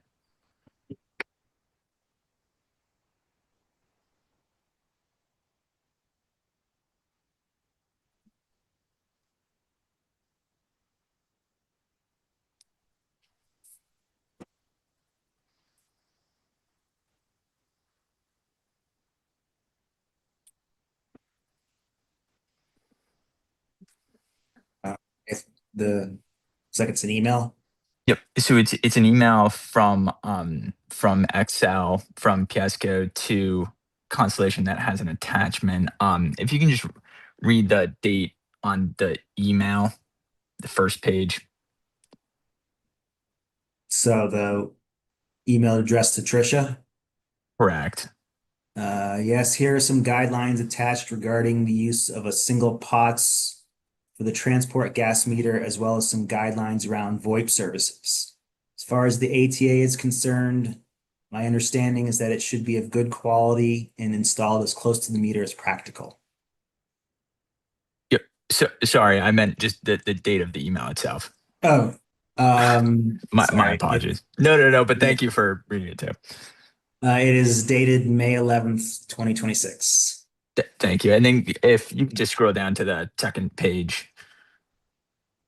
Is before we start putting more of this document into the record via having Mr. Freitas read it or otherwise, I think we need to see if Mr. Judd is planning to move for admission, because this is a document we've not seen. It doesn't involve Mr. Freitas. Doesn't seem to be about revenue requirement issues. So we would object at this point to continuing forward with this document. Yeah. I guess my comment is we've heard today and yesterday multiple times that no one's able to speak to the 2020 stakeholder process, and this exhibit is going to establish that the company had knowledge of communication line issues since at least 2015 and continues to provide this guidance to shippers like Constellation. My objection is not yet to relevance. We haven't even gotten there yet. Well, that's probably next, but it is more about trying to put it in through this witness on a topic he's not familiar with at this time. Right, but it seems like There's no foundation. no one is, and we are providing the foundation through this communication that comes directly from Excel. I mean, you can see the header on the screen here. Overall, you can keep going. We'll take a final view on relevance and foundation once you're done, but I think you can keep proceeding. Can I ask, Mr. Judd, are you moving this into the record, or are you just asking Mr. Freitas foundational questions about it at this time? I think that's where I'm struggling. Well, yep, since you asked, we'll go ahead and make the request to move this into the record. And as far as the relevance goes, it's our understanding that Mr. Freitas is the company witness that's been put up to speak about rate design and cost allocation. So he's best to speak at this point whether the 125% backup sales adder is just and reasonable, especially given that we heard Mr. Piquet and Ms. Lee defer on that question as well. So why don't you ask your questions to Mr. Freitas? Let's see what is in the document, and then we'll decide on admissibility. But I'm not going to stop you from asking your questions now. So keep going, lay your foundation, and we'll decide on admissibility. Thank you very much. So Mr. Freitas, I'm forgive me if you already answered this, but what is the date on the page on the screen here? Page 2 of this exhibit, now in the Excel document provided to Constellation. The date of this document appears to be October 27th, 2015.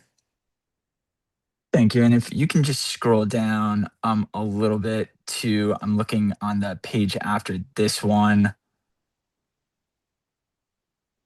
Yep, when scroll down just a little bit more, if you wouldn't mind, to the digital cellular section, keep going. Yep. So go back up. Apologies. Right at the we highlighted in blue. The blue did not come, just to kind of focus you in here. Can you just read the sentence that starts with "We continue to research" again? That's highlighted here on the screen under the digital cellular selection If section.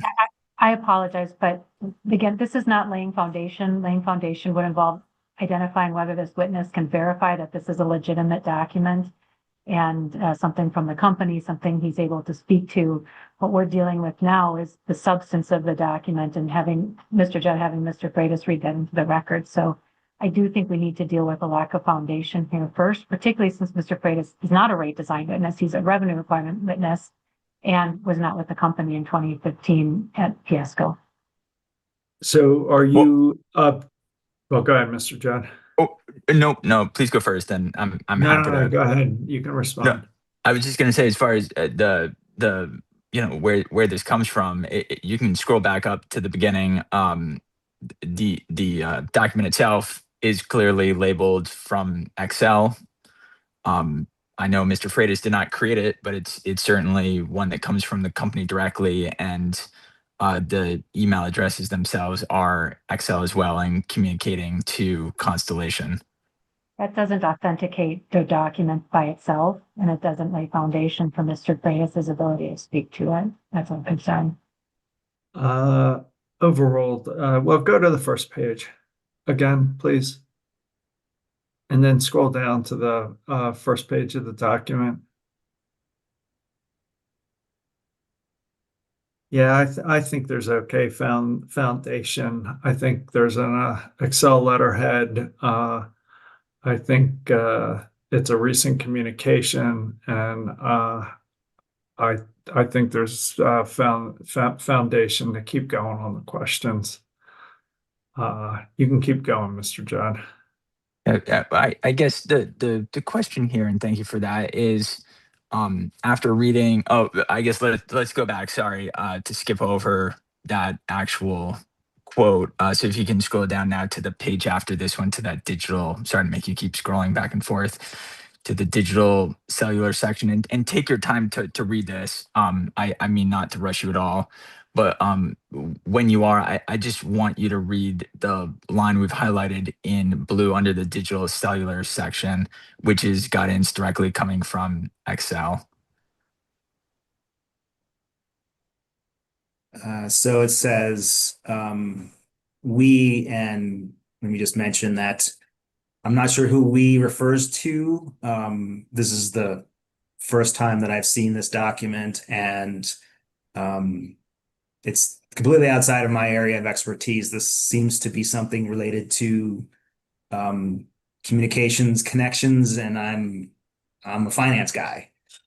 So, with those caveats, that I have no idea what this document is, the line that you have highlighted says, we continue to research connectability with new generation wireless digital communications, but have no options available at the time of this printing. Thank you very much. And if you can just go back to the first page to the email.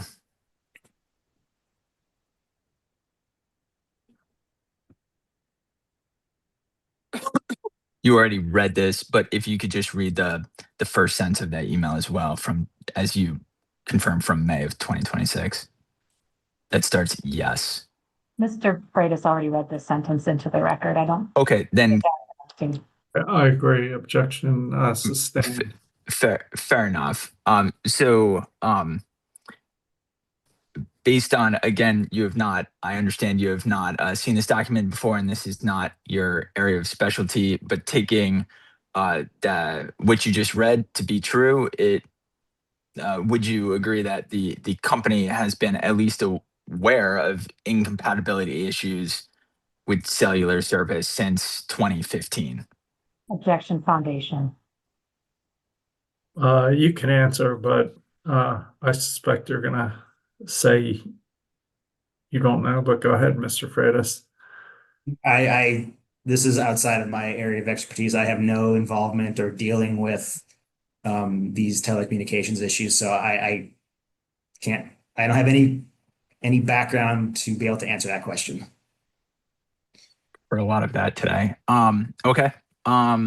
I think that is all of the questions I have. Did you move, or do you want to move to have this admitted, or Yes, I had thought we already did that. did we do that? Well, Ms. Brahma, I assume you're going to object, and I'm probably going to admit it anyway. So, okay. I think Commissioner Gelman, you had questions for Mr. Freitas? Yes, I do. Let me pull them up. Hi, good afternoon, Mr. Freitas. Good afternoon. How are you? Good. It will be a mercifully short dragging review through your spreadsheets today. No taxes discussions? You know, I mean, I feel like I got my fill of taxes in the electric rate case, but I want to just look at where we can see the prohibited expenses coming out. Okay. So I was looking at hearing exhibit 152, attachment APF 6, which is the revenue requirement, as I understand it, as of the settlement agreement. Does that sound like the right document to be looking at, the most up to date? I believe so. Let's see. Okay. Yeah, 152, all those numbers are like post settlement. And then I think Ms. Kunkel has it too available for us, if you could pull that up, Ms. Kunkel. And then I believe we've got to go all the way over to Schedule GIS Adjust, which is, I could count for you how many tabs, Ms. Kunkel, if you'd like, or.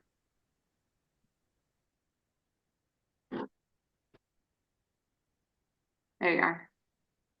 Can you just fix the view of that for us, if you're able to make it a normal view? Thank you so much. Okay, are you with me, Mr. Freitas? Yep. Okay, great. So I know there's several of them appear on here. Like for example, if we go down to say like line 425. I think it is labeled line 425, so not real line 425. There you go. So you can see a bunch of these, like eliminate aviation expenses, eliminate board of directors, etc. Yep. So, okay. So the reason for most of these adjustments would be eliminating out those prohibited expenses. Correct. So Okay. if you recall the discussion you had with Mr. Piquet on prohibited expenses, there are some that are what we call below the line. So they're recorded in FERC accounts that don't ever appear in the cost of service. And so for any of those expenses, there's no adjustment that needs to be made to the cost of service because they were never there in the first place. It's these items that they are recorded in accounts that do get included in the cost of service. So they're generally A and G accounts.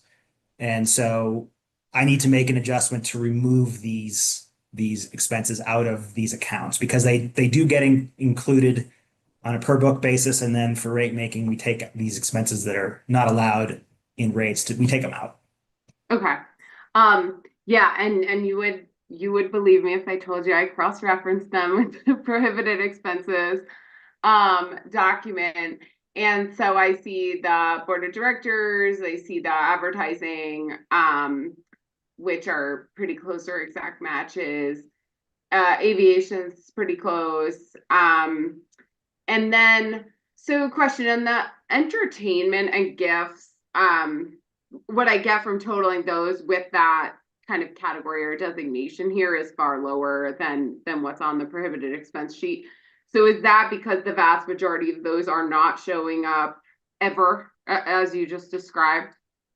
That's correct. And if you look at the, I forget what attachment it is to Mr. Piquet's testimony, but it's the prohibited expenses report. Yeah. There's a column that contains FERC account on it. And any FERC account that is 426, those are all below the line. And so those would never appear in the cost of service to begin with. So the entertainments and gifts is a good one where there's some that are in accounts that are probably 900, the A&G accounts, but then there's a really large chunk that's all 426. And so I only had to address the ones that were above the line. All the below the line stuff was already excluded to begin with. Okay, got it. Thanks for that. Yeah, so that happens quite a bit with the entertainment gifts as well as the investor relations categories. That seems pretty predominant. I think investor relations probably has a little bit of below the line stuff, but a lot of it I think is recorded as administrative in general. So I did need to remove that from the cost of service. Okay. Okay, and then okay, but that's helpful to see what to look for in the prohibited expenses. So my other question is these are like expenses coming through individually. What about with staffing? So I know there's two main examples. One is with investor relations and the other is with regard to lobbying, where you have staff who mainly serve another purpose or a very large degree serve another purpose, but some amount of their time is for some of these. How do we see or understand that adjustment to how those salaries are deducted from the revenue requirement in proportion to their work on prohibited expenses? Sure. So the process that we have set up is so we have what are called lobbying work orders. So let's just say that as an example, there's a piece of legislation that is being considered that has to do with rate making issues.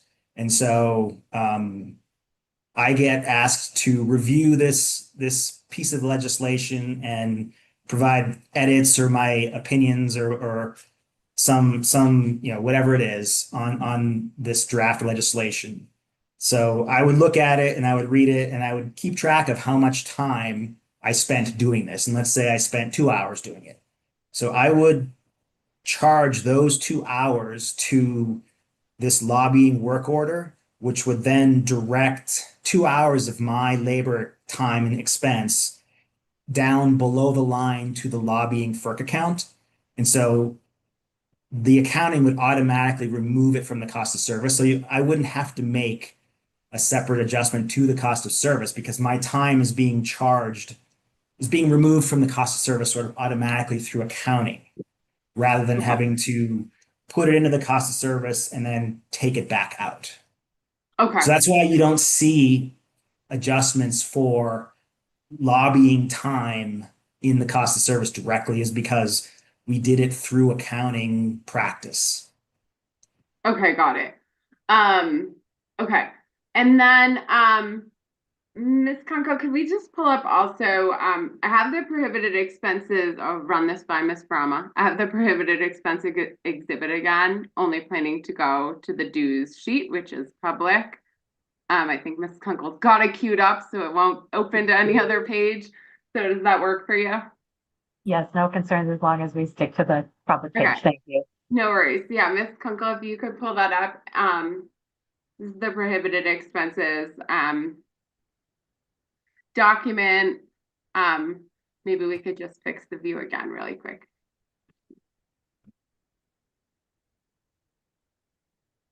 Thank you for that. Okay. Okay, so as I understand it, the top 5 here, the company has categorized as organizations that do lobbying and the remainder not. Is that accurate? Yes. Okay.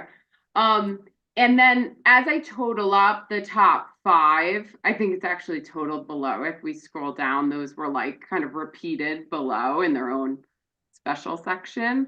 Those are just over $200,000 for the gas company.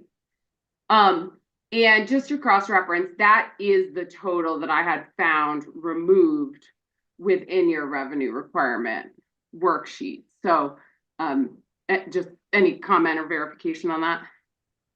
Yes, that's correct. That's where I got the adjustment from, was those lines at the bottom. Okay, so the remainder of the dues on here after the fifth line on that upper section were all included in your revenue requirement. Correct. Okay. Just one other note, you can take a look at this later, but I think the summary tab, which is the first one, double counts the PSCO total because it counts the bottom table and the top table. Okay. I don't think I don't think of any consequence, but just in terms of how it's working, because I was surprised I never saw a number that big on this sheet, and it's because it just totals them up again, from what I can tell. But Okay. Okay, awesome. I think those are my only questions, Mr. Freitas. Thanks. All right, thanks. Redirect. Thank you. Really quickly, could we pull up hearing exhibit 396? This was CNE's last exhibit.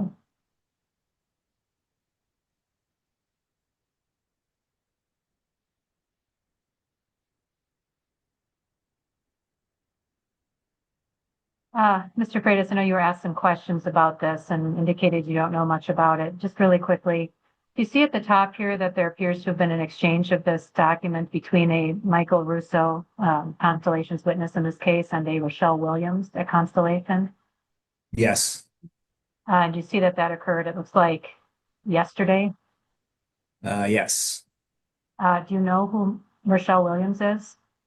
I don't know anybody on this document at all. Do you have any information about whether this document was provided in its entirety as it was provided by, as it was purported to be provided by Xcel Energy without modification prior to its transmission or prior to its being offered as an exhibit here today? No. Do you have any information about whether this is a legitimate copy of a company communication in its entirety without modification? I don't have any of that information. I don't know where this document came from. And with respect to the subject matter that Mr. Judd raised around the specific communication technology availability, do you know, did the company provide another witness able to talk about those issues? I believe Mr. Kanoy can speak to the telemetry requirements and the telemetry involved with transportation customers. Thank you. Could we please pull up, take this one down? And I'm going to ask if we could pull up hearing exhibit 124, attachment ZT4. This is the direct testimony of Mr. Thompson for the company. And while we're doing that, I'll just ask you, Mr. Freitas, do you recall a discussion with Mr. Judd where you identified that the company provided the derivation of the trip charge calculation in the record in this case, and Mr. Judd indicated they couldn't find it? Yes. Okay, so we'll take a look at this document and see if that solves it. Sorry, it's just taking a minute to scroll through that spreadsheet. Thanks.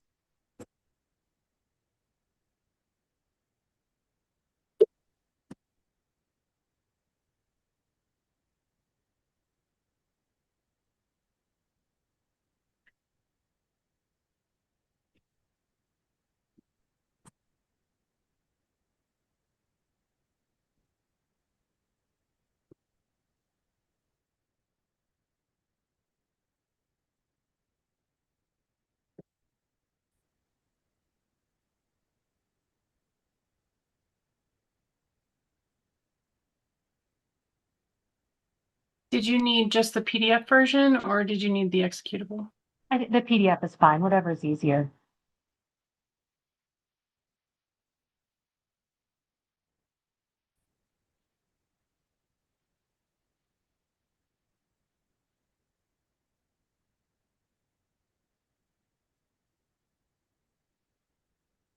There we are. So, Mr. Freitas, really quickly, this is hearing exhibit 124, attachment ZT4, which has already been admitted into the record as part of Mr.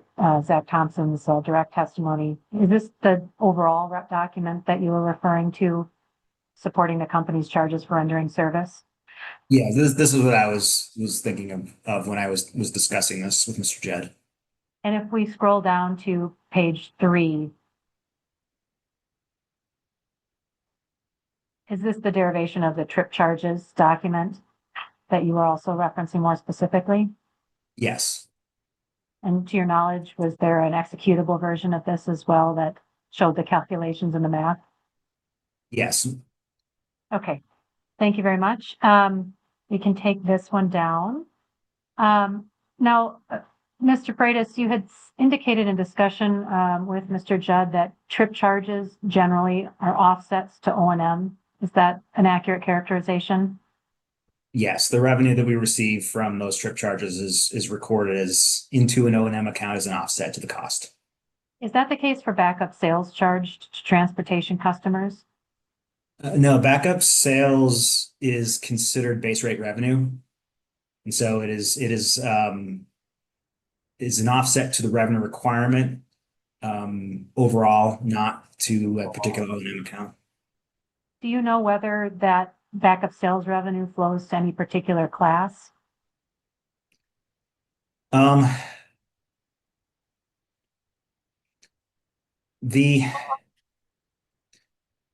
Klingerman or Mr. Thompson can probably better discuss the rate design and class allocation, but my understanding is that the billing determinants associated with those backup sales, so the therms, are included in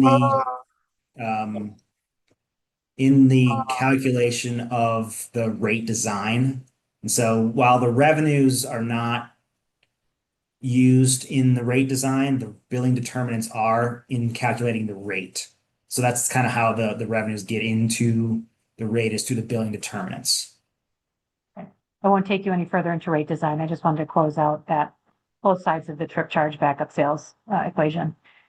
And then you had a brief discussion about some discovery where the company provided total revenue from backup sales revenue and from trip charges without any further breakdown with specific to communication line issues, because the company doesn't have that information. Do you recall that? Yes. And Mr. Judd characterized that as potentially a little over-inclusive to the extent it's not specific to communication line issues. Do you know of any basis to suggest whether the revenue received from backup sales and trip charges as a whole includes a lot more, a little more, or something else as compared to the revenue specific to communication line issues? I don't. Okay, thank you. That's all the redirect I have. Appreciate it. Thank you, Mr. Freitas. Thank You you. can be excused. I think that concludes the company's case. And we're on to Mr. Haglund.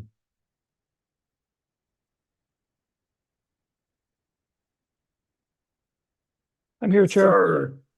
Sir, can you hold up your right hand? Do you swear to tell the truth, the whole truth, and nothing but the truth?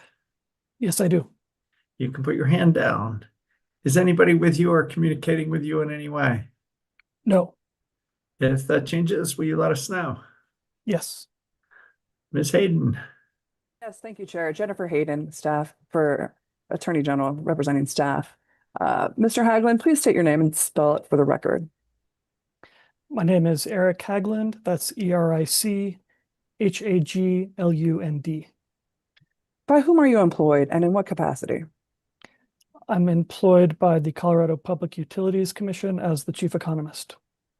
And did you cause to be filed what has been marked as hearing exhibit 505, the answer testimony of staff witness Haglund, and hearing exhibit 507, the settlement testimony of staff witness Haglund? Yes to both. And Mr. Haglund is available for commission questions. I don't think you had any for Mr. Haglund, but just checking Commissioner Plant. I do not, thanks. Commissioner Gelman. Yeah, good afternoon, Mr. Haglund. Good afternoon. just really briefly, can you help me quantify, I think you saw as a benefit the removal of ALR in moving to decoupling instead, acknowledgement of lost revenues. Can you confirm that's the case? And then I have another question about that.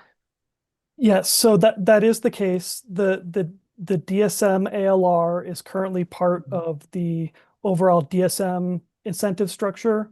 So that would be, according to the settlement agreement, removed from the DSM incentives. So you could see that as a reduction in the DSMCA that will now be sort of incorporated into the decoupling mechanism under the settlement. And you asked if I could help you quantify that. I believe I referenced this in my testimony, but the 2025 DSM ALR, I believe, was 1.8 million, if I remember correctly. Okay, gotcha. So that is of, I would assume, significantly smaller magnitude than we're talking about with the potential decoupling adjustment, even with the cap. But I'm trying to kind of get in my mind the comparison of the two. I would expect the amount of lost revenues attributable to DSM and comparable programs like Clean Heat, like NPAs, would probably tend to be greater than the current DSM ALR, just because they cover a wider range of activities. The DSM ALR is specific to the traditional DSM portfolio. So Clean Heat is not included in that. Got it. And I'm just curious, I didn't see it in the settlement agreement, but I guess is the decoupling imagined in perpetuity, or would or could there be some regular kind of review mechanism? I mean, I think you were involved on the electric side. Unfortunate timing there, I think, with COVID and some really weird usage trends. But that was more of a pilot where we were able to go back and see how it was going, and really figure out if it looked to be something that was working for the system or not. So sorry to go on, but really the question is about, is this in perpetuity, or is there proposed to be any mechanism to kind of review this to look at its appropriateness? You're correct that there is no sunset or expiration of the mechanism in the settlement. And you're also correct that unlike the electric decoupling mechanism, which was envisioned as a pilot and kind of had that temporary structure and evaluation built into it, this does not have a similar evaluation. But I think that I would expect that we'll have pretty good visibility, because they will make yearly filings under the decoupling mechanism, and much in the way that it has been proposed through a rate case, I would expect in the future that a party could propose to discontinue it or modify it in a rate case. Okay. And then in your answer testimony, you had expressed concern, I will note that is before staff joined the settlement, but you had expressed concern about lacking regular rate reviews, with which you described as an automated rate increase each year, kind of as a result of the decoupling. And so I was curious to what degree that concern is mitigated in your involvement with the settlement agreement. Yeah, I think that it remains a concern that I think if the company is successful in continued implementation of the state's ambitious clean heat targets and the commission's interest in continuing to promote DSN and NPAs, I think it won't be true on an every year basis, but the general tendency will be that the decoupling mechanism is more often an increase than a refund. So it is something that we intend to keep a close eye on. I have, I guess I would point to two things in the settlement that give me a little more assurance there. One is the hard cap on surcharges. So in any year, it can't be more than 3.5% of an increase. And the fact that it is weather normalized revenues that are decoupled, I would think will generally reduce the magnitude of any given year's adjustment. I also don't think that, so I think that the tendency will likely to be regular increases through the decoupling mechanism between rate cases. But again, the commission will continue to have the opportunity to revisit the design in rate cases if those are specifically identified as burdensome beyond sort of the other sort of general trends in rates. It's sort of hard to look at in isolation, but I think it is something we would monitor closely between rate cases and revisit in rate cases through the design of the mechanism if there were cause for concern. Okay, got it. And then I'm trying to remember on the electric pilot, I think it was like about 3 years, of data that we looked at before determining kind of ultimately what to do with that decoupling. And I was curious, kind of in staff's view, what you'll get data annually, it sounds like. But what amount of time is it in, like the 3-year time frame that you really begin to like learn and figure out how things are going through the implementation? I think that's approximately right. I mean, I hesitate to offer a specific time frame because really the salience of the decoupling mechanism will depend a lot on how the company does on the clean heat targets, I think is kind of the big one out there. So it's connected with all these other things that the commission and parties are really focused on and concerned about in terms of the growth of the gas system and what progress can be made on decarbonization of the gas system. Just as kind of an example, like if you look at the original proceeding approving the electric pilot, there was almost no consideration in that 2016 proceeding of beneficial electrification or EV adoption. Like the entire body of testimony is about efficiency gains and the likelihood that the electric revenues will decrease. That was the big concern.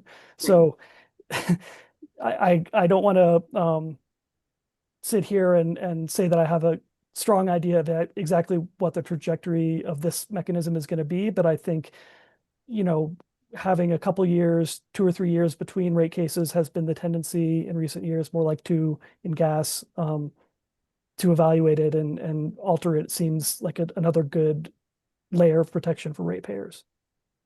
Okay. And then just one more question for you kind of on this topic is, given that it sounds like future rate reviews would be the appropriate place to be evaluating the appropriateness of the mechanism going forward, I guess in your view, how difficult would it be to unwind? Are we kind of opening a Pandora's box here if, let's say, the decoupling is approved now, but however many rate cases from now, next 1 and 2 and 3 rate cases, it's determined that this isn't working and we need to change direction. Are you concerned at all with the actual ability in rates in accounting and whatever the details would be to then kind of reverse course? I'm not especially concerned about that. I think one big reason why, unlike the electric decoupling mechanism, which has proved kind of difficult to wind down and has lasted a long time even after the decision was made to discontinue it, is that this decoupling mechanism doesn't have this feature of accruing balances that carry forward to future years and are limited in how much can be refunded or charged sort of in subsequent years. That was the real difficulty with respect to the electric mechanism, was that there was this huge unexpected event in COVID that resulted in this huge balance that the actual design of the mechanism didn't allow for the company to refund to ratepayers in a timely manner. And so we've been kind of dealing with those balances for years. This, I think, by its design, I think it would actually, you wouldn't worry about long-standing balances. It would be quite easy to discontinue it and remove it from the tariff and potentially make some adjustments for a single year of revenues that may be outstanding depending on the timing. Okay. Just a couple more questions. So, I think it's 3.5% on the high side that rates could adjust each year, and what, 2.5% on the low side? It's 3.5 cap on surcharges to ratepayers and 5% cap on refunds to ratepayers. Okay, sorry, I don't have it in front of me, and I probably should have, but I'm more questions than I thought. So outside of those bounds, right, if the company has under-collected by effectively more than 3.5% and can't kind of make it up in those rates, that's just decreased revenue. Too bad. That would be my interpretation. In the unlikely event that that happens, there could be a difference of opinion. I mean, the company couldn't implement a charge bigger than that without filing an advice letter that could lead to a litigated proceeding over exactly how that's worked out. But as we sit here today, that would be my interpretation, is that's if it exceeds the cap, that's just there is no specific remedy. That's like how things work now. And then same for if they get more than 5% more revenue, they keep that, and that's that. Yeah. Okay. I have one more question. I'm trying to think. Sorry, I hadn't written them down because I was like just manifesting more questions that I had about how this would work.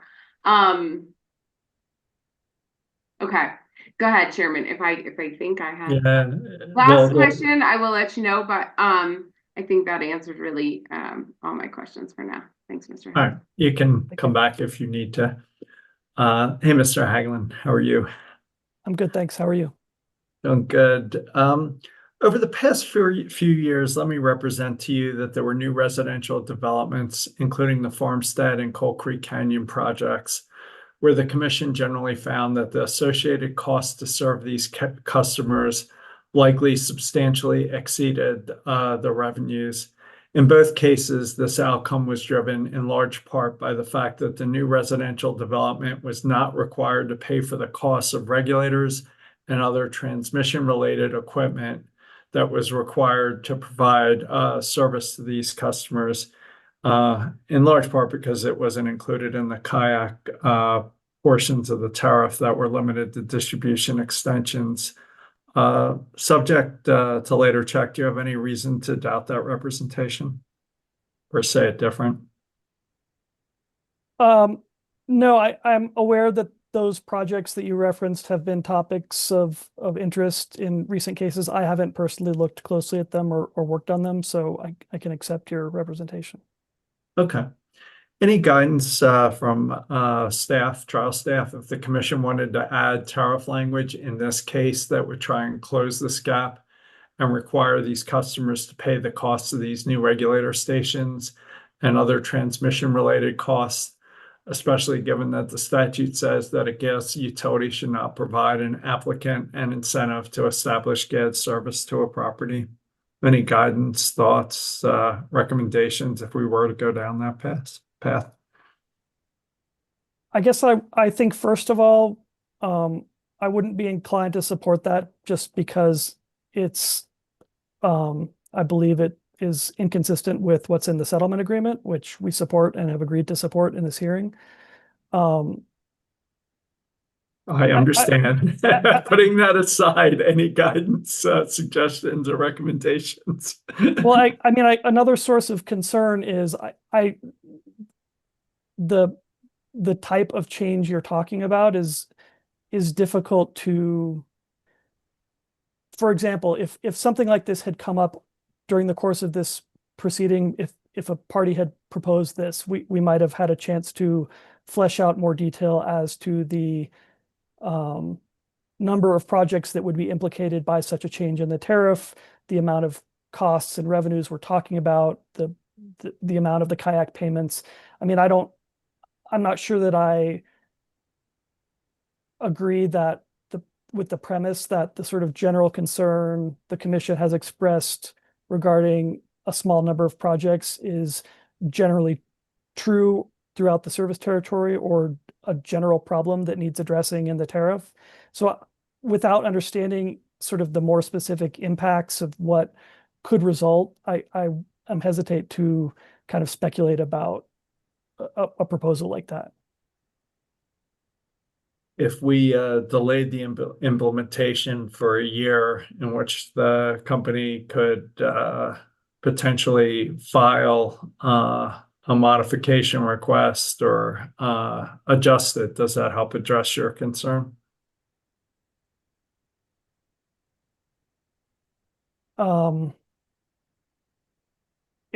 It would depend on sort of the nature of the filing and what opportunities there were for analysis of the impacts and whether parties were afforded the opportunity to propound discovery and sort of really test the idea out and try to get more specific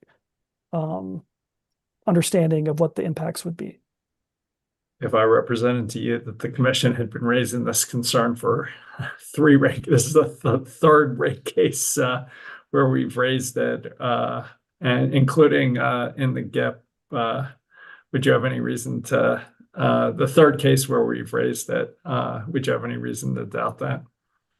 I wouldn't. I mean, I do think that there is an effort on the part of the settling parties to respond to the general concern, which is most specifically embodied in the GSIF, but really has been over several cases a movement toward increasing the share of costs for which newly connecting customers are responsible. So I think there has been a recognition of the commission's concern there. I think parties have a lot of different opinions about how far to take that, the specific design of those types of mechanisms. I think what we've landed on in the settlement agreement is what parties agreed was a reasonable first step towards really a brand new mechanism, a brand new fee over and above what's already been done through the elimination of construction allowances and the offsite distribution credit, which is sort of a continued movement in the direction I understand the commission to be interested in moving. Do you think providing the regulated system paying for costs significantly in excess of revenues is an incentive for applicants to establish gas service to a property? Well, it sounds like you're quoting statutory language, and I'm not going to offer an interpretation of that. Fair enough.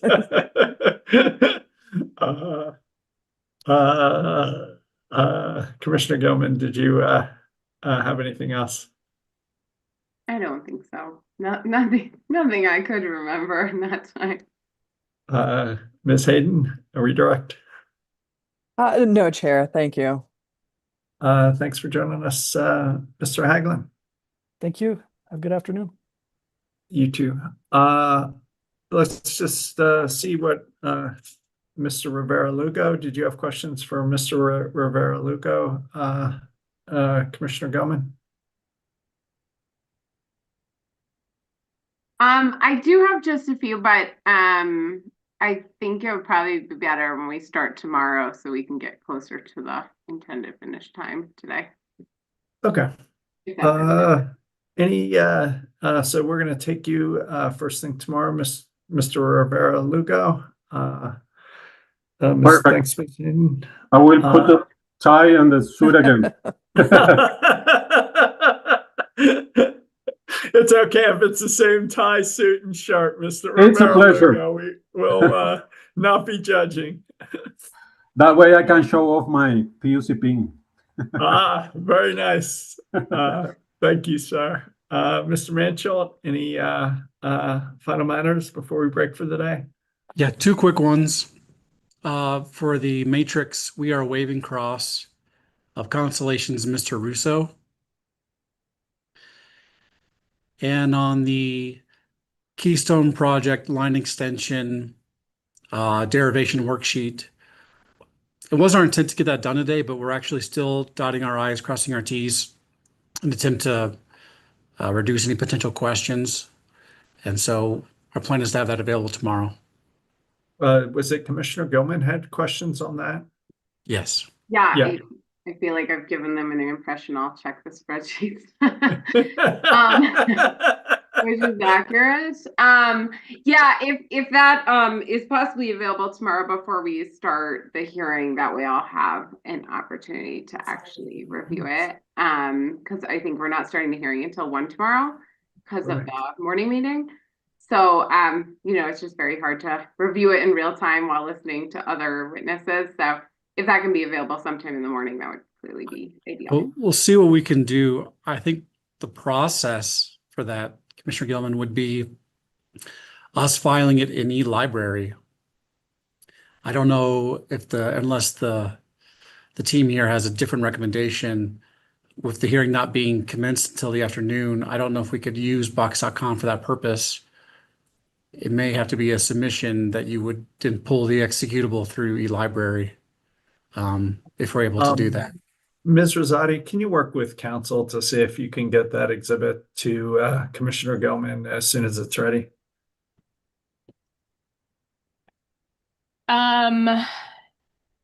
Yes, I think the issue is that it wouldn't have come in through a witness at that point.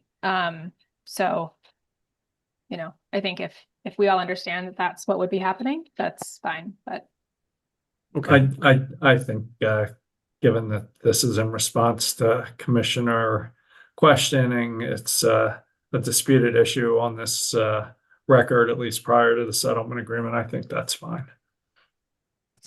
Okay. Understood. Thank you.